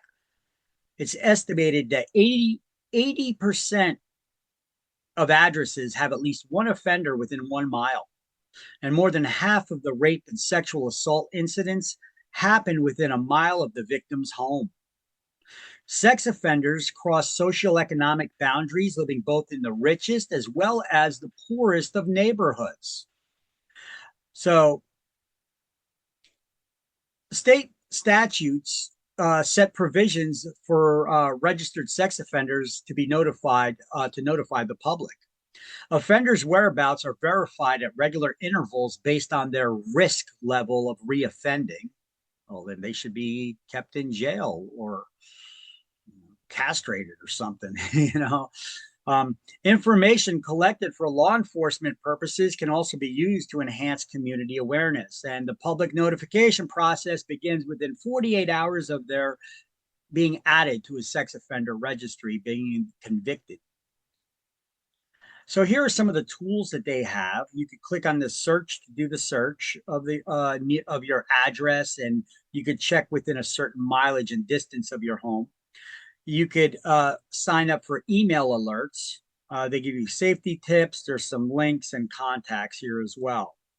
Now, this is the way the registry works. You could put in your address and search within a certain mileage around that address, and it'll bring you up the picture, a list like a Google map with like little pins, and you could see in each pin, pull up the information about the sex offender. It'll tell you what they were convicted of, what actually transpired. It'll show you a picture of them, any distinguishing marks, their height, weight, any tattoos or distinguishing marks. It'll tell you their address, where they live. It'll tell you what vehicles they drive, license plate numbers, and all of that information so that you could be better aware of who lives around you. Anybody search the registry around your house yet? You could see within 1 mile, at least you got at least one sex offender that lives around you. Okay. So there you go. So that's the Megan's Law Sex Offender Registry. Click here to search for offenders in your area.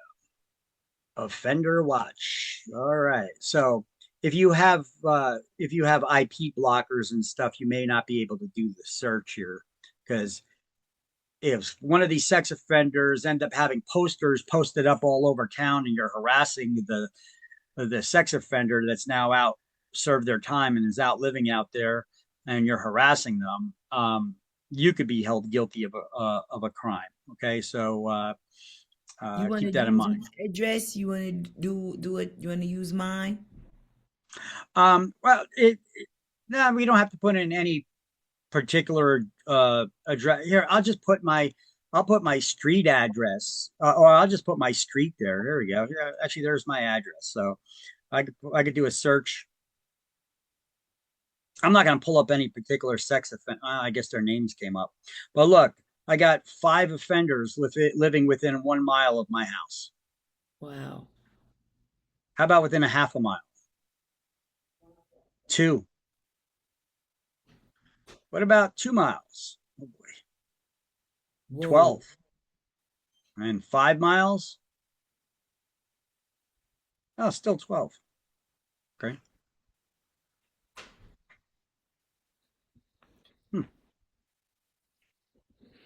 That sucks. But you could click on people's information, to get info about them. It pulls up their pictures and all that other information. So, all right, let's go back to that. All right, pause share. Are you guys seeing anything right now? What are you seeing? My thing says pause for some reason. We can see the Megan's Law slide. Your Okay. notes. Your notes. Okay. Were you seeing the website before? Yes. Okay. Okay. Why does it say pause here? What is that? Pause, resume. Okay, resume screen sharing. Okay, got it. All right, so this is the information about the Megan's Law Registry. I shared the link with you. You guys see all the sex offenders that live around you? Scary, isn't it? You could read up on, see what they actually did, get the information, see their pictures. Make sure they're not somebody that you're meeting on a dating website, right? All right, so let's look at Megan's Law. Let's highlight Megan's Law requires community to be alert to the presence of convicted sex offenders, and buyers and lessees can obtain this information from the county prosecutor after the sale or lease of the property is closed. But in the meantime, you could direct them to the Megan's Law Sex Offender Registry where they could get that info. This link in the book has been changed. That's not the same link that I sent you, because this link does not work. These are the proper links now. They changed it.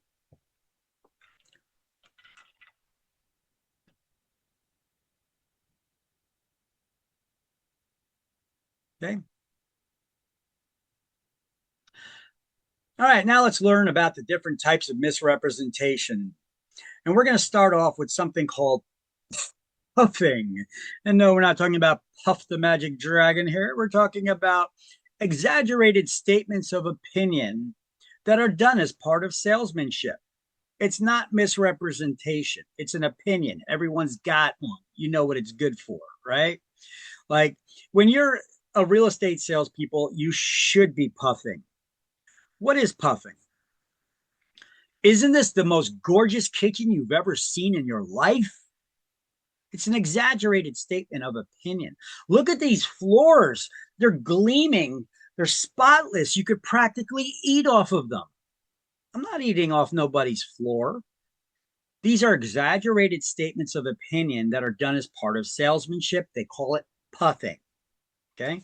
You should be puffing when you're showing houses, in your ads, when you're talking about things, you know, gorgeous kitchen, backyard. Have the opportunity to have your own private oasis in your backyard. You know, that's a bit of an exaggeration. Your own private oasis. You know, it's a statement of opinion. You know what it's good for? Everybody's got one, you know. However, as long as you're not puffing in a way to try to mislead people of factual statements. Factual statements must be accurate. Okay. There are three types of misrepresentation we need to know about. They are fraud. Fraud is intentional misrepresentation intended to harm or deceive someone. Negligence is unintentional misrepresentation that is done by somebody who should have known better. That would be us, the real estate agents. Just don't go passing along information that has been given to us by homeowners. Okay. Trust but verify. You know, don't just pass along information. They told you, oh yeah, the roof is only a year old. Okay. Now you take that information, you put it in an ad that the roof is 1 year old. That's very specific. And you're just adding that. The general public will assume that you verified that before you start putting that information out. So if it turns out that that roof is older, you're guilty of negligence. It's a false statement that you made. But I didn't know. Well, that's an unintentional misrepresentation by someone who should have known better. Trust but verify. How old's the water heater? It's fairly new. It's about 2 years old. You guys know how to find out how old the water heater is? There's actually a label. It's usually welded to it. You know what? I don't know if I got it in this. I know I got a video somewhere about it.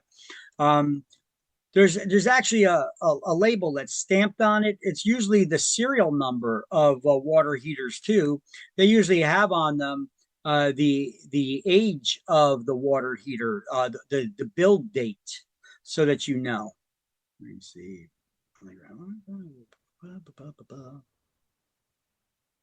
You know, I think I have it built into one of my other into one of the other slides in another chapter. But innocent misrepresentation, these are false or misleading statements by someone that's not expected to have expertise, like the homeowner. I could tell you, I was in for a listing one time, and the wife stepped out of the room. I was talking to the husband in the kitchen. He was telling me that the roof was only about a year or two old. I forget what he said, how old it was. And then the wife walked in the room as he was telling me, and she was like, "What was that?" And he was like, "Oh, I was just telling him, you know, that the roof was only about a year old, you know." And then she slaps her husband in the back of his head, and she's like, "What the hell's wrong with you?" She's like, "The roof's got to be at least 7 years old now. That was when Jimmy got married." And he was like, "Oh, is that long ago? Huh? How time flies." You know? So it was a innocent misrepresentation on his behalf. I don't think he was intentionally trying to lie to me. But if I just took that information and I ran with it and I put that in the advertisements, well, that would be negligence on my part or your part if you're the agent, right? So trust but verify. You could easily go down, look at the water heater, look at the label on it. It'll tell you what the build date is, what the year is that it was built. Let me take a look and see if I have that video here in my list of videos. I thought I had it in one of my slideshows. I could also take a look at that really quick.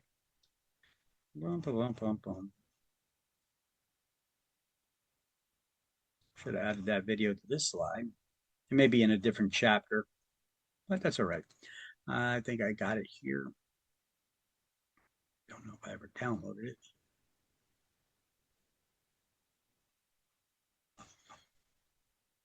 I know where I could look. Hold on. Let me minimize this for a second. I'll tell you.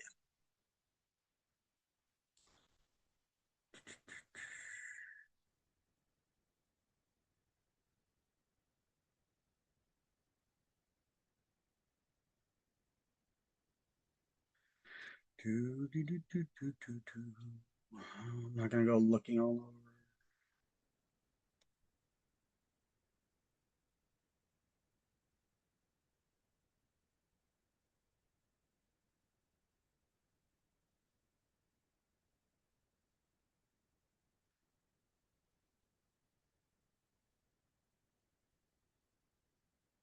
No, it's because I didn't download it. That's why. All right.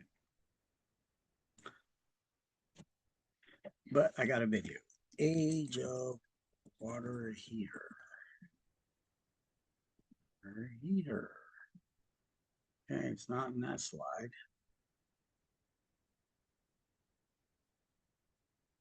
So my browsers. Man. Real estate class.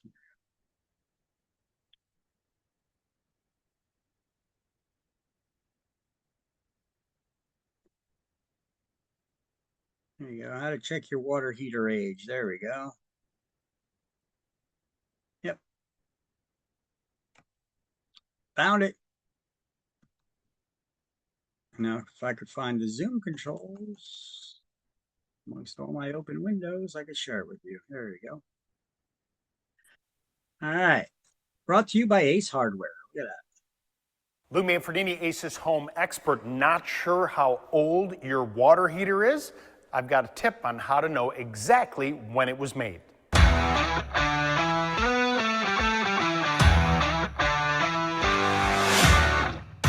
All right, on your water heater, you're going to find a sticker somewhere that has a serial number and a bunch of information that you think is really not important, but it actually is. I want you to look at the serial number of your water heater. As an industry rule, the first two numbers actually are the year that the water heater was built. Now, in this particular one, you'll see that it's a 1 and a 9, so it was built in 2019.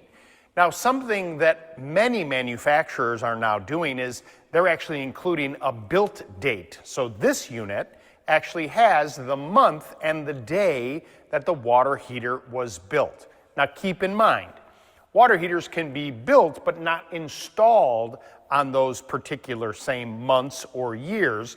So that's kind of a shot in the dark there. If you live in a home that you're really not sure how old your water heater is, and this particular unit is a 2019, well, there's a good chance that it got installed in 2019, but that's not always the indicator of how exactly old the unit is, but it's pretty close. As a rule of thumb, the national average for the life expectancy of a tank water heater is about 10 years. So when you find that number, do the math. It's always less expensive to change a water heater on your own terms than in an emergency situation. And that's it. If you need more information, you can... Actually, I'm going to give you guys another tip. It could also help you in your own houses about water heaters. Are you ready for this? Inside of your, why do water heaters only last about 10 years as a rule of thumb? I mean, 10, 15, 20 years I've seen them last, but as a rule of thumb, he said between 10 and 15 years. Do you know why?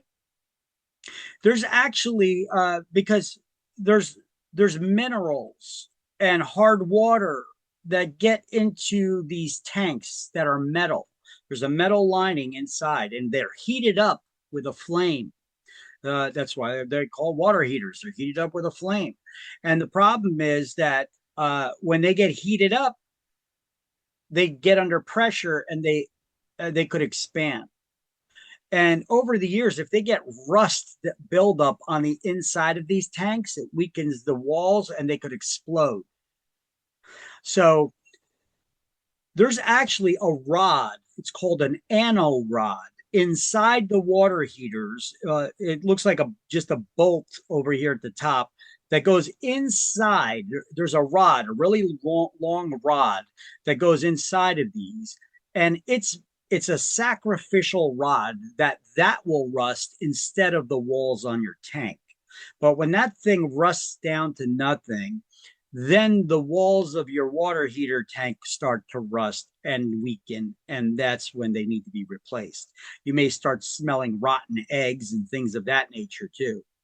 There's a new item on the market though. You could either replace that anode rod by unbolting it or pulling it out after you release the pressure and shut it off first.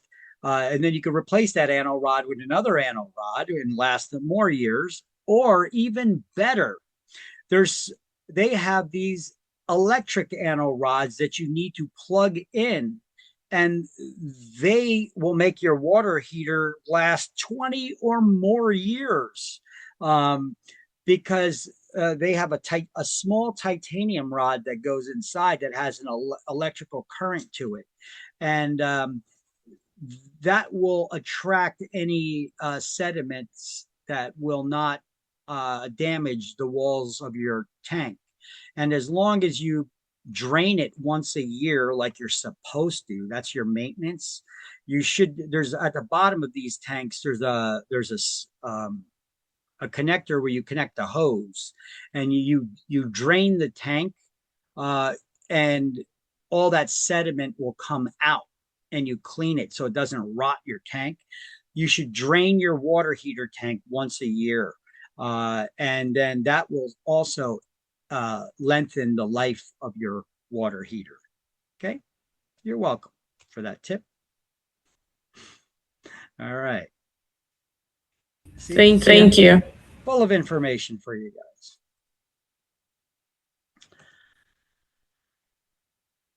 All right.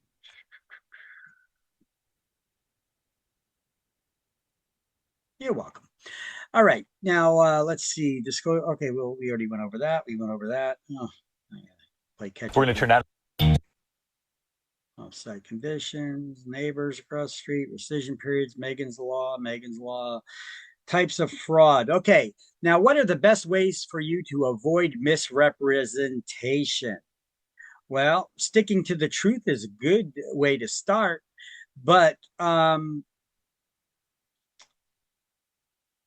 so lies, don't lie. That's a start. But half truths can misrepresent just like a lie. And if you're not sure about something, that could put you in hot water too. So what's the best way of misrepresentation? Don't act like you know everything about everything. You're not expected to be the expert in everything, but you are expected to know who the experts are so that you could direct your clients in the right direction. Is this how to get legal advice? Talk to your attorney. Is this dangerous? We'll have to ask your licensed New Jersey home inspector to take a look at that, right? How's this going to affect my taxes? Well, you should talk to your CPA or tax attorney about that. Pools, you should have pool inspection companies, pest control companies.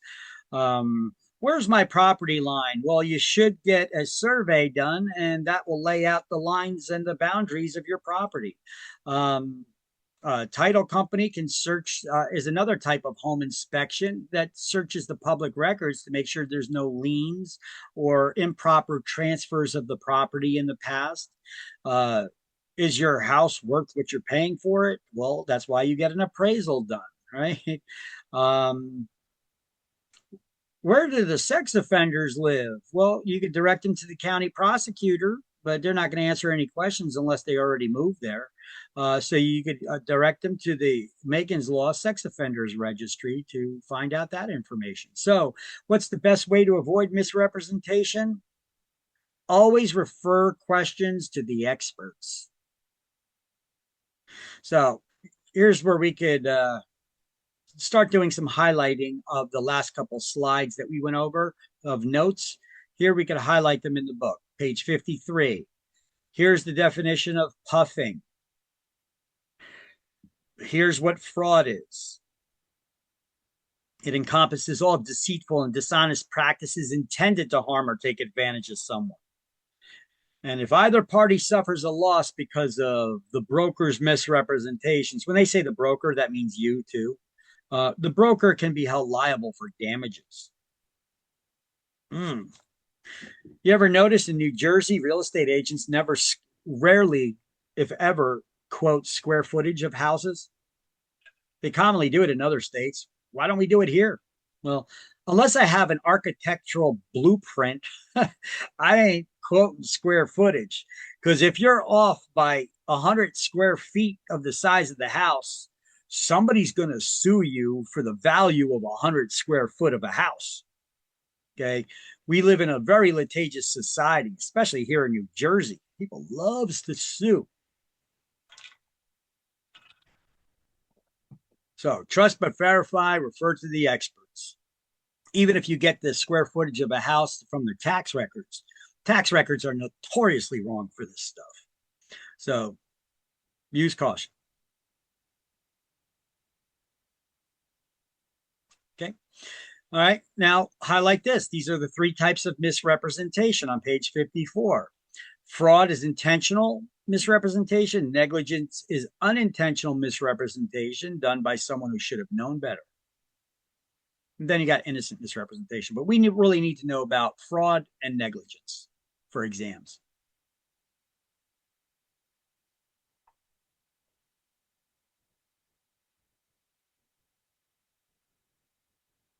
Everybody got that? Okay. All right. So what are your liability for being found guilty of negligence? Well, fraud, if you intentionally lie to someone or you're trying to mislead them, you're guilty of fraud. But let's just say that that's not your intent. Well, if you still end up misleading for somebody, you'd be guilty of negligence because you should know better. We will not be found guilty of innocent misrepresentation ever, because we're expected to have some knowledge in the topics of real estate, right? As real estate professionals, right? So in order to be found guilty for a lawsuit's purposes, well, there had to have been a false or misleading statement or a concealment of a material fact by a person who knows or should have known that the information was false with the intent to deceive or defraud. And if there was no such intent, the effect was still to deceive or defraud. And damages were suffered by the party who relied on the information that you had provided. For instance, if you're showing a house in a historic section of town, New Jersey has a lot of history. We were the 3rd state admitted to the Union, right? So we're one of the older states here in New Jersey. So we have a lot of historic districts, George Washington fought a battle here or there, or some kind of historic thing happened. We had, this is a historical landmark because it was one of the end routes to the Underground Railroad where escaping slaves from the South came up to the North to be free. New Jersey's got a lot of history and a lot of historic sections of town.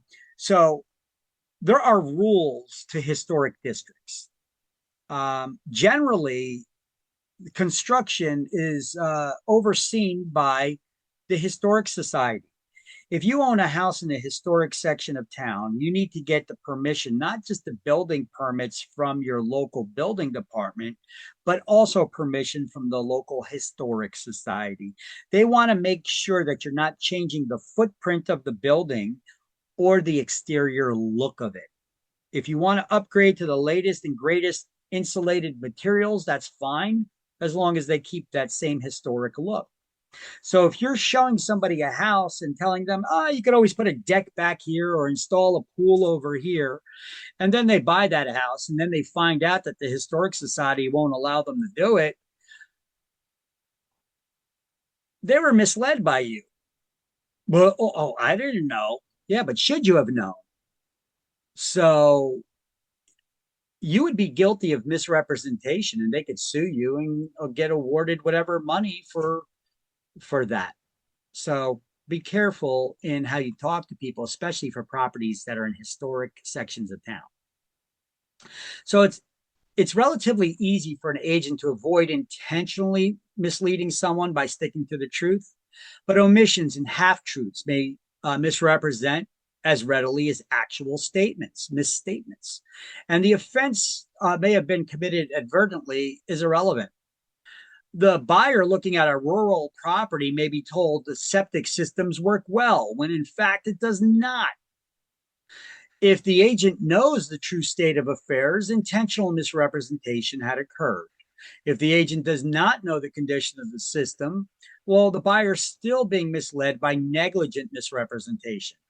And half truths may mislead someone with a statement like, septic systems are normal in this area and there's probably nothing for you to worry about. Now, while that may be true, it skirts the issue in a manner that may be misleading to ignorant buyers. And no mention at all of a septic system could also be misleading, particularly to urban buyers who assume public sewers are available everywhere. Did you know a lot of houses are still on well water and septic systems in Piscataway and Edison, Metuchen? These areas that you would assume are connected to city services everywhere. Well, there's still a lot of houses that aren't. So don't assume. You know what happens when you assume, right? In the words of the great Benny Hill, you make an ass out of you and me. All right. So that the broker knew nothing about the condition of the systems is of little defense if brokers in that community should have known about such matters.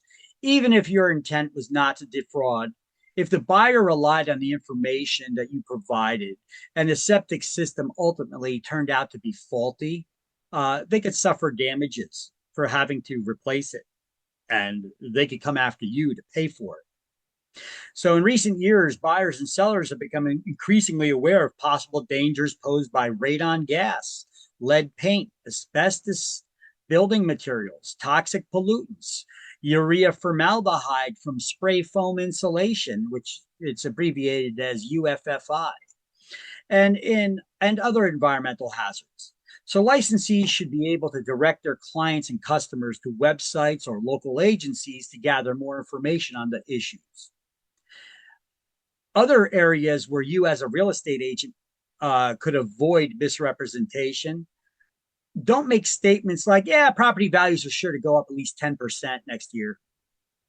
How would you know that? There's no way for you to know that. You could be taking an educated guess, but if somebody relies on that information, property values go down, they could turn around and sue you.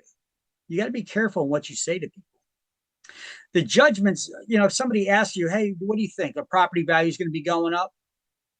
You could reply to them like this: I wish I had that crystal ball where I could tell you the answer on that. I'd be buying the winning lottery ticket too. One thing I can tell you is, real estate prices are cyclical. They go up, they go down. They have their cycles. They go up, they go down. So where exactly are you in the cycle would be dependent on whether the price is going to go up or down right now. Can't tell you that for sure. Now, the judgments have all been cleared up, or no problem looking at hooking the utilities into the public sewer systems. Well, there may be. It may be a far distance, or they may not allow any more hookups, or it could cost a lot of money for that. Or if you quote the square footage of a house and you misquote it, they could sue you for the difference in value. So on page 55, let's just highlight this. To avoid misrepresentation, absolute statements should be avoided. Requests for information should be met by referring questioners directly to an expert source. city zoning bureaus, mortgage counselor, building inspectors or engineers, lawyers, etc. So you're basically shifting the responsibility onto the experts and off of you. You're not expected to be the expert in all things, guys. Okay? Everybody got that? Okay. This is what a septic system is, by the way. We keep talking about mentioning septic systems. It's like having your own private sewer system in your own backyard. You ever wonder what happens with all the water when you take a shower or flush the toilet? Where does all that dookie go? Well, if you're not plugged into city services, it's going in your backyard to this underground buried tank. And you should be periodically flushing bacteria down the toilet so it enters into this tank. So it can eat up the solid waste and turn it into liquid so it eventually goes out to the drain field and then gets filtered out by the soil itself. And still, even with that, the solids will eventually build up. And you're going to need to hire a company to come out and drain this tank. See, here's another view of a septic tank, how it's hooked up to the house main sewer pipe, and then it goes out to the drain field, the liquids. Every gallon of water that comes in, 1 gallon goes out. And you have active bacteria inside there eating up the solid waste. And you need to keep refreshing that bacteria, especially if you're using antibiotic cleansers, because they kill those bacteria and then could ruin your septic system. So you got to be careful what kinds of cleansers you even use when you have a septic system. Here's the tanker truck coming to vacuum out and clean out that septic tank that has it's buried, these access panels that look like manhole covers are buried somewhere there in your yard. And they're coming there to vacuum them out and clean out those hatches. Ooh, this one looks pretty full. Ooh. Oh, ooh. Look at this one. This one, the septic tank looks like it's underneath the front porch. Ugh. Yeah, that one's overdue to be emptied. Now, how often should it be emptied? Well, it depends on the size of the family and what you got there. If you have a garbage disposal, well, you should be careful what you're flushing into that garbage disposal. If you have a dishwasher, you add 1 additional person to the family size. So say you have 4 people in your family and you got a 1,000-gallon septic tank every 2.5 years. But if you have a garbage disposal, add another person to the family size every 2 years. And if you got a dishwasher, add another person to the family size every 1.5 years. It should be serviced and vacuumed out. You don't need to memorize this. I'm just random information I'm supplying here for you. Huh, what is this? So the public water that comes to the houses, it comes from reservoirs that goes to the treatment plants. Then it goes from the treatment plants to your house. How does it come to your house under pressure? You ever wonder how you turn on the faucet and the water just comes flowing out and it keeps running and running and running? Well, there's pumping stations that pressurize the water and send it out to your house. And periodically, there's water towers. These water towers that could hold millions or tens of up to 10 million gallons of water can hold all that water at these high elevation levels. And water is heavy. Every gallon weighs about 9 pounds. So you put it at a higher elevation, and on demand, as people open their faucets, on its own weight, it creates its own pressure. So we don't need to waste a lot of electricity having pumping stations constantly running. And then it delivers the water out to your households, and also has water available on demand in case of fires or in the morning when everybody's taking a shower, that water will be available to people. It comes out to you actually at such high pressures. you need to have reducing valves. Otherwise, it'll damage your washing machines and your water heaters in your house. Usually, it comes out about 60 to 80 pounds of pressure, and we need to reduce it to about 12 to 14 pounds. If you're on top of a hill or mountain, an elevated area, there should be pumping stations to help get that water under pressure to your house. Yes. Oh, Fandrea, do you have a question? Oh, okay. It did this, when you put your hand up, it ends up putting that raising your hand for you there. So. No, I'm sorry. Nah, that's that AI nonsense. It looks at you on the video, and if you're shaking your hand or waving your hand or giving a thumbs up, it does stuff. Look, let me put a thumbs up and see what it does. Does it do anything? No. But if I go like this, see that? There you go. Sanchita, it went up. You got a thumbs up there. You see that? I don't even know what to do with that. All right. Anyway, New Jersey has the Consumer Fraud Act. We have the Sherman Antitrust Act that prevents the collusion between agents setting an industry standard on pricing. Well, New Jersey has a Consumer Fraud Act that prohibits misleading or fraudulent scam practices. We actually went to NJ Realtor the other day. Let me see if I can pull that up. njrealtor.com. I think it was on that site somewhere where we saw about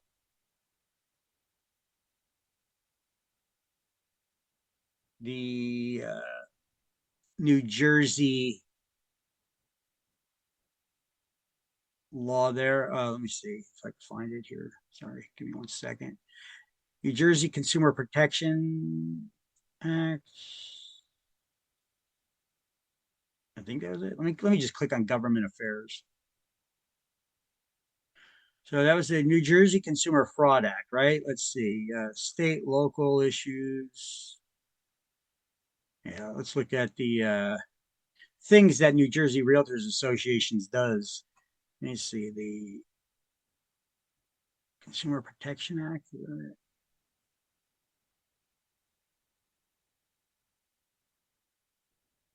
Oh, we had one here for the Fraud Act.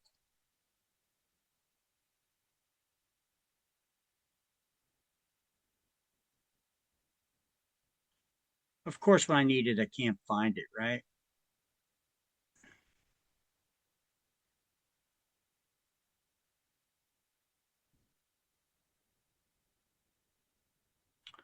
All right, whatever. Doesn't matter. Anyway, we don't need to waste a whole lot of time on this. Fines can be up to $10,000 for first violation for that. Okay, we don't need to dive too deep into New Jersey's Consumer Fraud Act. We got the Sherman Antitrust Act. That's absolutely going to be on exams. We've gone over it a bunch of times, and once again, here's the slide for it. Sherman Antitrust Act. It makes price fixing illegal. This is when agents from competing firms discuss with each other the fees they charge the public in an effort to set an industry standard for the commission rates or fees that we charge. Now, there's nothing wrong with agents from within the same brokerage or company to be setting their fees or even role playing on how you're going to go about charging people your fees. But agents from different brokerage firms, you shouldn't even be entering the conversation with them. Same thing with allocation of markets, agreeing to divide the market share with the competition. That's also made illegal under the Sherman Antitrust Act. So here's the advice. Agents should immediately disassociate themselves. They should separate themselves from the slightest discussion with the competition about commission fees or rates that they charge the public.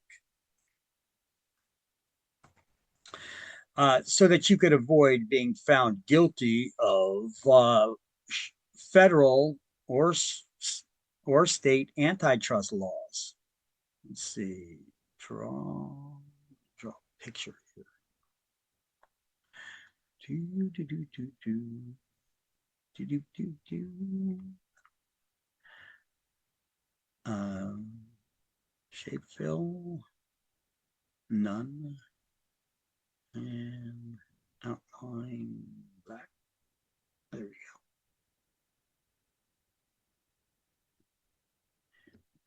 go. That makes it look a little fancier.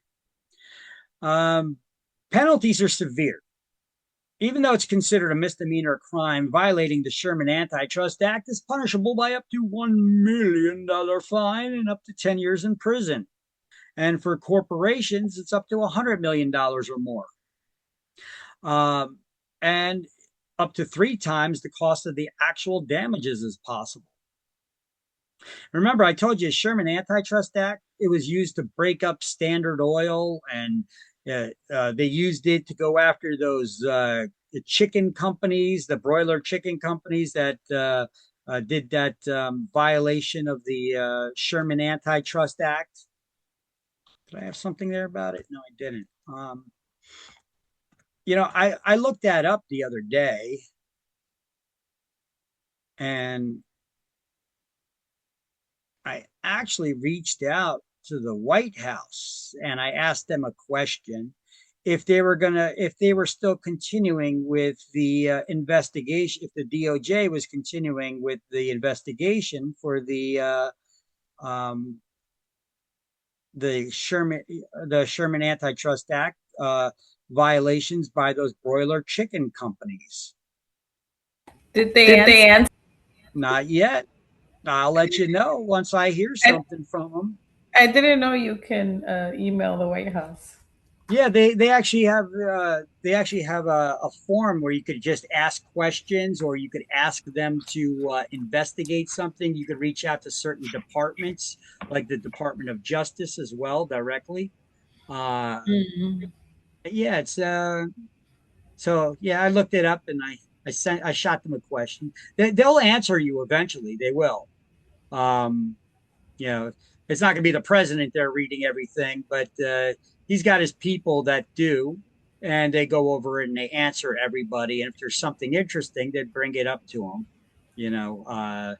So yeah, you actually can interact with the White House. Well, that's interesting. Yeah. Hey, hold your legislators accountable. Hold your president. Ask them questions. There's nothing wrong with that. Being involved. Of course, now I'm not finding it again. Content. Let's see. Add the slides. This contents. I got the one about chicken somewhere. Where's the Sherman? Oh, here we go. Sherman Antitrust Act. Boom. All right, so right here, remember I told you about that broiler chicken? Sherman Antitrust Act does not only apply to real estate, it applies to anything. So this is an archive now. But look, and I was wrong. I said 104. It was $107 million fine that nation's largest chicken producers plead guilty. Well, actually, only one of them did. That was Puritan's Pride, I think. Oh, Pilgrim's Pride Corporation. Broiler chicken producer in Greenlee, Colorado, pleaded guilty and pays $107 million fine in their conspiracy to fix prices. But in order for there to be a conspiracy, that means that they had to collude with other chicken companies. But how come they're the only one that paid the fine? Remember, I told you, politics is a dirty game. And when the presidents changed, this was at the end of Trump's first administration. When they moved to the new administration, they redirected all their efforts to going after January 6 people, and they dropped the cases on this stuff, which is a shame because that's hundreds of millions of dollars they could have gotten from all these other chicken producers that artificially inflated the prices of the broiler chicken products. Yeah. Is this the broiled chicken that they sell like on the stands? This is the broiler chicken products that they were selling to places like Costco, BJ's, KFC, and what are the name some more of those chicken joints? That are popular. Jeez. But is it broiled chicken or is it? Yeah, Yep. Oh. Well, yeah, the broiler chicken products. I mean, you could bread them and then, put them on the cookers Oh. and stuff. It's like, so like KFC, KFC used to be called Kentucky Fried Chicken. Now they have fried and they have other kinds, grilled and whatever. But so KFC and Popeyes and all those other ones, they were artificially holding the costs up for those. So that's what they got. Uh, they were colluding with each other to artificially inflate those prices. If you bought chicken at Costco or BJ's, the price was higher than what you could normally get it for. Remember, for a period of time, their cost of chicken was very high, right? This is why they were colluding with each other, artificially holding the prices up higher. But yet only one chicken producer admitted guilt and was found guilty. The others said, screw you, you need to come after us and prove it. And they knew that the presidency was changing and they were shifting priorities there. So they knew that they weren't going to be coming after them. So they took their chances and I guess they won. All right. So now, if in an ad you mention a specific commission rate or amount, in that advertisement, you have to put in a statement, in New Jersey, all commissions are negotiable. Now, what's the purpose of that statement? It says that you do not engage in illegal price fixing because you're mentioning a specific rate or amount that you're charging, but you also need to justify it by saying, hey, we're not colluding with other people. This is our price. We set it on our own. In New Jersey as a whole, commissions are negotiable, but this is our price that we're charging. We didn't come up with it because of any realtor association or real estate commission or MLS or colluding with other real estate brokerages to come up with this amount, because all commissions are negotiable in New Jersey. That's what that statement says. We don't engage in the illegal practice of price fixing.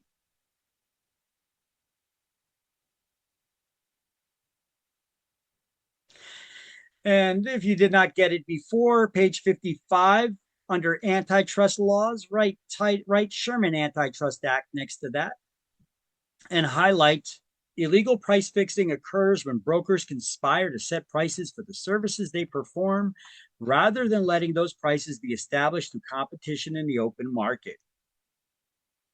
And real estate licensees must disassociate themselves immediately from the slightest discussion of commission rates with any member of a competing firm. Within your own firm, you could have training on it. You could do role playing, but not with people from other agencies.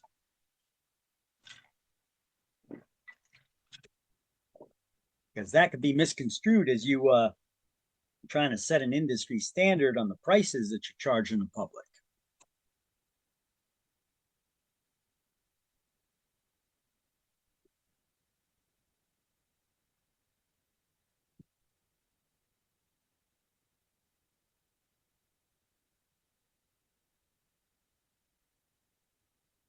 Everybody got that? That wanted it? Okay.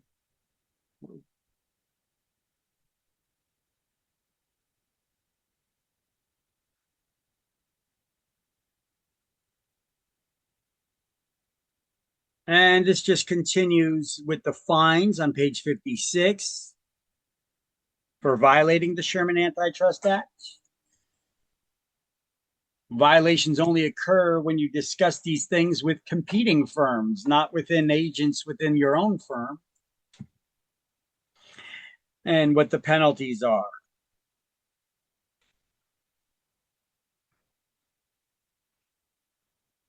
I believe everybody's got this. We discussed this the other day, but if Christina, if you didn't get it, you needed to get it still, there it is. Okay. All right. Ethics, liability, and disciplinary offenses. Well, breach of fiduciary duties, failure to observe a appropriate standard of care, conflicts of interest, misrepresentation, and numerous other offenses could result in fines or suspension or even revocation of your license. And staying alert to situations may pose a problem is a first defense. Disclaimers, however, that the information that you're providing to the public is believed to be correct but not warranted, they're not of great value because they don't cover your spoken repetition of saying the same thing over and over again. You could give them a disclaimer that, oh, the information is believed to be correct, but it's not warranted. But then you keep saying how it is, it is, it is. Okay. It's not going to cover you. Okay. So the fact that the misleading material may be furnished by the seller is also of little value because trust but verify. You as the professional should know better before you go repeating information given to you by the seller. So the broker's potential liability for undisclosed defects is somewhat lessened if you had that seller fill out the seller's property condition disclosure statement. And it's also a good idea for you to and tell people to get a home inspection. You know, for your protection, get a home inspection. We do carry errors and omissions insurance. It's the real estate industry's equivalent to medical malpractice insurance, like a doctor would carry. You don't need to get your own policy. Your broker will have a policy. They will just add you to it and they will bill you for your share of it. And that usually ranges between $400 to $600 a year. Most of them charge around $6.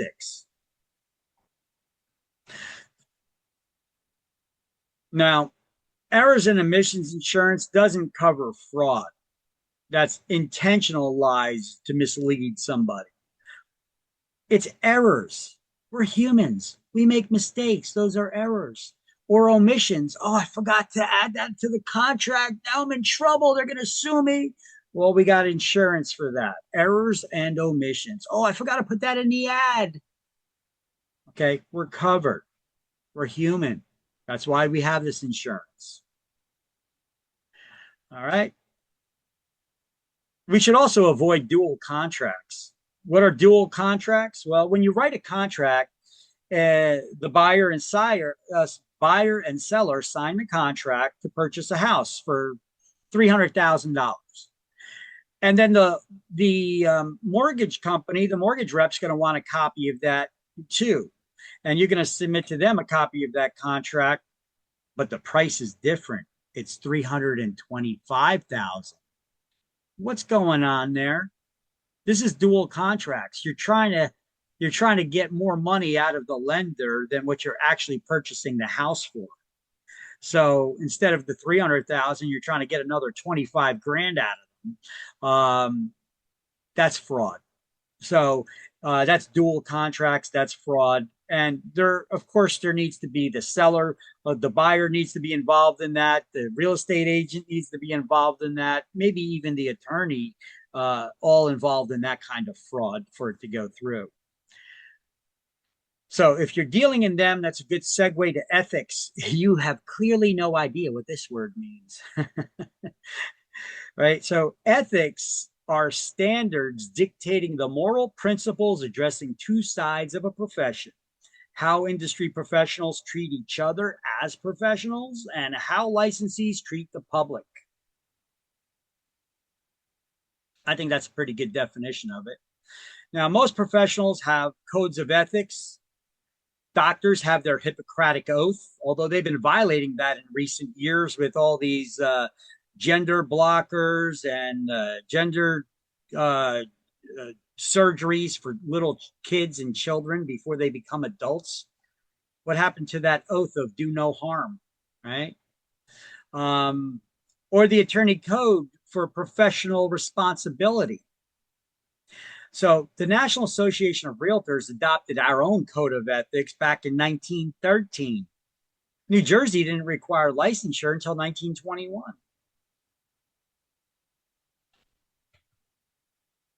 All right. Here's a bunch of other additional resources for education and stuff I got here for you on this slide. You got the NAR's website, which is realtor.org or nar.realtor. The real estate code of ethics training class, we got to take that every 3 years. When you first get licensed and become a member of NAR, you need to complete that training within 45 days. And the code of ethics is updated every year. Here's a link to the 2026 code of ethics and a code of ethics training class that you could take for free on their website, or locally you could take it for about $10-15. Okay. There you go. There's the 2026 ethics. You guys could read this right now and have access to this now. Effective January 1st, 2026. They do have some highlights. Wait, do they have it written here? Oh, they removed it. Oh, look at that. Or do they have one version here with highlights? Okay, they do. See, they have highlights here, and you'll have several highlights in different colors, yellow and pink. These are the most recent changes they made to this code of ethics. Now, they used to have a legend here right at the beginning, because these recent changes that they were going to do were kind of controversial. And a lot of people spoke out that that's a violation of our First Amendment right. The Realtors Association tried telling us as real estate agents that even on your own personal time, on your own personal social media, not in business or anything like that, you can't have an opinion and voice an opinion that somebody could find offensive, and I think a lot of it was geared towards sexual orientations and transgenderism and all that stuff. Okay, yeah, when you got clients like that, you're going to treat everybody respectfully. You don't need to believe and have the same beliefs as everybody out there, but you don't you treat everybody with respect, of course. But you could talk to people in your own personal life and say, yeah, I don't agree with that. I think that's wacky, But the Realtors Association wanted to be able to fine you or even kick you out of the Association of Realtors if you didn't truly believe this and stay in line with that line of thinking. And so what they did is they highlighted in yellow all the changes, and the pink ones were the ones that were more controversial that they put in there. But they ended up overturning some of them and not going with them because they were unconstitutional requirements. Anyway, this is the Code of Ethics training class you could take online, or you could search the Code of Ethics, or you could read through it. There's different parts to the Realtors Code of Ethics. We got the preamble, duties to clients and customers, duties to the public, and duties to other realtors, and some examples and explanatory notes. Okay. So I'm not going to go over the Code of Ethics with you here, but I will share with you that link to this is the Realtor COE. That's the Code of Ethics. There you go. What else do I have on here? I have links to NAREB. Remember, the National Association of Real Estate Brokers? That's the African American Association of Realtors. Then we have the State Association, njrealtor.com. Remember that legal resource library I told you about, legal.njrealtor.com?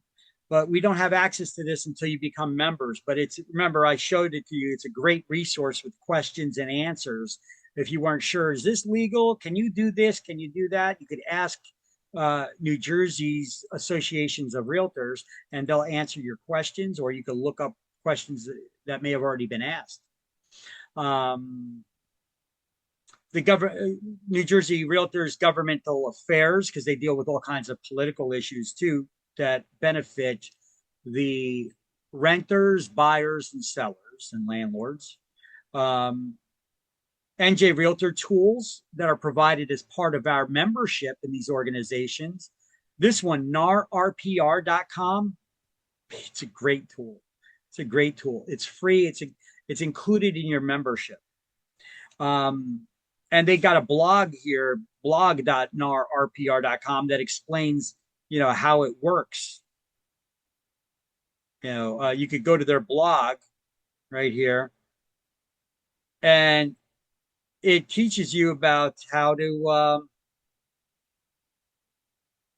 It teaches you about how to use their tool uh, for doing different tasks, doing different things. They got all kinds of training here for you.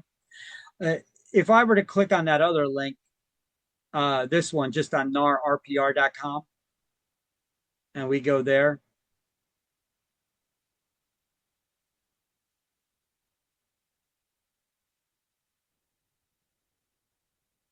Whatever. Let me show you what this tool can do. I'll let the video play. At Realtors Property Resource, we know that every Realtor's goal is to be successful, maybe even wildly successful. To achieve that goal, you need to be closing deals. But it can be difficult to differentiate yourself from the competition, and that can lead to second-guessing yourself.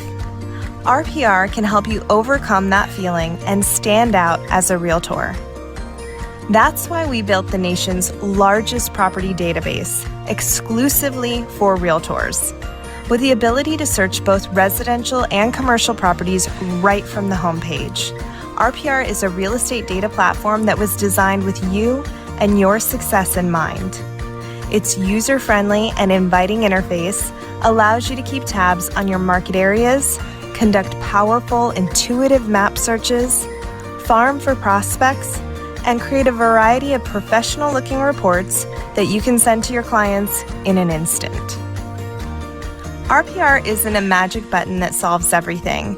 You still have to put in the work and effort, but it is flexible, easy to learn, and provides Realtors with access to data, tools, and reporting to help you find clients, impress them, and bring them to the closing table, because your hard work should lead to success. RPR can be accessed online at narrpr.com and by app on both iOS and Android. RPR Residential covers every corner of your real estate business, from working with buyers to listing presentations and open houses. Quickly access everything from school, tax, foreclosure, and mortgage information to demographics, mapping, flood zones, historical data, and so much more. RPR Commercial provides Realtors with a central source of information to target locations and access consumer data for business sites. With one place to access properties, perform research, and conduct site selection analysis without any high premiums, commercial practitioners can stay at the forefront of trends to help attract and retain clients. RPR's Learning Center is where you can get started and learn more.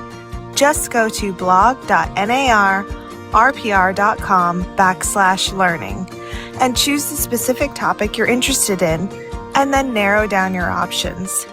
You can then choose your own way of learning, from comprehensive webinars to quick video tutorials, printable guides, and in-depth ebooks. While you're on the blog, don't miss our tips and strategy articles, Realtor Success Stories, and Decoding Real Estate, our podcast that breaks down topics and trends critical to your real estate business. Also, be sure to subscribe to the RPR YouTube channel. It's an easy way to learn more about RPR features and tools and stay current on updates and improvements.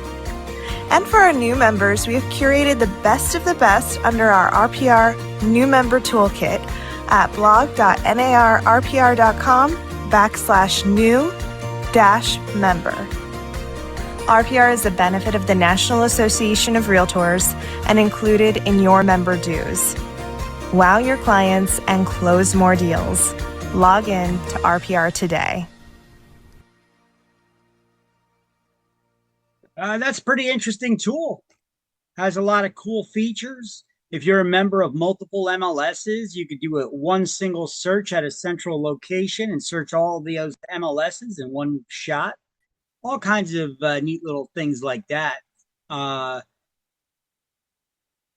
You could do all kinds of research, tax records, and about schools and other information there. Let me put an after lunch attendance poll out there.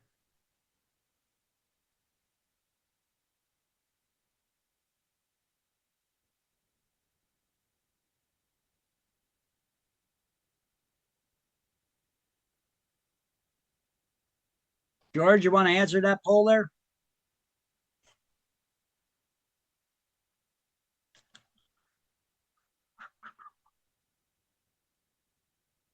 Somebody needs to answer the poll.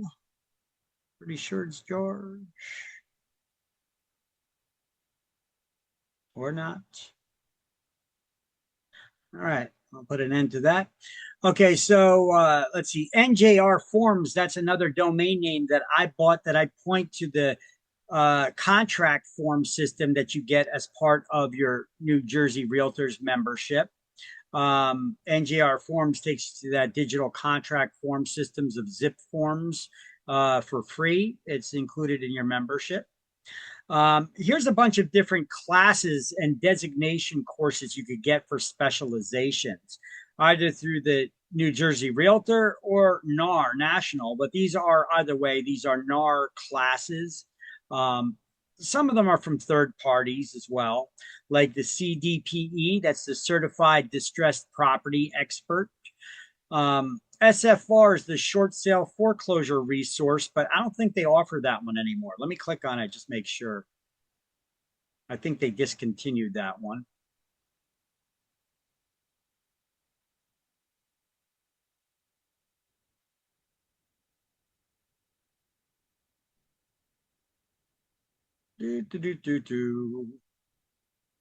Either way, you could take the CDPE. It's not a course from NAR. Yeah. It's not a course from NAR, but it is a course you could take to learn about CDPE, Certified Distressed Property Expert, teaches you about short sales and foreclosures, pre-foreclosures, and all that jazz. Okay.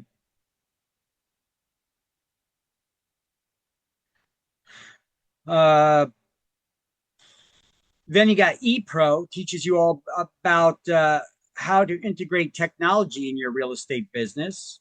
CRS is a great class for you guys to take, learning about. It's a great designation because, and it requires a performance requirement for you to do so many closings and leases and all that. But CRS agents, once you become a CRS agent, you become a member of their referral network. CRS agents have a history of closing more deals, okay, because of their education and because of their referral network, that you could get more business. Or if you want to refer somebody who's moving to, I don't know, somewhere in the middle of the country, do you know a good real estate agent there in the middle of the country? Well, a CRS agent probably is a good agent. So you could search in their database and then send a referral to a CRS agent that's more likely to close on a deal, right? So you're not wasting that referral that you're sending out. SRES, I don't have a link to it here, but that's the senior real estate specialist. We got a lot of seniors, and sometimes they don't need that big house anymore. So it's time for them to pack everything up, sell that big house, and then get a new one. But how does the financing work, and how do you deal with the issues of packing stuff up and getting rid of things and that they don't need no more? Well, this class goes over some of that stuff. All right. It's the senior real estate specialist. And usually if you got a senior, you're helping them sell one house. They're also buying another. So that's usually two deals you're getting out of that one. And remember, the house you're selling, you could also get a buyer for. That's even a third side of a transaction that you could get. You can make a lot of money with that. You could do the same thing for active military personnel too. Become a military relocation specialist. If you guys want to become involved in commercial real estate, there's a course called the CCIM. Here, let me show you some of these designation courses that NAR and New Jersey Realtors has.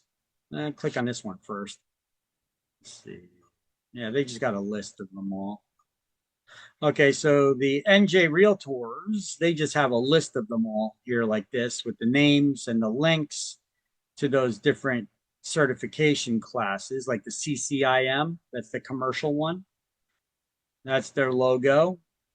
If you're serious about commercial real estate, you want to get that. Then you'll be the lead agent on those big $100 million commercial deals, But this one has these certain certifications. They have a performance requirement. It's like 7 or 8 modules this course. Each one's about $1,000 to $1,200. You got to take an exam, and you have to have so many listings of certain types of properties and so many closings before you earn this designation. But once you get it, you're like a big cheese. You're making the big bucks now. All right. But that's for being involved in commercial real estate. So this is a list of all the different ones through New Jersey realtors. They have a listed of all of them and explanations of them. Here, I'll share that with you. These are the different classes that they have. Now, if I were to click on the link for it through the NAR website, they just show you here a lot of the same designations, but they present it in a different way on their site here. ABR, accredited buyer's representative, accredited land consultant if you want to be selling land, the CCIM. You want to become an international property expert. Remember learning about the intricacies of real estate in different countries? The SIPS is that one. CPM, Certified Property Manager, if you want to get involved in that. You want to learn about brokerage management at some point. CRS, that's a good one I was telling you about. You want to learn about green real estate, become a green specialist for all those renewable energies and such. GRI, this could actually replace taking the broker's course to get licensed as a broker. SRS, that's the seller representative specialist. SIOR, this is another commercial industrial one. The SRES is the senior specialist I told you about.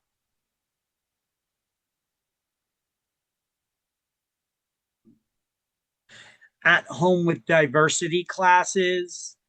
If you want to learn how to put real estate teams together, you could become a certified real estate team specialist. What is this one? Digital marketing and social media specialists. These are just designations you could add to your license or your business card and advertising stuff. Some of these could be 1 day, couple hour classes. Some of them are longer.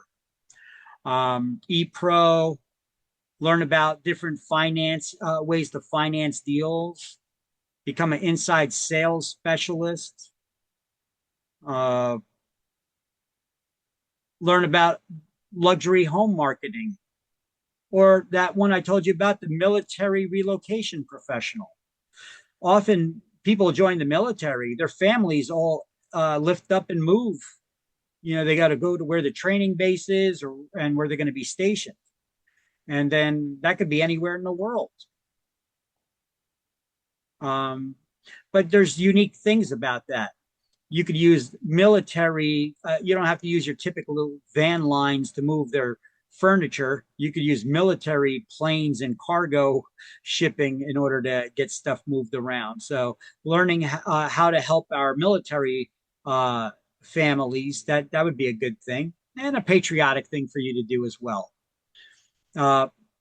Learn how to price properties properly by taking the PSA, the Pricing Strategy Advisor course.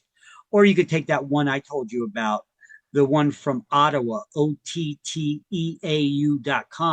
That's that course that's taught to you by a group of New Jersey appraisers, specifically made for real estate professionals. You want to deal with real estate investors, take the REI. You want to become a negotiation specialist. I took this one. This is a 2-day course. Renee. That's the real estate negotiation expert. These are online or in person? Some of them are online. Some of them are in person that you need to take, but they'll give you more information when you click on one of these. You could visit the website, then it'll give you information whether you could take them locally near you or you could take them online. Okay. This one is a 2-day class. You want to learn about resorts and second homes, like vacation properties, selling timeshares, doing all kinds of stuff like that. You can learn through RSPS. Short sale foreclosure resource. Oh, it looks like they may still have it again. Did they bring it back? And you could also learn about smart home technology. Let me see about this one here. Oh, they're offering it again. Okay, they took it away, and it looks like they brought it back. Become a short sales and foreclosure resource specialist. There you go. But CDPE does the same thing. CDPE.com. Certified Distressed Property Experts.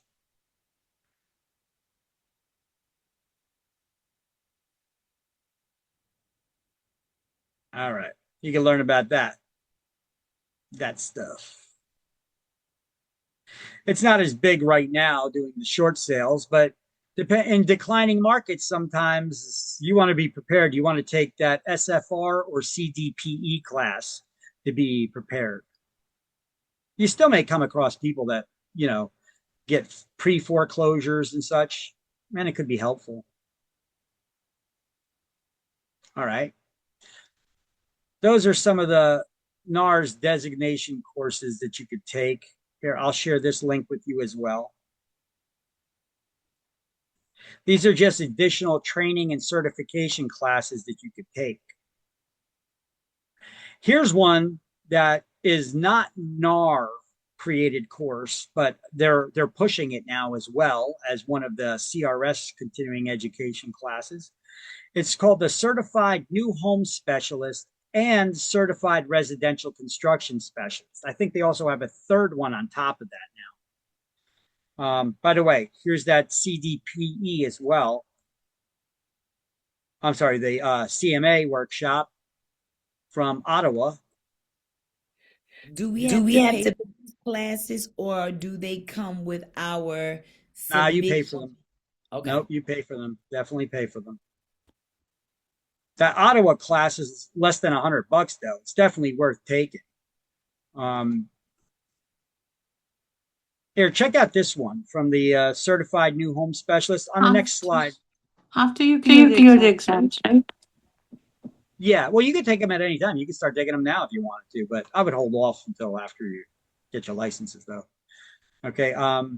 Here, this lady will show you about this Certified New Home Specialist and Certified Residential Construction Specialist. But on their website, they have even another designation course and toolkits to help you market yourself too. I'll let her do the talking. It's actually a really good course. I took this years ago when I first opened my brokerage as a GMAC real estate. I got those books and those DVDs that they sent me right now. Now it's all online, streaming online and such. But here, let me share this with you. Let me optimize the video and go. Hi, I'm Teresa Walsh, and I want to thank you for taking a few minutes with me to learn about our national designation training, Residential Construction Certified and Certified New Home Specialist.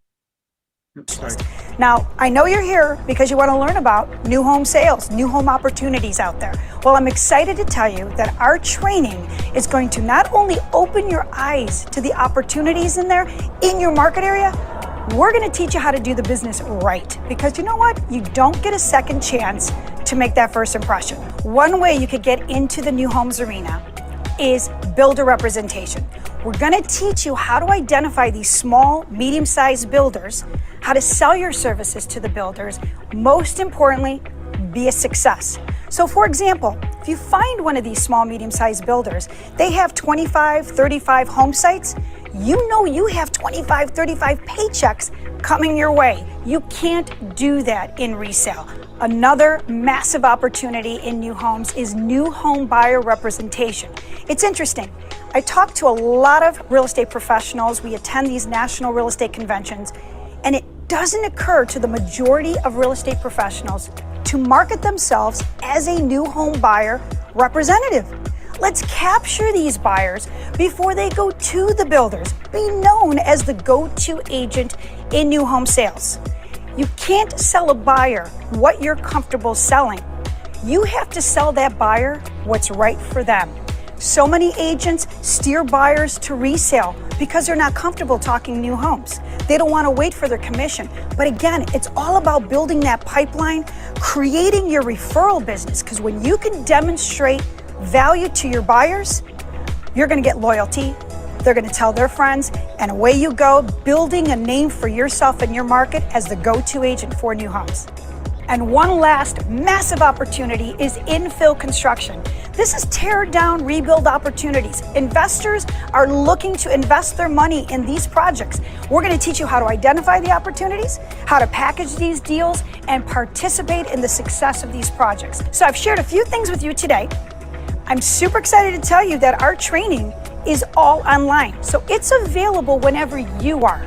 You create a username and password, log in whenever you want. If it's 20 minutes today, an hour next week. But when you're done with those full 22 hours of training, you've earned 2 national designations, residential construction certified, which teach you all the parts and pieces of a home from the ground up. We're in an HGTV world. You need to understand the product that you're selling. Certified New Home Specialist is going to share some of the ideas I shared with you today and then some. We had a national organization do an independent study, and they found that agents that have our national certified new home specialist designation on average earn $53,000 more per year. You have nothing to lose. We have a full 90-day money-back guarantee. That means go through the full 22 hours of training. If you are not thrilled, if you don't feel you're going to be able to go out there, make it happen, give us a call. We will give you a full refund. So I want to thank you again for spending a few minutes with me today.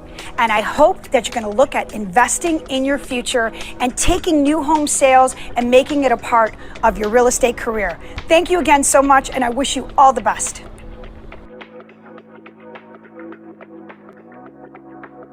All right. See, that's a pretty good course to take.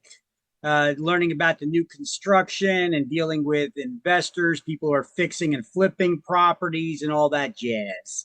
You know, and it's fully refundable, but they are a little bit pricey, but they're a lot cheaper than they used to be when I took it. Here, look, if you go to their website, here, I'll share that link with you. About how much do you know?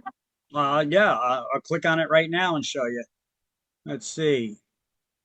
This class, oh, hold on, I got to minimize some stuff so I could see myself here. All right, $253 a month for 2 months. All right, that's a lot cheaper for both of them. Wait, then I don't know if that includes all the marketing stuff. Let me see. That may be just the course. See the package. Okay, so if you click on packages, you guys seeing this? Yeah. If you click on the package, okay, so you could take the class fairly cheap now for maybe about $500. That's it right there. But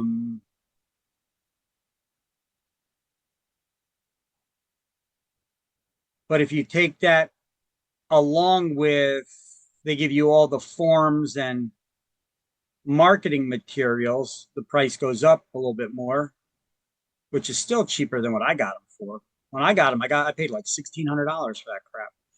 Let me see. So I paid for both of these and the whole suit. Retail $1,100. Damn, it was like $1,600 when I bought it. And now they got a third designation here. Let me see. They got the residential construction certified, the certified new home specialist, and the residential remodeling specialist. That's something new. Okay, for all three of those, it's a $1,200, retail $1,800. Okay, well, I took 2 of them and it was like $1,600 years ago. And that includes all the paperwork that they give you and marketing presentations and all kinds of other good stuff. If you just take the class, it's a lot cheaper. Well, it's half the price. Okay. But anyway, that's all the different classes that they offer. The one that she was explaining in that video, you could take that class. It's 2 payments of $253, so about $500, right? But if you want all the paperwork and presentations and contracts and such, it's a little bit more. I think it's like $700. But either way, it's worth it. Money back guarantee and all that stuff. So if you want access to all of them, well, here's just to these 2. And if I click on the package to get everything, all their different packages. There you go. Because a lot of agents, they don't know the first thing about selling or listing new construction. Wouldn't you want to be a new construction buyer representative, or on the seller side too? How to get in with those small builders? All right.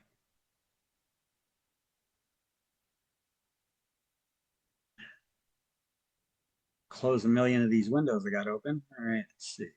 And I think that's it for this chapter. Oh, wait, no. She has another one here. How to get a builder's listing and remodeling deals. Okay, so there's another one that they have, that new one for the builders for remodeling. Let's see what this is about. If you are in real estate today, I have 3 words for you: what, when, and where. What are you currently doing in your business? What are you looking to move the ball forward in today's real estate market? You can't do business today the way you did it last year. It's a different market, and that market's not coming back. So you need to do something to move the ball forward. And when are you going to implement the plan? And most importantly, where are you investing your time and your money?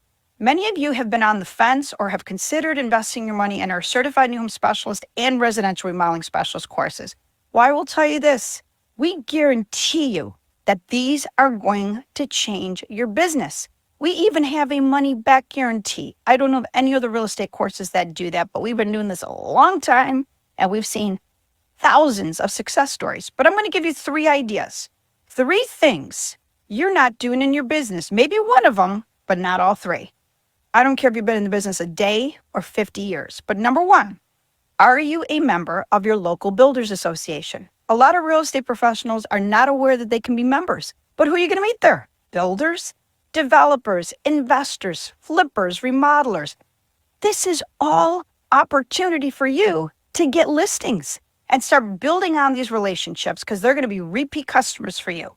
Number 2, all of us would love a crystal ball in real estate. Do you attend your local planning commission meetings? This is where you're going to find out best possible use. You'd be driving by an opportunity today that may be zoned for 20 attached condos or mixed use. That's all listing opportunities for you. And that's what you're going to learn about at these local planning commission meetings. Number 3, what do buyers do when it comes to new construction?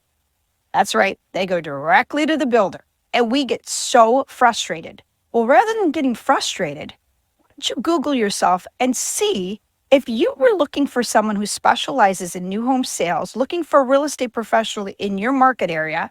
Are you going to show up? Are they going to find you? 99% sure they're not going to find you, and that's why they're going directly to builders.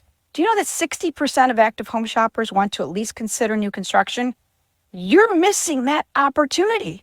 And if they don't buy new homes, what's the next best option? They're going to find an existing home and they're going to remodel it. And that's where our remodeling designation comes in. We're going to teach you how to do an RVA. That's a remodeling value analysis. I hear all of you sharing with me that buyers and sellers are asking, well, if I were to remodel this home, what is it going to be worth after the remodeling? And that is a remodeling value analysis. This turns into listings for you. So I've given you 3 ideas that I guarantee you're not doing 1, 2, or possibly all 3 of those. Can you imagine how much you're going to learn after going through our online courses and spending time with Dennis Walsh, who is awesome? We give you 90-day money back guarantee. You've got nothing to lose. But if you are staying in real estate, ask yourself that question: where am I investing my time? What am I doing? And when am I going to take this plan, execute it? I want to invest in something that's giving me a guarantee, a money back guarantee. I hope to see you as one of our graduates, because it is astounding how many of them are top producers. So thanks for listening. I'm Teresa Walsh, president of SellNewHomes.com. Hope to see you soon in one of our classes. Thank you so much. Sounds good. If you are in... All right, that's it for this chapter. We concluded chapter 3. So what do we do every time we finish chapters? Go over the review terms. So we got our little game that we do, right? Yes. our cash cab version of our real estate version of cash cab, right? So This chapter was pretty big. It has 4 key terms to review at the end of it here. And the way it works is I read out the definition or the phrase, and then you tell me what term it matches up with. There's no penalties for wrong answers, so shout them out as you get them. Are you ready? Let's go. Let's do this. Regulations prohibiting price fixing. Sherman Antitrust. Okay, well, you said Sherman antitrust. Well, they don't go that far. They just want to know antitrust laws. But so, yes, Sherman antitrust is acceptable as well as antitrust laws. 2 is A. Principal who engages an agent. Client. Client. 6 is B. Client, correct. An agent who takes a buyer as the principal. Buyer's broker. Yes, 5 is C. Buyer's broker. Person authorized by another to act under a power of attorney. Attorney in fact. In fact. When in fact they're not an attorney, that is correct. 3 is a Which D. one? Oh, 3 is the attorney in fact. Yeah. That means you're Attorney not an attorney. Yeah, they're called, when you give someone, the person you give the power of attorney is called an attorney in fact, when in fact they're not an attorney. That's my little brain teaser I gave you there. So 3 is D. Third person in a transaction who is not the principal. If they're not the principal, Customer. they're a customer. 9 is E. Written explanation of business relationships that we give to people. CIS. The consumer information statement. 8 is F. That is correct. I got that. The broker's usual compensation is referred to as commission. Yep. 7 is G. All right. Now, these last 2, I think they have them in a wrong order, but let's see how you answer them anyway. One who's authorized to act for another in a real estate transaction and receive compensation. Agent. Okay, so Absolute one is broker. H. One is H, an agent. And then one authorized to act for another. Subagent. Broker. They have listed the broker. 4 is I. Now, I think it should be switched. And let me tell you why. Did you check? Check the back? Huh? Well, you could check the back. I just gave you the answers of what it says in the back. But I think they're wrong. I think those last 2 should be switched. And let me explain why. Because they say one authorized to act for another is a broker. Okay, yeah, a broker is authorized to act for another, but so is an agent, right? But they have listed here one who is authorized to act for another in a real estate transaction and receive compensation.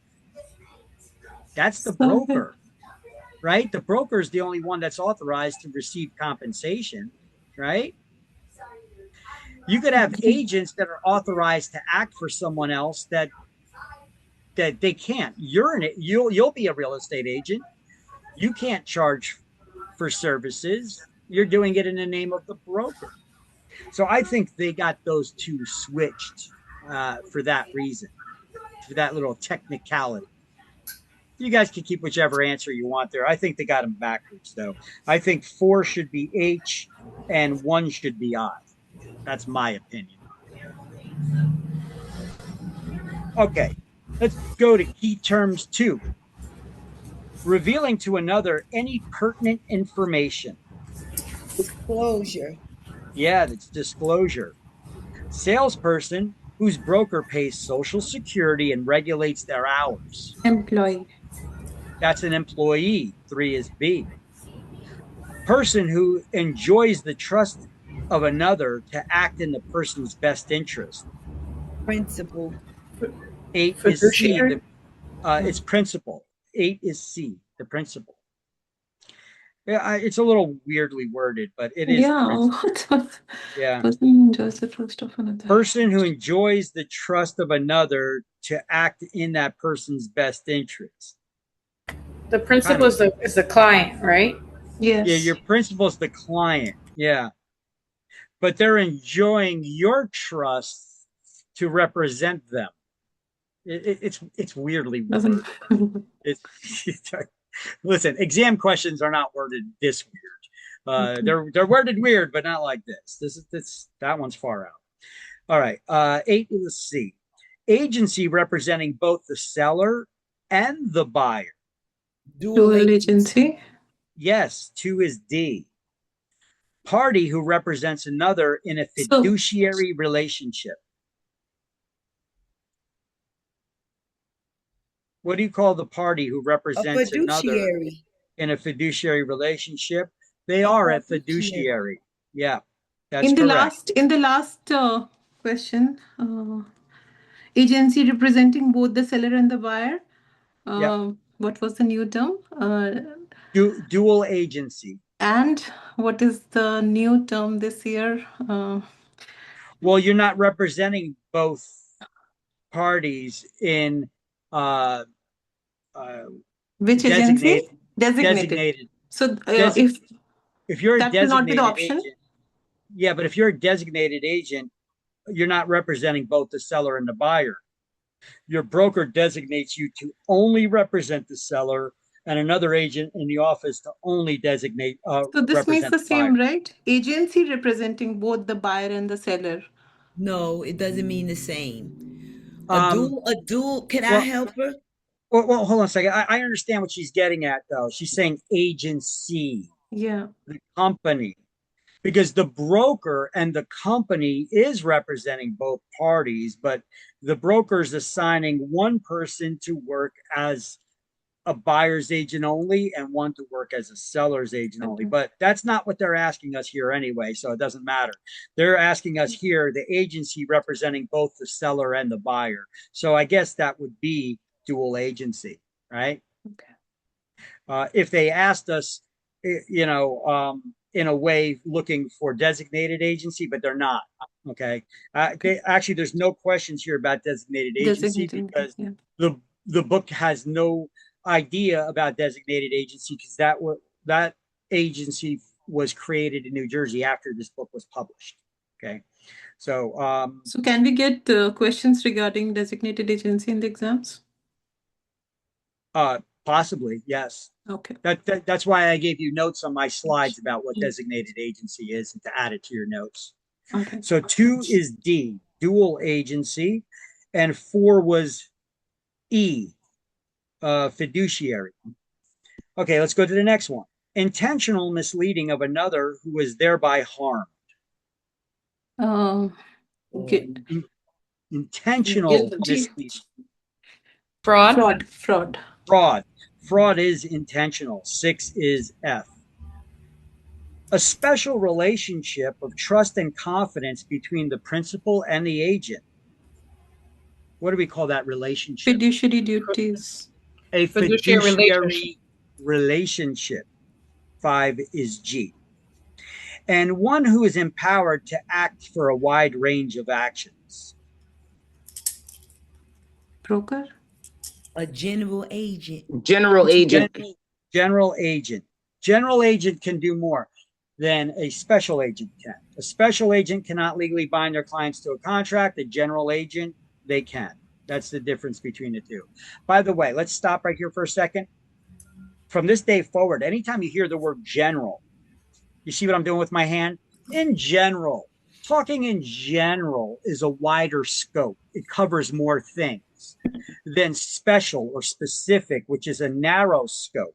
When you say special or specific, that's a narrow scope.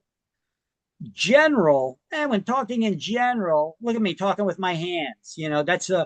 That's a wider scope. It covers more things. It allows you to do more things because we're going to be talking about types of liens, general liens versus specific liens.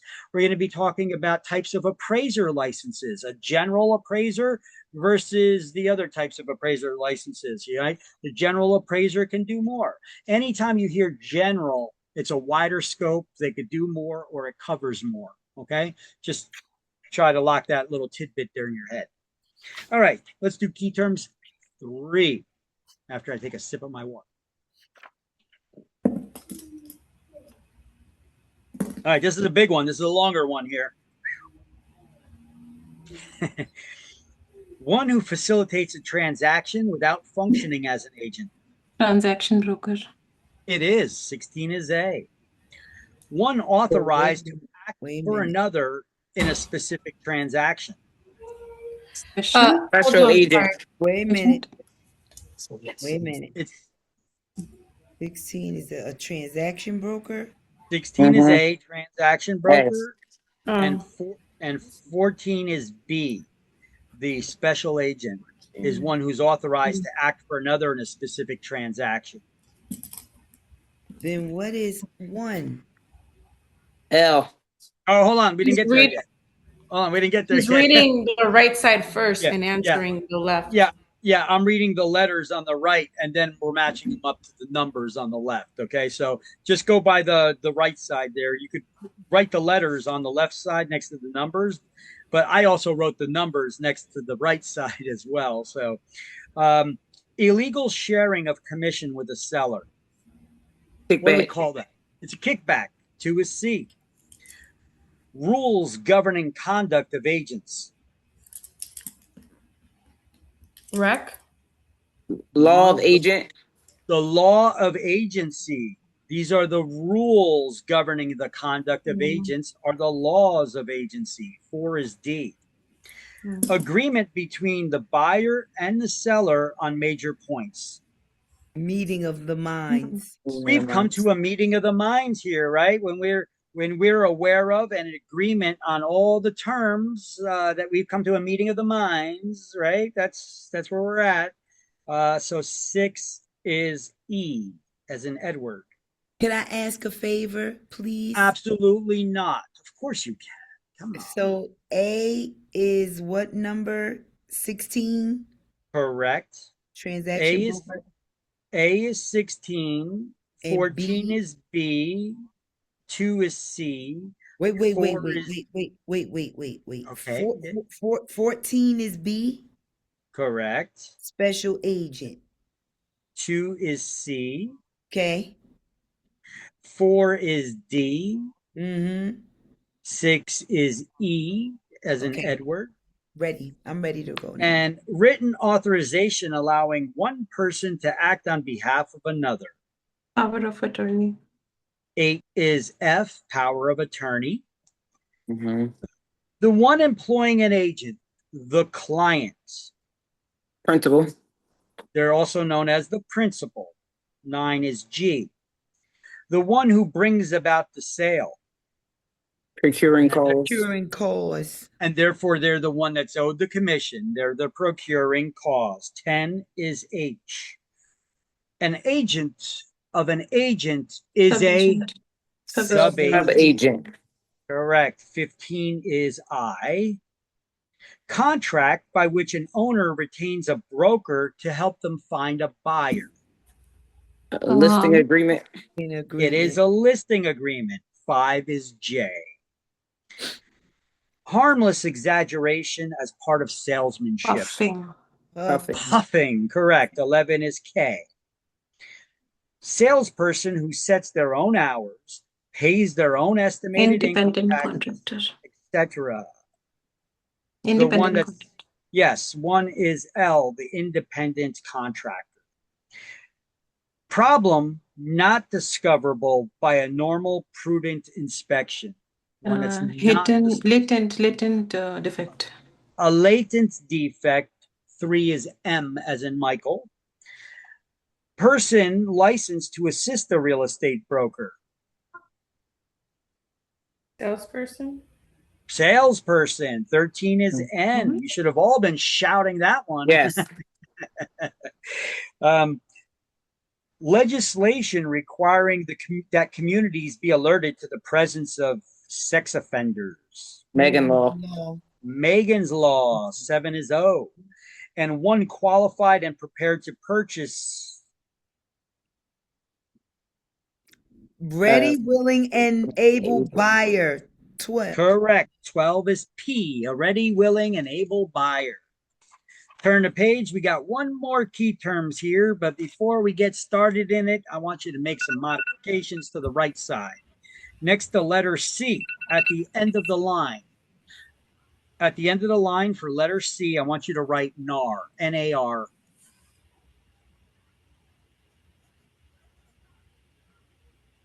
Then, next to letter G, I want you to cross out the word fraud, and above it, write unintentional misrepresentation. The book has a bad problem with defining a word with the word, so let's cross out fraud and write unintentional misrepresentation. And then let's also go to letter H and cross out the word fraud there and write misrepresentation.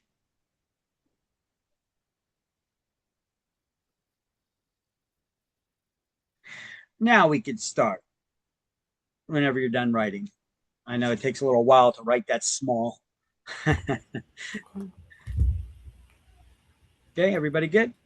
Yep. All right.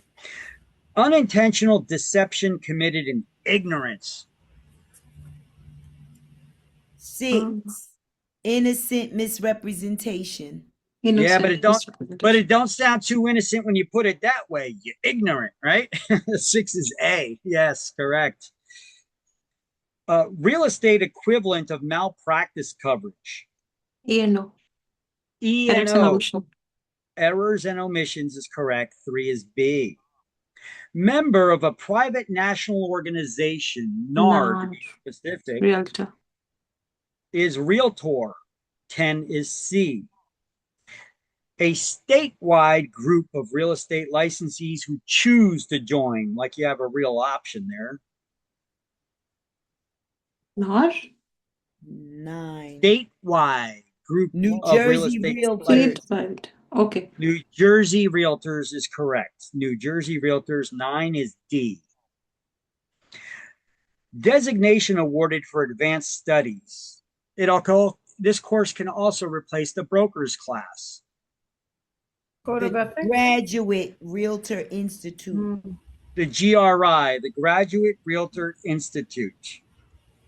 5 is E, as in Edward. Problem when serving best interest of both the client and oneself. Conflict of interest. Yes, 2 is F. It is a conflict of interest. Unintentional misrepresentation committed by someone who should have known better. Negligent misrepresentation. 8 is G, negligent misrepresentation. Intentional misrepresentation. Fraudulent misrepresentation. Fraudulent misrepresentation, correct. 4 is H. Competence normally expected by a real estate licensee. Standard care. Standard of care. It's the standard of care. 11 is I. Standards of conduct adopted by realtors. 7. Code of ethics. The code of ethics. 1 is J. And a private nationwide organization of brokers and salespeople. NAR. NAR, the National Association of Realtors. 7 is K. Competence normally expected is not loyalty or confidentiality. It's care. It's standard of care, correct. You expect a real estate agent to care for you. Okay. Right? All right, you gotta get this baby's bed. And what does it mean to care for you? Does everybody remember what the fiduciary duty of care means that you have to do? Education and experience of yours. Use your education and the knowledge you've acquired through education and experience doing deals to help other clients. That is the standard of care that is expected of you. Okay. And damn, I thought we were going to get through chapter 4 today. We didn't even get through that. Wow, we're a bit behind already here, but that's okay. We're done for the day. So let me throw out there the end of class attendance poll. Let me stop this recording first of all.